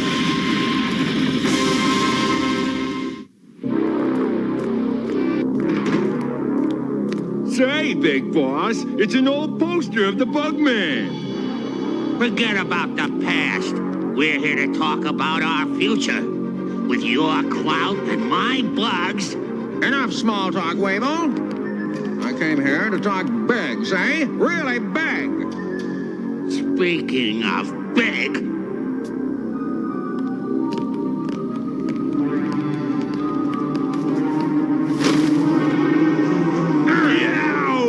Giant bug!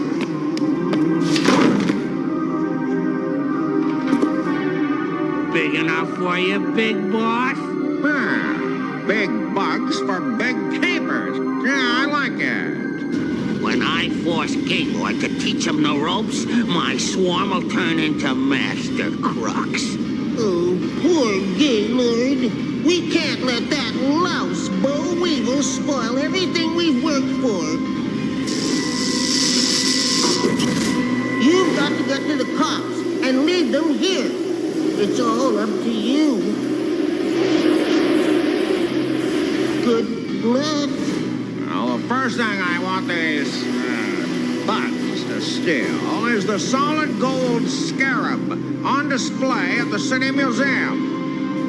Why, that's the largest gold antique in the world. Can you think of a more appropriate crime? The Crusher will go with you to make sure there are no slip-ups. I say we try to find those insects that gave us the slip back at the lab. And I say we quit beating around the bush and put out an APB for the Bugman. Don't you have any faith in human nature? A guy who talks to bugs and believes they talk back is not my idea of human. All right, Mace. Have it your way. Send an all-points bulletin out for Bugman. I'm glad you finally saw things my way.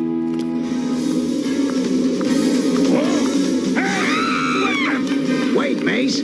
I think these insects are trying to tell us something.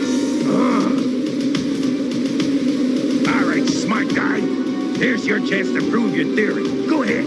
Talk to the bugs, Fido. What is it? What are you trying to say? Great. A one-way arrow pointed down the wrong side of the street. Hey, your bug's got plenty of brains, Bowser. That's not it. I think they want us to follow them.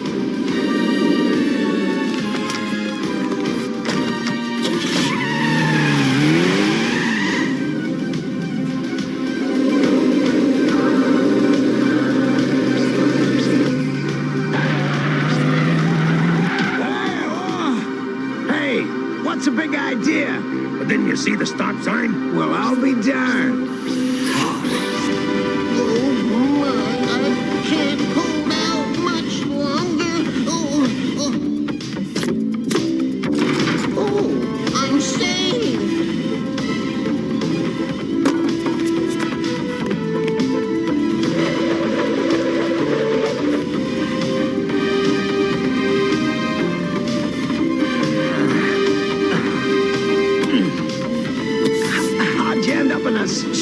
Like this, Bugman. Oh, it's a long story. Oh, I hope I can squeeze through. Me too. Made it. Oh, now we'd better get to the museum and stop the robbery. The museum? A robbery?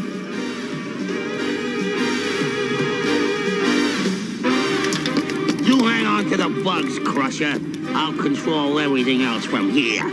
Whoa! Take it easy, doggies. I mean, crawlies. Oh, I mean, bump things.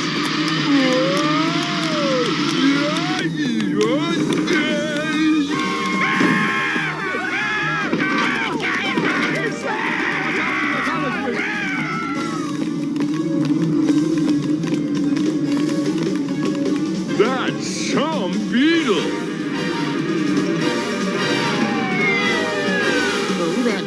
Weevil's truck.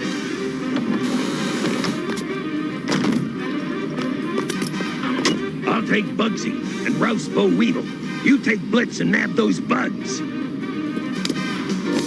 Why do I always get stuck with the fun jobs? This little trinket's gotta be worth a cool million. Well, now, I wouldn't say that. Bugman! Bo Weevil, you're under arrest. What have you done with Gaylord? Gaylord! Attaboy, Gaylord!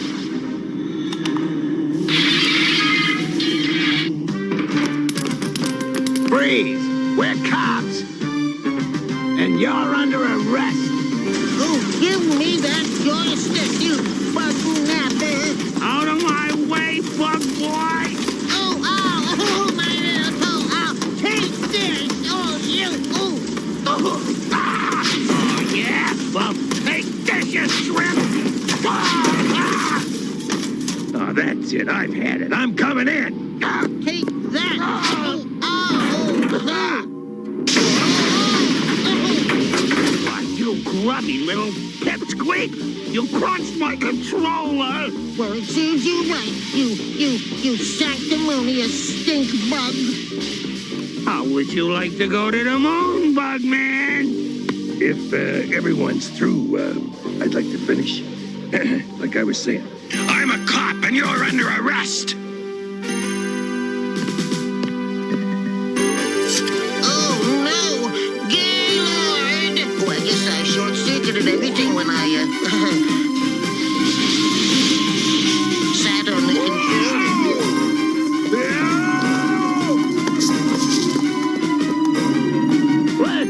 Blitz the fire sprinkler!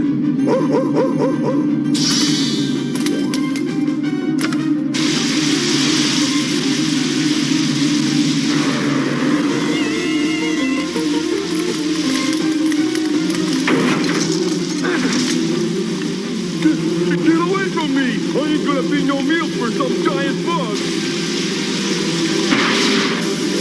Hey! It's cold!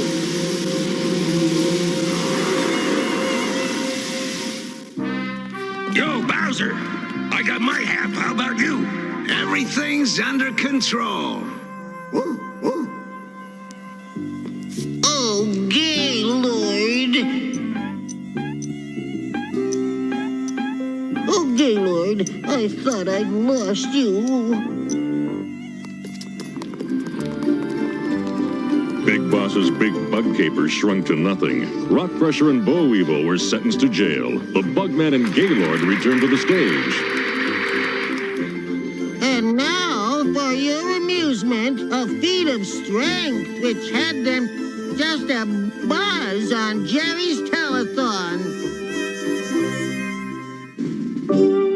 And the Bugman sentence was commuted because of his help in cracking Cops File 65748. The case of the lesser of two weevils. Case closed.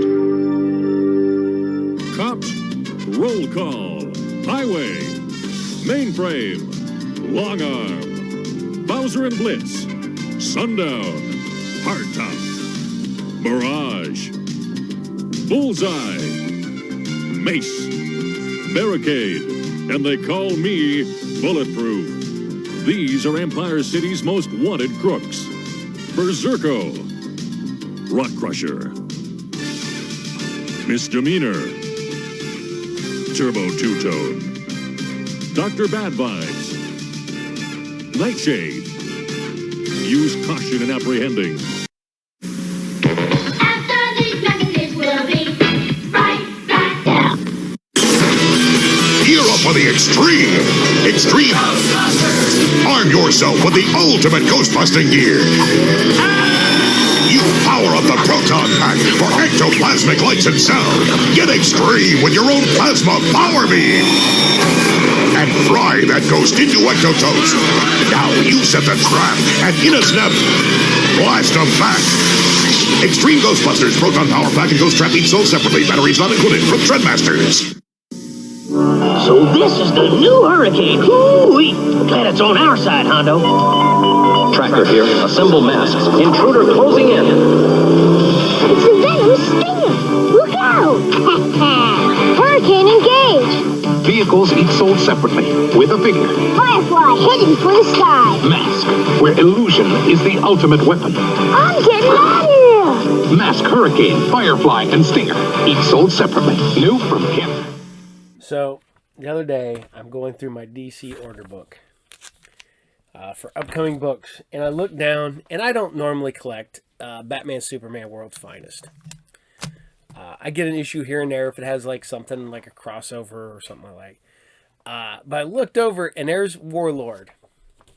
Travis right there, Travis Morgan. And he's up in the corner. I'm like, do I have to buy a comic book I don't normally collect because it just happens to have Warlord in it?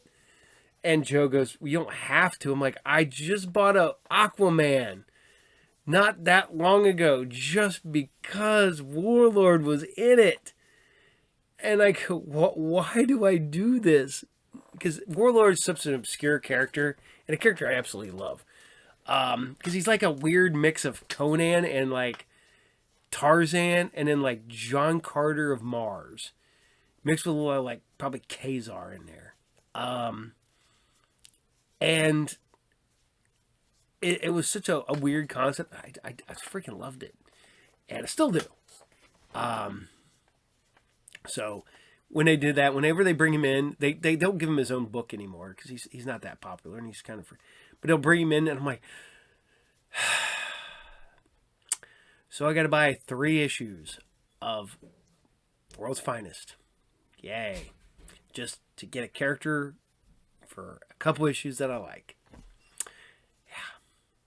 At least it wasn't back in the day. I had friends who were like Gambit fans or Wolverine or Lobo fans. They had every appearance of those characters in their comics, plus like guest spots. And I'm like, yeah, that's... I mean, don't get me wrong. I probably have every appearance of Gambit at a certain point, just because I collected X-Men and all the X titles. But I didn't set out to do that. So, Okay, Dad, I'm back. The Vince is back. He's back. Back again. Guess who's back? Tell a friend. The Vince is back. He's back. He's back. Nah. Oh, you eating blue candy? Did you eat your blue Mike and Ike's? Jello. Oh, you ate blue Jello. Oh, that's why you snuck upstairs. Blue snack pack. That's why he keeps taking off. He's going to go get Jello and then leave me down here. Yeah. So, hope you like Cops, because now several of you asked for it. I've had issues with it. Looks like I've got some issues figured out. But we're bringing back Terrahawks. This is the first episode of season 2. So over the years that we've done this, I brought you all of season 1. I know some people will not watch Terrahawks. They say 100% nightmare fuel. I think floor is lava. And no, I'm not standing on the floor. That and I have lava-proof shoes. So, I know people who will not watch it. They're like, nope, nightmare fuel. I don't like it. I don't like that show. It creeps me out. And I get it. I mean, don't get me wrong, there's puppets. But that also being said, the Tina hates Dark Crystal because the puppets creep her out. So I guess that's a thing. Puppets will freak people out. But that being said, also, Tina went with me to the theater to go see a surprise showing of Meet the Feebles. So if you've ever seen that, you know what weird puppets are. So here you guys go. Terrahawks, episode 1, season 2.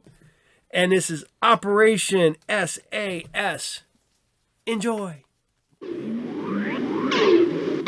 Terrahawks, stay on this channel. This is an emergency.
The crowd, estimated at over 100,000, wakes as we enter the last few seconds of the countdown for this historic flight.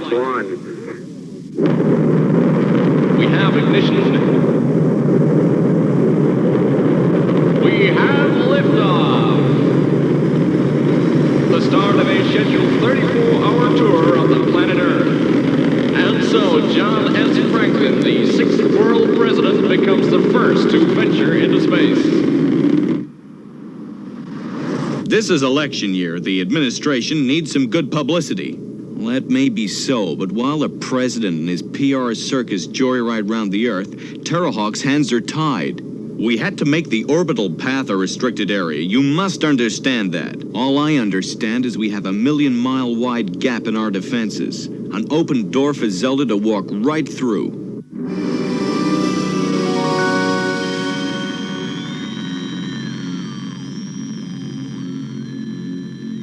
Well, youngster?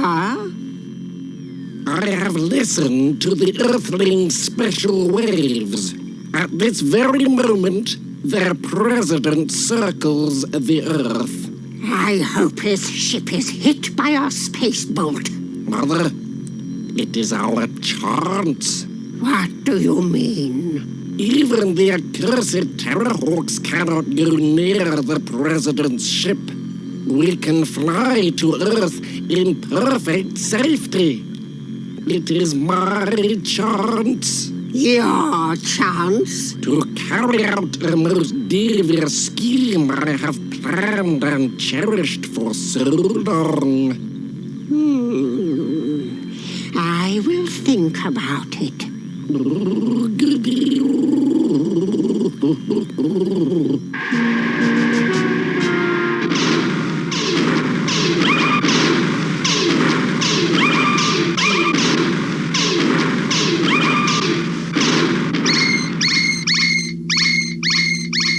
Lost again, Tiger.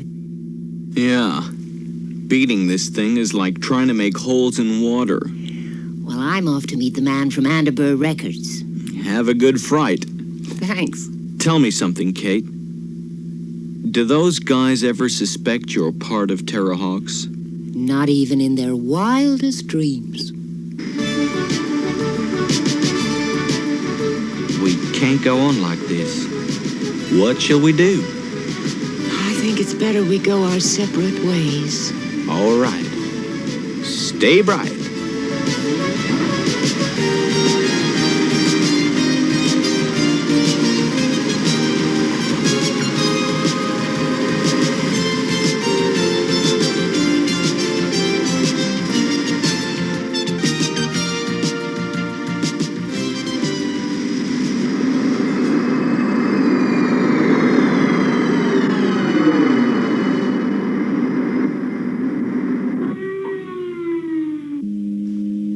Coffee's on. Great.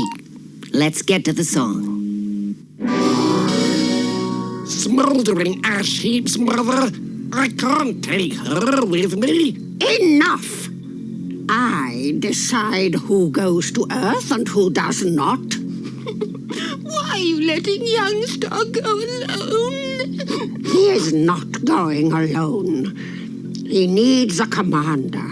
Someone steeled by experience and with extraordinary powers over metallic objects. No, Mother, not him. Anyone but him. He's so incredibly ugly. That's as may be, but he is a proven heroic leader. Come forward, my furry Napoleon. Look at him. Have you ever seen anything so grotesque? Keep away from me, you monstrosity. No, leave that alone. Mother, stop him! He's bending my ferret!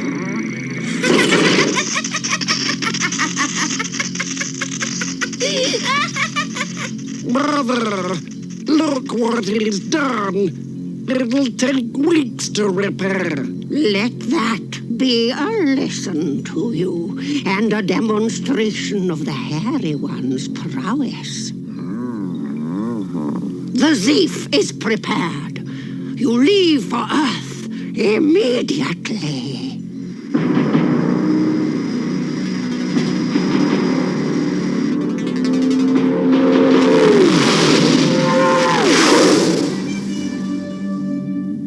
Lieutenant, we have a contact. It's alien. Lock onto target. Locking on. Lieutenant, we won't be able to open fire. It's using the presidential shuttle as a shield. It's Azif, but we had to let it through. 10-10, hero. Like I always say, expect the expected.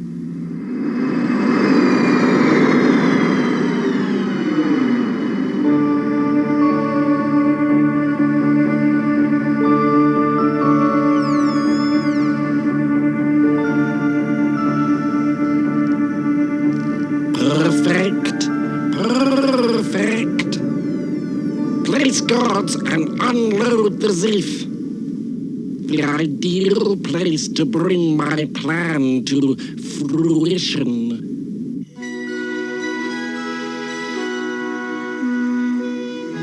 It's turning rather chilly. I hope they won't keep me standing here too long. Hey, yeah, this is amazing. Hey, this is really a great house you have here, Miss Kestrel. You've been here before. Have I? Oh, yeah, I mean, I have, yeah. Okay, right, yeah, well, amazing. But I just don't seem able to remember, you know? Did you remember the backing track? The backing track? Oh, yeah, sure, yeah, I got it right here. Okay. Why don't we give the lyrics a try? Why, yeah, sure, man. Okay, well, here we go, Miss Kestrel. Here we go.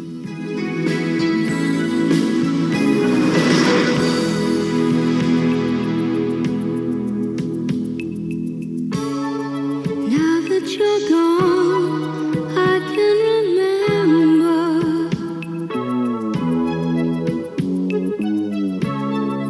bright city lights and days on our own. Once we stood in the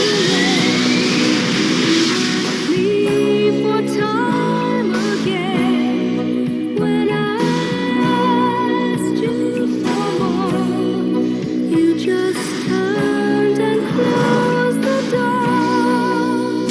I need you tonight, and I keep trying all around just to meet you tonight. Hey, was that like a, you know, a backfire or something? I mean, Hudson, get off the road. Yes, madam. Hey, Miss Kestrel, look, now, that actually was an explosion back there. Hudson, head cross country for those woods. Hey, look, I don't want to be uncool about this or anything, man, you know, but we don't seem to have a driver. You know what I mean, Miss Kestrel, yeah?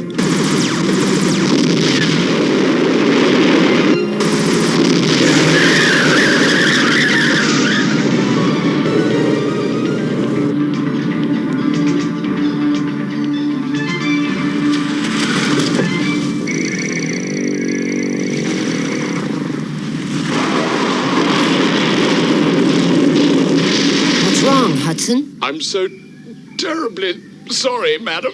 Whoever said that, he sounds like in pain, you know? I mean, now look, what is happening?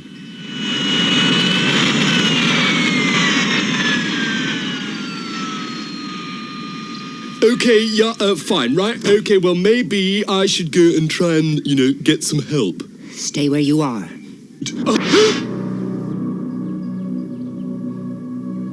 Don't move a muscle.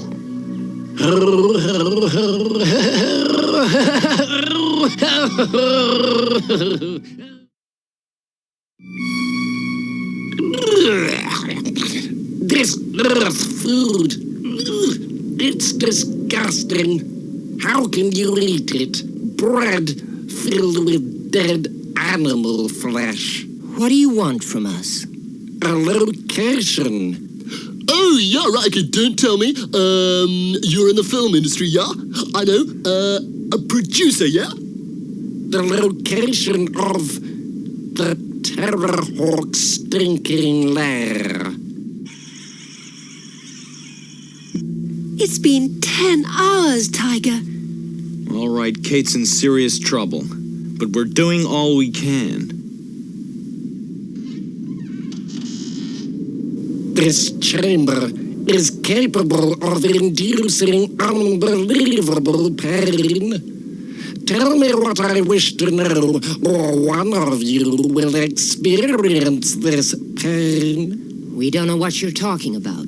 You! Where is the base of the accursed Terrahawks? The base? Oh, right, yeah, they got a bass player, have they? Oh, yeah, right, okay. Let's see now. Terrahawks. I know. Are they one of those really, amazing new heavy Asian groups, man, yeah? How's Hudson? He'll be fine, but he wasn't able to tell us much. Kate could be anywhere. We've been monitoring and recording all news reports. We may have had a break. Play it back, Zero. So? Here's one for the scrapbook. A guy with a bear on a lead walked into a sandwich bar. The owner described him as real old, real ugly, and real weird. The guy asked for a sandwich. And get this, he wanted real sand. Where's that station? Just outside Northtown. Let's go.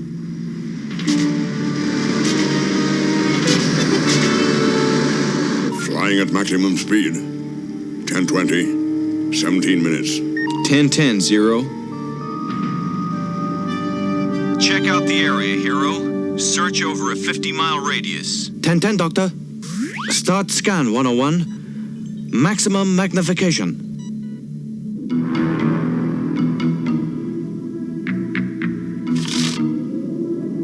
This powder from the walls is quite palatable. Ah, I see we are ready to begin. You'll get nothing from me. Start the chamber.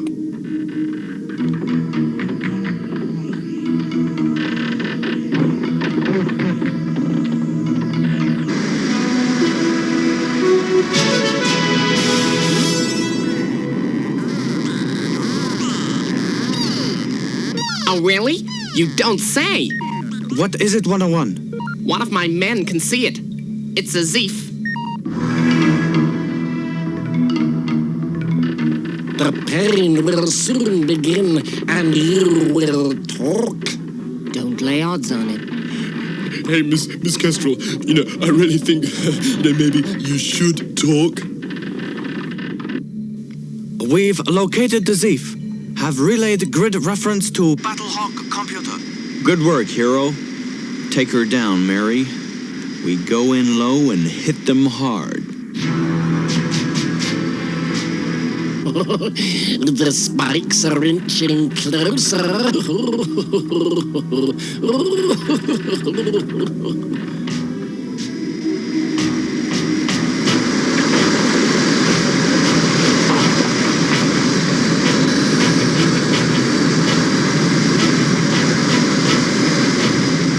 We're under attack. Bring the woman to the window. Let the despicable Terrahawk see we have a hostage. Showing me won't stop the attack. Surrender while you're still in one piece. Hey, now look, Miss Kestrel, I really think you should show yourself, Please? Drop the battle tank. So?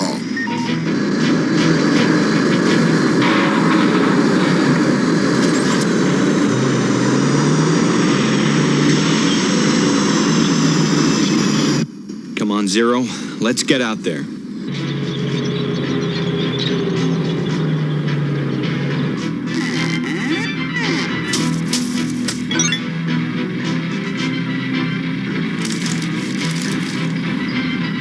All right, lads. Open fire!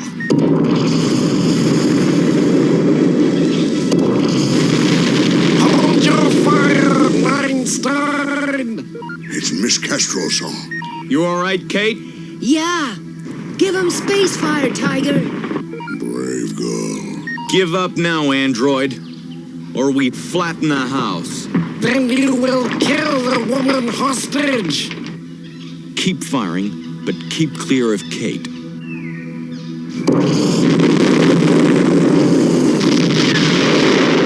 Great molten boulders. We will all be destroyed.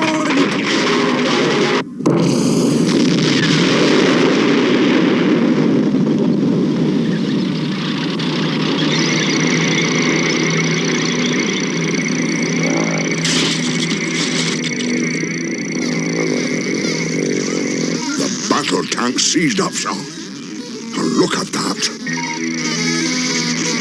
It's telekinesis. We're in trouble. Tell you who, sir? The ability to bend metal objects with the mind. Whoever's doing it must be taken out. My congratulations. The attack seems to have ceased. Hey, now listen to yourself, Stuart. Listen, Stuart Dapples. All this is not happening, right, man? Okay? But it's a sewer. Sir, I mean, it's so undignified, sir. I just cannot do it. You ever heard of the SAS, Zero? The SAS? Ooh, the finest body of men in the world, sir. They are magnificent, sir. Well, let's call this assignment Operation SAS. Ooh. Operation SAS. I'm with you all the way, sir. It'll need two of you. I'll take Dix Hewitt.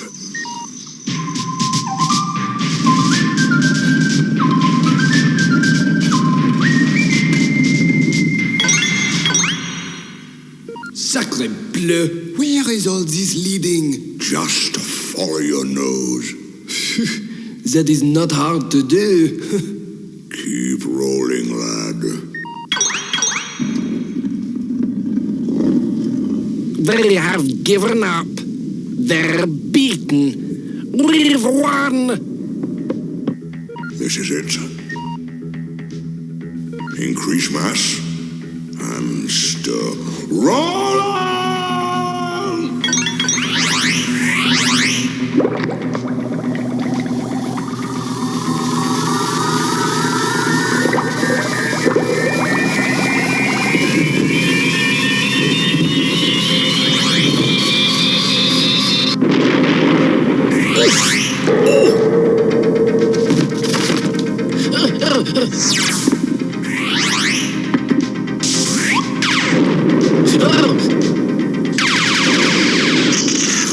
An unorthodox entrance, but great work, Zero. Thank you, Mom. Your furry friend's out cold. It's all over, android. She's right. Terms, Einstein. I plead for terms of surrender. No terms. Mother, help us!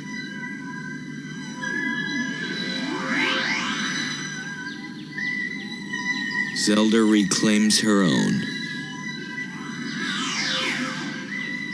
There goes your furry friend. Maybe she doesn't want you, sonny boy. Mother! Don't leave me behind! Mother!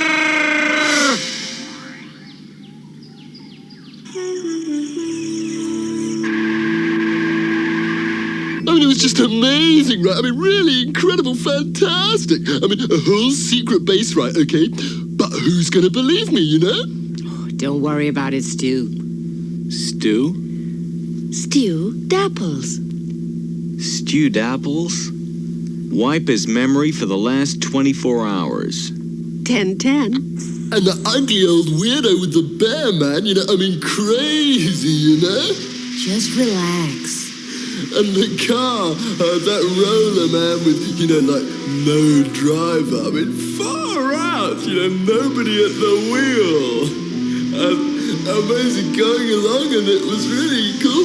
And then suddenly this weird thing at the window, and man, I don't know, it was all so weird, multicolored, far out.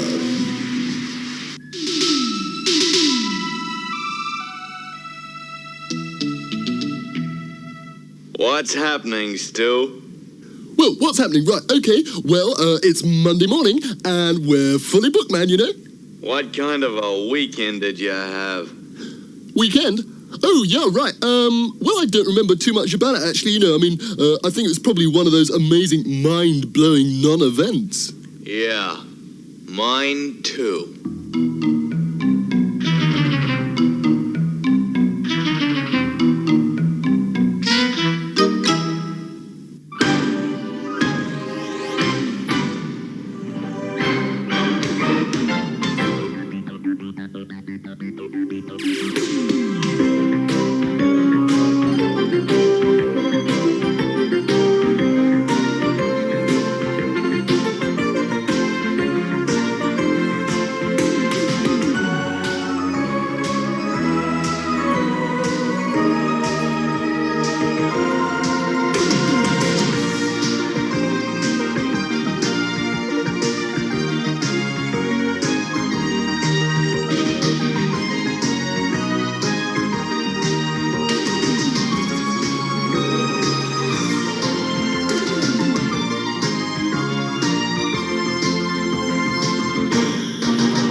We'll return after these messages. The castle. Fix me. His name's Big Frank. Fix me. I said, I'm going to fix you. I'm talking monster, Big Frank. I'll fix you, Big Frank. Monster Boy fix. How do you feel now, Frank? I'm alive. It's always fun to fix him. I'm talking monster, Big Frank. Thank you. Big Frank talks and his eyes light up. Batteries not included. Fix me. Hey! You still don't have a Sega CD? What are you waiting for? Nintendo to make one? You have seen the games, right? Wrong answer, man. Show them!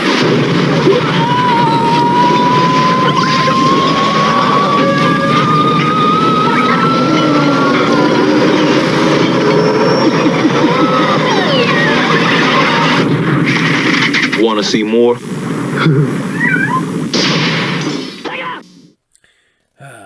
There we go. A book I read and it blew me away. That's right. Batman Dark Knight Returns. We're getting some facsimile editions of that out now. I have all of them, plus I have the big trade paperback and stuff, and love that comic, man. That was I turned so many people on to comics because of that book. Because I'm like, comic books are for kids? Here you go, read this. And they're like, what? And then, of course, then the big indie craze came around that same time. And then you start discovering books that, The Crow and Grendel and Faust. And way too young to be reading Faust. So, all those books start hitting. And the mature comic book market blew up. And yes, I want to say, yes, there was always an adult comic market or a mature comic book market. I want to say Watchmen and Swamp Thing and Dark Knight Returns were some of the things that made it cool to read comics again. So take it from me as the comic book guy. So hope you guys like the Terrahawks. Because now we're going to go to Eternia, go meet up with HeMan, as I am patiently waiting for that new HeMan movie. I don't care. It looks awesome. I don't know, man. I see Fisto. I see Whiplash. I see Triclops. Trapjaw. There are even homages to the original movie. The Dolph Lundgren movie in there. You see them in the trailers. I'm not gonna spoil it.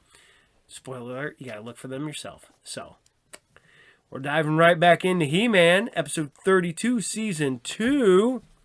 And this is the greatest show on Eternia. Enjoy.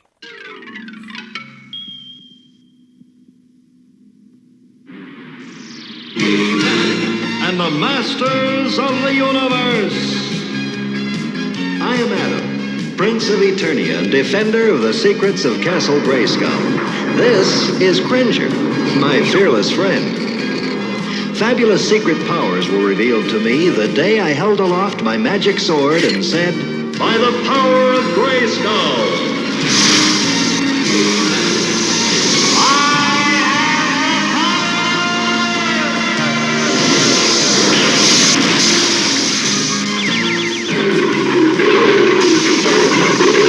Cringer became the mighty Battle Cat, and I became HeMan, the most powerful man in the universe.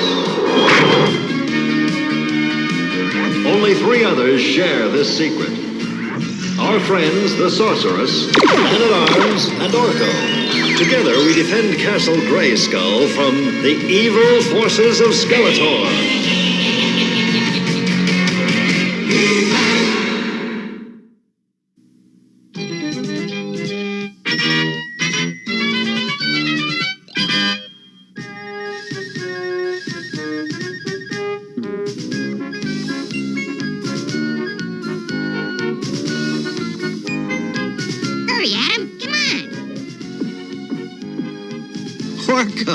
I've never seen you so excited.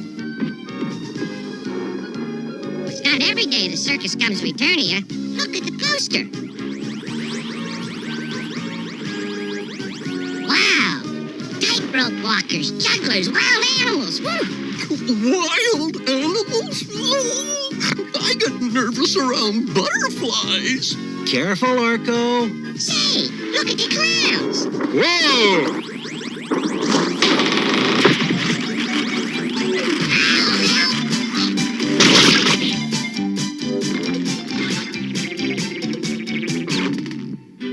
Orko, are you all right? I'm okay, just a little bit stuck up. Orko. Oops. Oh, sorry, sir, but I was so excited about the circus I didn't... Yes. But remember your promise. I know. I can only go to the circus if I clean up my room. But the circus is arriving today. Orko, when are you going to have time to do it? Right now. Hey, look! It's the circus rocket train.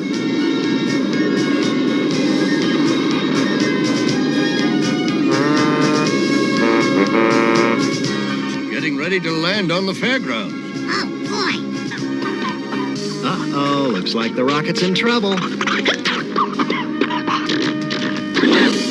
It's out of control. It's gonna crash into Mount Eternia. Cringer, it's time for HeMan and Battle Cat to save the day. But we saved the day yesterday, and the day before that. Every day we save the day. Gee whiz. By the power of Grayskull.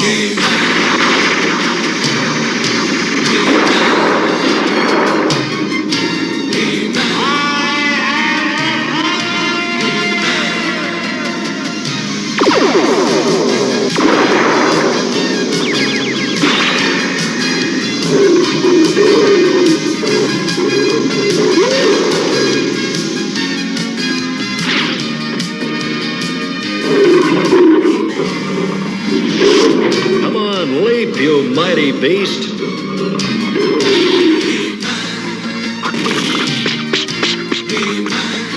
First to blow out the flames.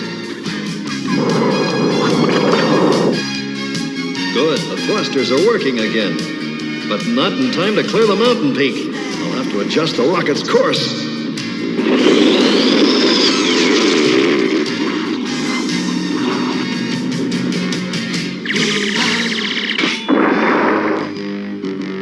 No cooperation! I get no cooperation from anyone! I have to do all the work around here. Where's Beastman? Where's Evil Lynn? What's bugging you, bonehead? Have you received word yet from the circus? You mean about your request for them to perform here at Snake Mountain? Yes. When will they arrive? They won't. They turned you down. They what?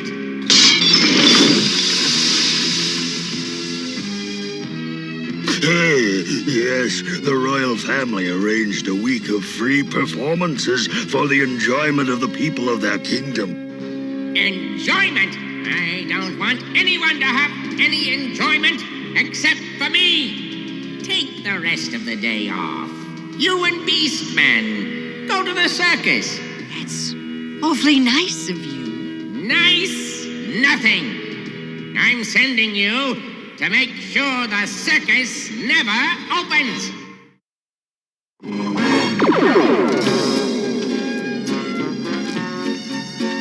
I never saw anything like this. There's clowns and jugglers and all kind of wild animals. I'll have plenty of time to clean up my room when I get home. I wonder when they're going to put up the circus tent. Yikes, it's a Myrtle. Oh, put him down, Myrtle.